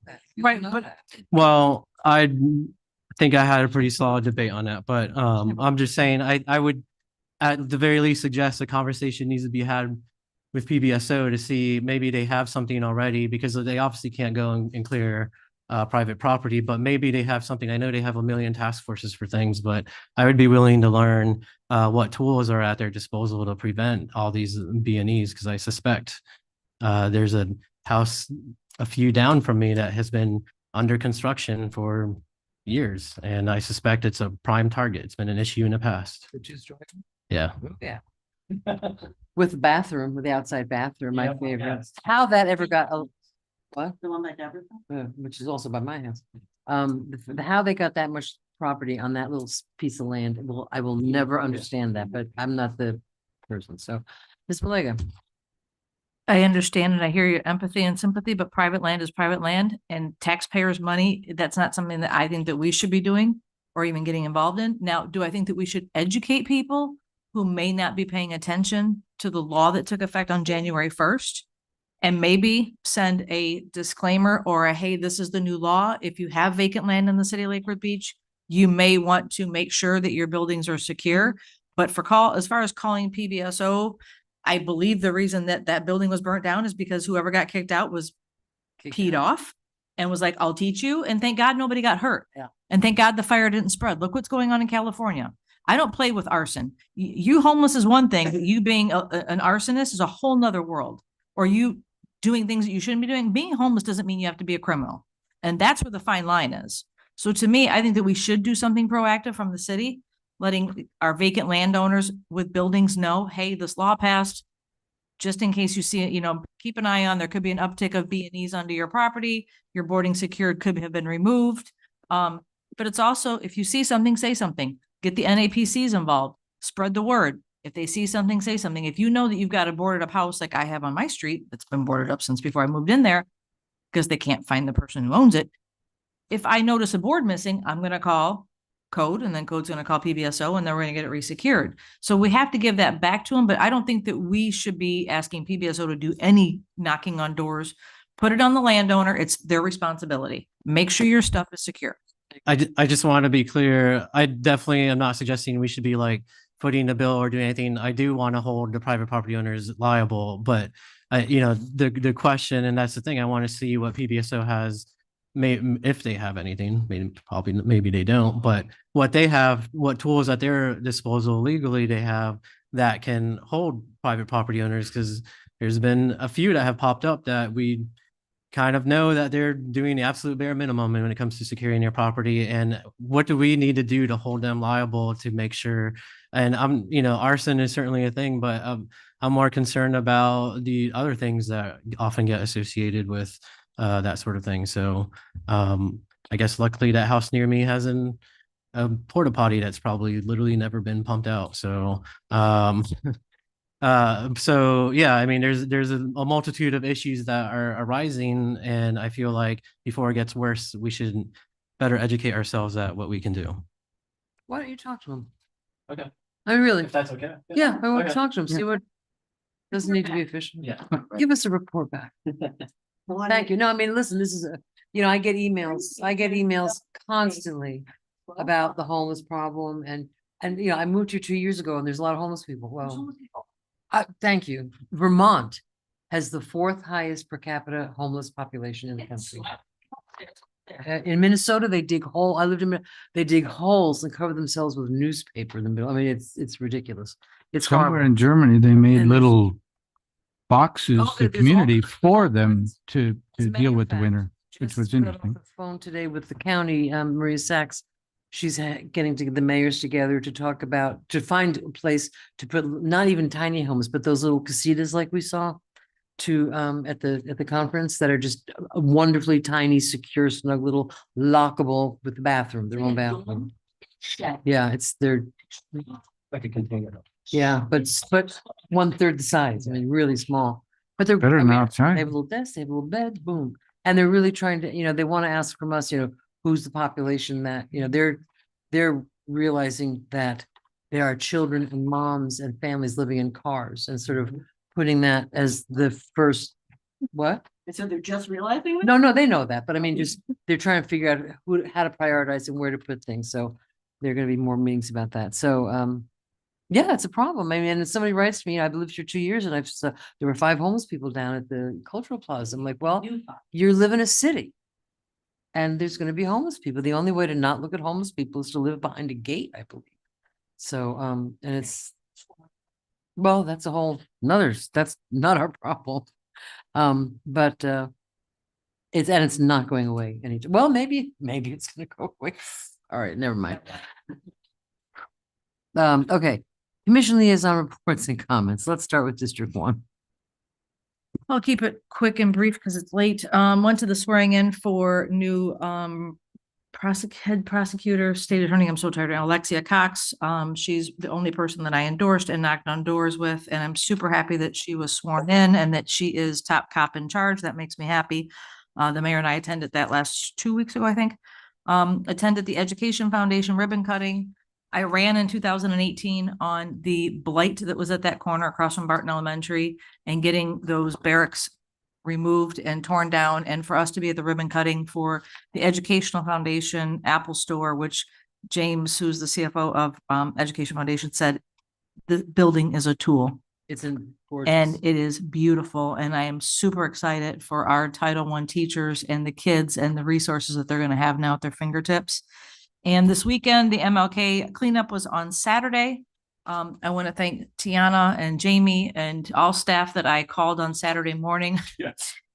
Because the garbage hadn't been scheduled to be picked up and there was parking issues, but we thank you, all of you, for who answered your phone on a long holiday weekend for us. The community was appreciative. Miss Retha Lowe appreciates you. And the cleanup was very successful. Let me ask you a question about that. Other than, you and Carmela, the usual helper people, were there people from the community that you didn't know helping?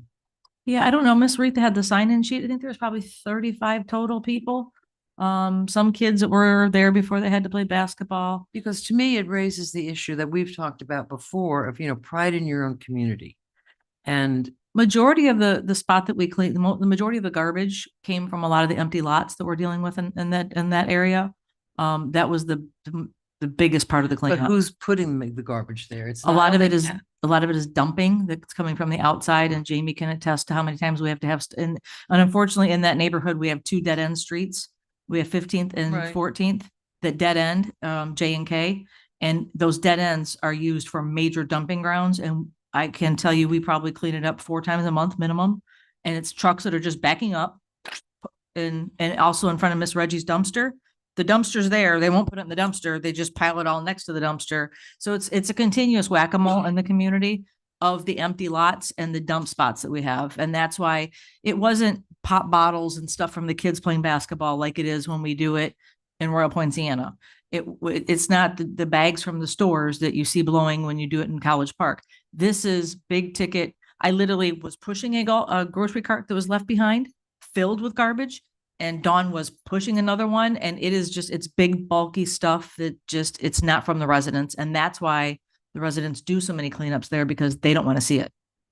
It's a real problem. There's a big dumping problem in that community. I just don't want us to forget the whole concept of the marketing of raising the people's. Well, Healthier Lake Worth Beach has done a great job, and we had a whole meeting last week about, the initiative started 10 years ago with neighborhood cleanups. And now, it started with a neighborhood cleanup and then street signs and garbage cans. But I think it's got to be as much consciousness raising as street cleanups. It shouldn't have to be street cleanups. People should take pride in their own neighborhood. And how do we instill that? I agree with you, but you can't change how people behave. You can just change the outcome. But you can. Actually, you can. You can't beat people to not do stuff. No, but you don't have to beat them. But I mean, I grew up in New York City, and it was a pit. And they started a big campaign. I know but we have educated, we have passed out the pickup schedules in English, Spanish, and Creole. We put out signs when it's bulk pickup so people know when to put their bulk out. We've been doing it all, but you can't change people's behaviors. Well, I think just like people parking on their grass, they're going to do it. Yeah, but I agree with the mayor that And it's something that Like we've all talked dependence on about. the, You've it's got to like have a depending on campaign. depending on the government to do things that you should be doing in your own. Well, I'm talking, well, all right, not the. It wasn't the government. All right, I think it missed has the to, word, what we've talked about a number of times here, a city beautification Right. campaign. which we talked about. A good deal of it is building the momentum and the enthusiasm. And Going to the I schools, personally educate think the kids. it's got to be Apparently. a clear plan that shows all the different stakeholders and what each one is doing. So it's not just the private citizen, it's not just the government, it's all the different pieces. Here's what Public Works is going to do. Here's what the garbage pickup is going to do. Here's what vegetation, here's what the city's going to do. Here's what you can do right at your house.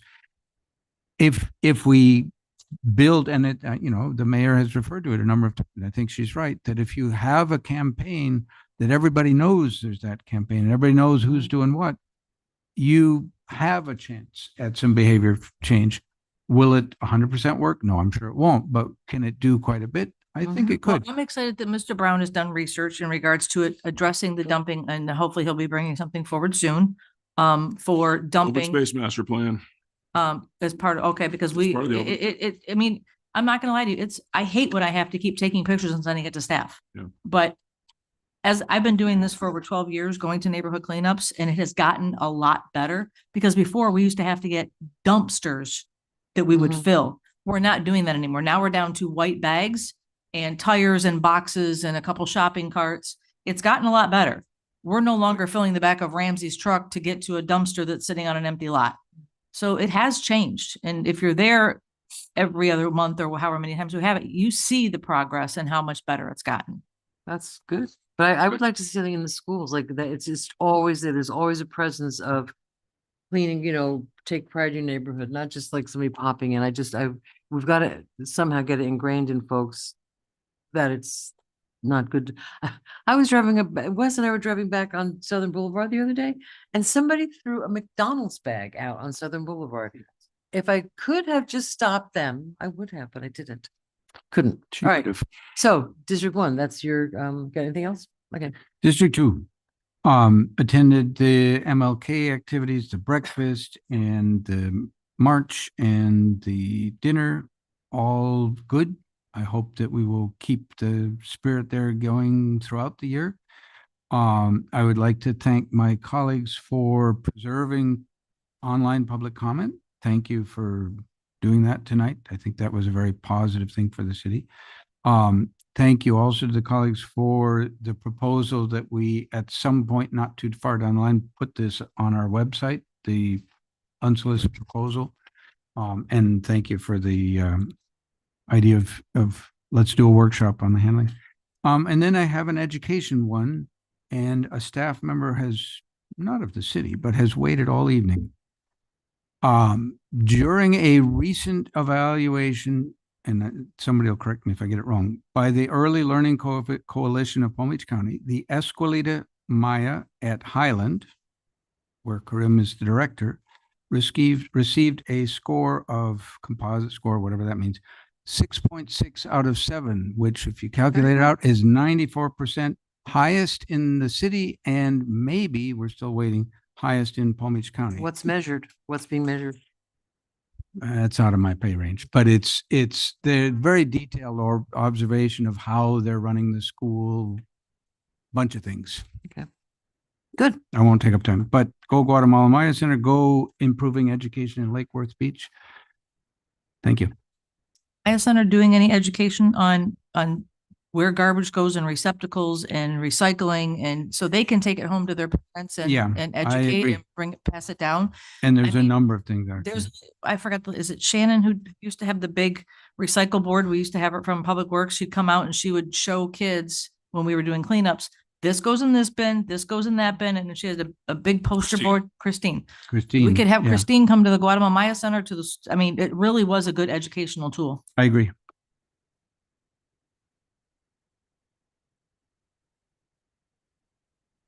Great. What a surprise. That was her initiative, actually. Okay, great. Anything else? Nope, I'm good. Thank you. Okay, District 3. Sorry, I have a wicked headache. The only thing that I was gonna mention that hasn't been mentioned already is that Thursday night, there's the NAPC candidates debate forum, thank you, forum. And Saturday is the library gala, and tickets for the Great Taste of Lake Worth as well as Flothing are available at Techie Tourist and Paws on the Avenue and Eventbrite.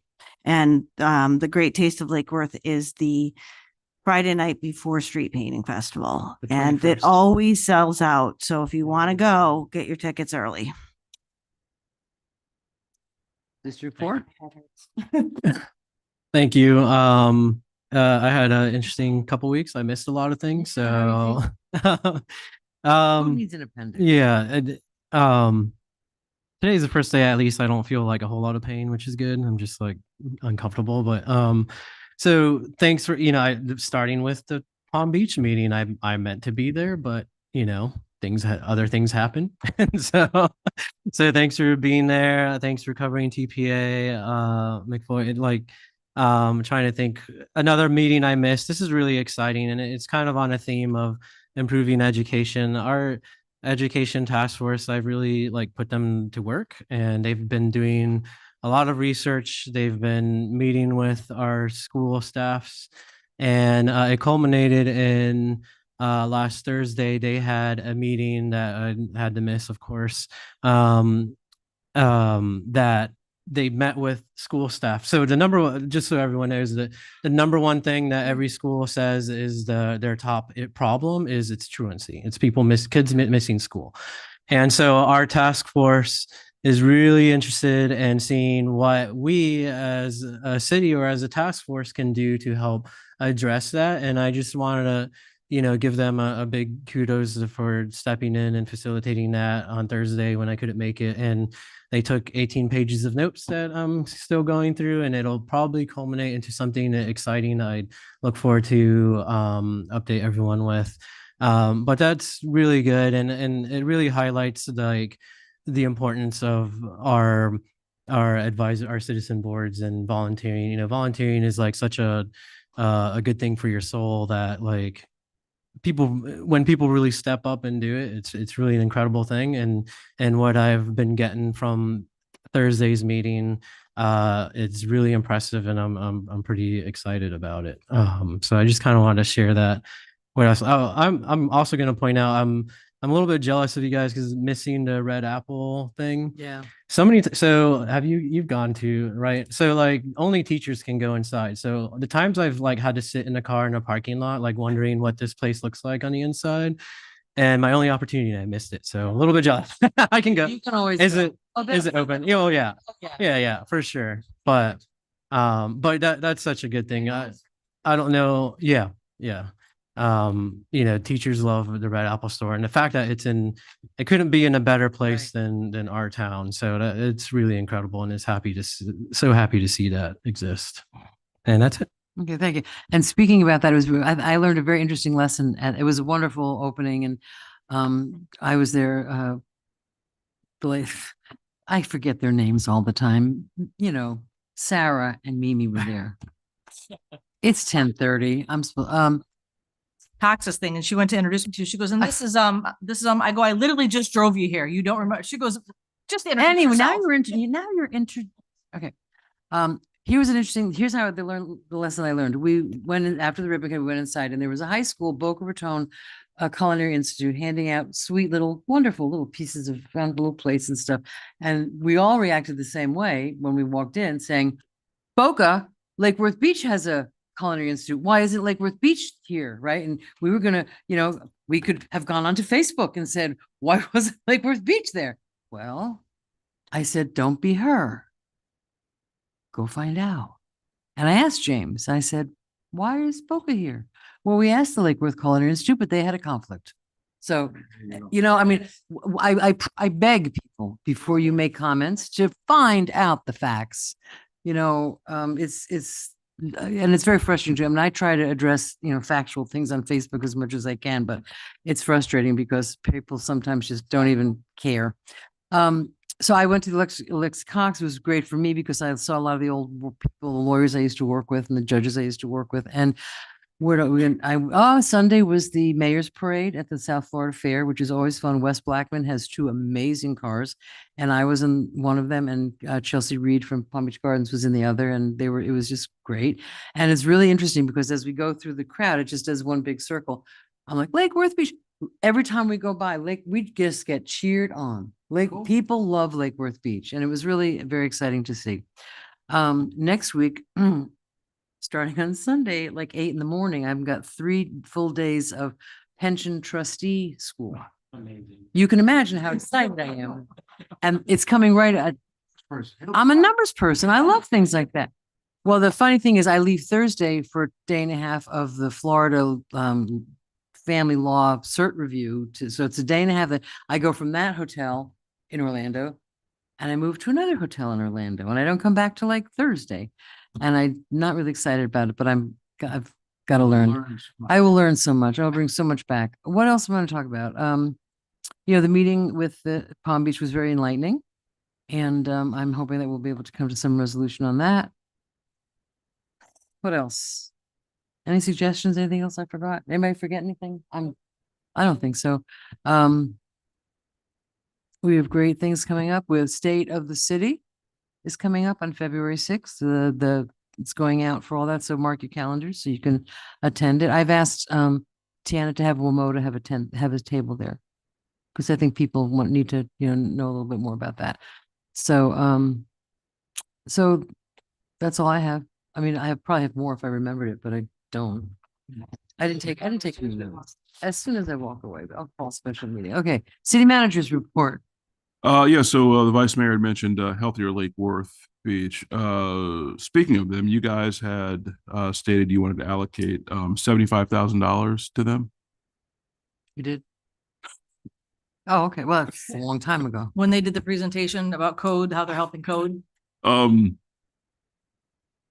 Just need a little clarification in speaking with the attorney how we do that. So if we need a resolution to be brought forward if we're going to do a donation just straight to them for anything that they might do, and correct me if I'm wrong, but we would actually need a contract if we want to designate what you want that $75,000 to go toward. I guess we should ask them what they need. Oh, I just had the meeting last week with Community Partners. The CFO flew into town, and she had a meeting with Carmel and everybody who's part of it, and 2 of her staff members. They were very excited and very thankful for the contribution of $75,000 because Community Partners has been funding. There's only 2 of the 12 healthier programs that are still going, and it's us and Glades. And that's because they said that Lake Worth Beach has done an amazing job.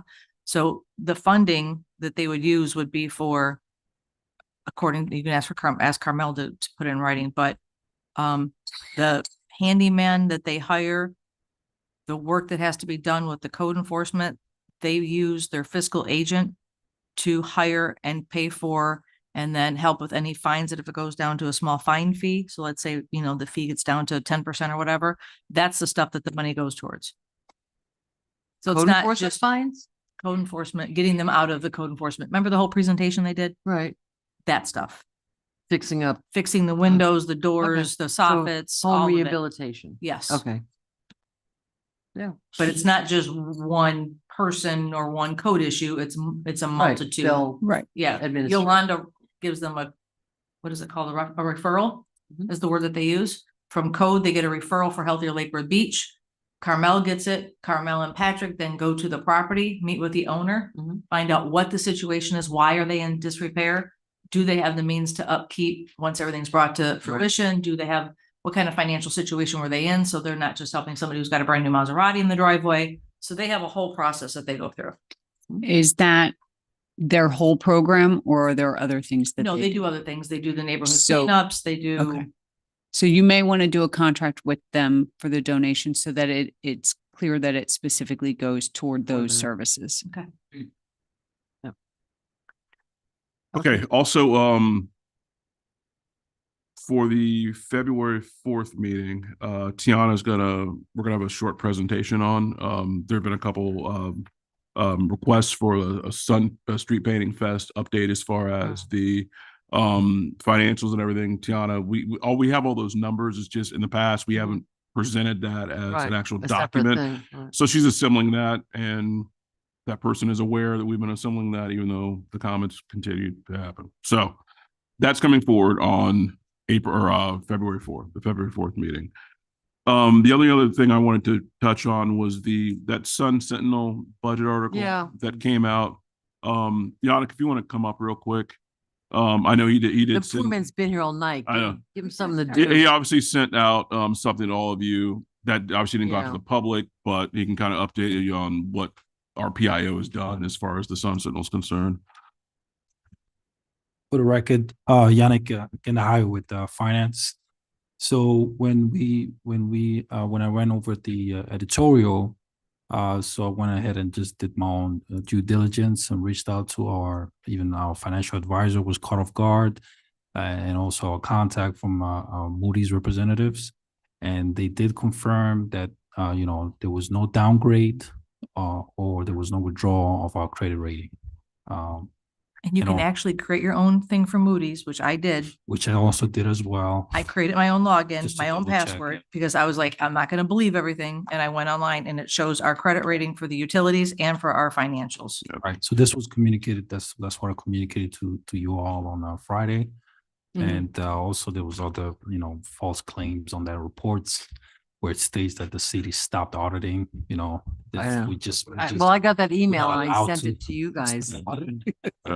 Yeah. and then stating also that 2024 AFR is supposed to be submitted also. A lot of cities do not complete their audits before by end of January. Yeah. Most of the cities usually, if they're really in good shape, March or April. Yeah. And Florida statute allows you to go all the way to, allows you 9 months after the fiscal year end to submit the financials. So I'm not here to make Unfortunate. excuses or anything like that. I'm just here to reassure We you should that. ask them for a retraction. And Tiana's not here obviously, but we have already done our PIO Rebecca. She's already dealing with them on that. Okay. Again, whether that's something they do that once you put something like that out, Oh. what are the chances someone's actually going to also see the retraction? Are they even going to do that? So it's just kind of one of those things that was a little bit annoying because obviously you guys each got like that email. Right. Yannick did respond to that email Mhm. and even provided some information. And the article came out with a lot of things that they didn't even ask Right. him about. So it's kind of like you had his contact information. You could have How about a letter to asked the him. editor? She's dealing with it right now to see if they have the ability to say no, they're not going to print one. But it's just a little bit annoying when they could have easily had a Well, it's conversation. Financial, and if people read it and if we heard it at the podium. Oh, of course. But all we can do is make sure that the proper information is out there.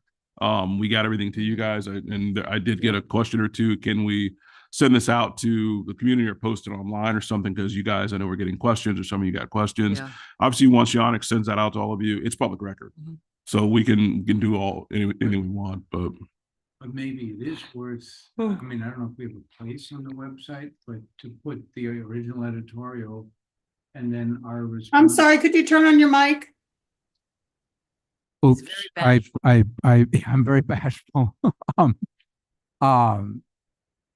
don't know what the mechanism is, but some way of putting the editorial and putting our responses, including some of the things that you got back from Moody's, from Davenport, from basically fact check them that there's a little bit of truth that some things are behind. That's true, but that people are bent out of shape about it doesn't seem to be true.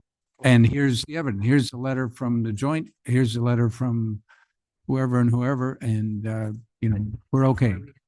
so yeah. So I'll keep Yeah. everyone updated as far as what's going on with that through our Do we PIO see and them everything. now? So, That's but I just wanted to reassure you that obviously, yeah. Thank you. And that is all I had. It's late. All you have, Madam Attorney? I just have one thing, very short, to follow up on some of the conversations previously. I have discussed the outstanding liens related to artificial turf with Yeah. your staff. And there were only 2 properties that actually got liens, and those liens were related to a variety of violations, of which artificial turf was one. They are going to be inspecting these properties and seeing where in the compliance scheme they are, and then we'll address it after For that. things other than the turf. Correct. Right. So okay, so just to make it clear on the record that there are two people with liens, two, that involve artificial turf. But they are not the reason for the violations. They are one piece of other violations. One piece of So they need to clean up their act with the other violations, and we're gonna let go the. we will figure out where they are. My understanding is that all of the properties that were being contemplated for code cases for artificial turf, even looking at them in contemplation of that you can have artificial turf in places where you can have impervious areas, but not where you are required to have living ground cover, would still be in violation. So that is more to come. But in terms of liens in the whole city. There are two. And they're not based on. And the right, turf. yes, thank you for the So, clarification. Thank you. That's it. Well. Motion to adjourn. Second. All in favor? Oh, you beat Aye. me. Thank you, Yannick. Sorry to the bitter end there.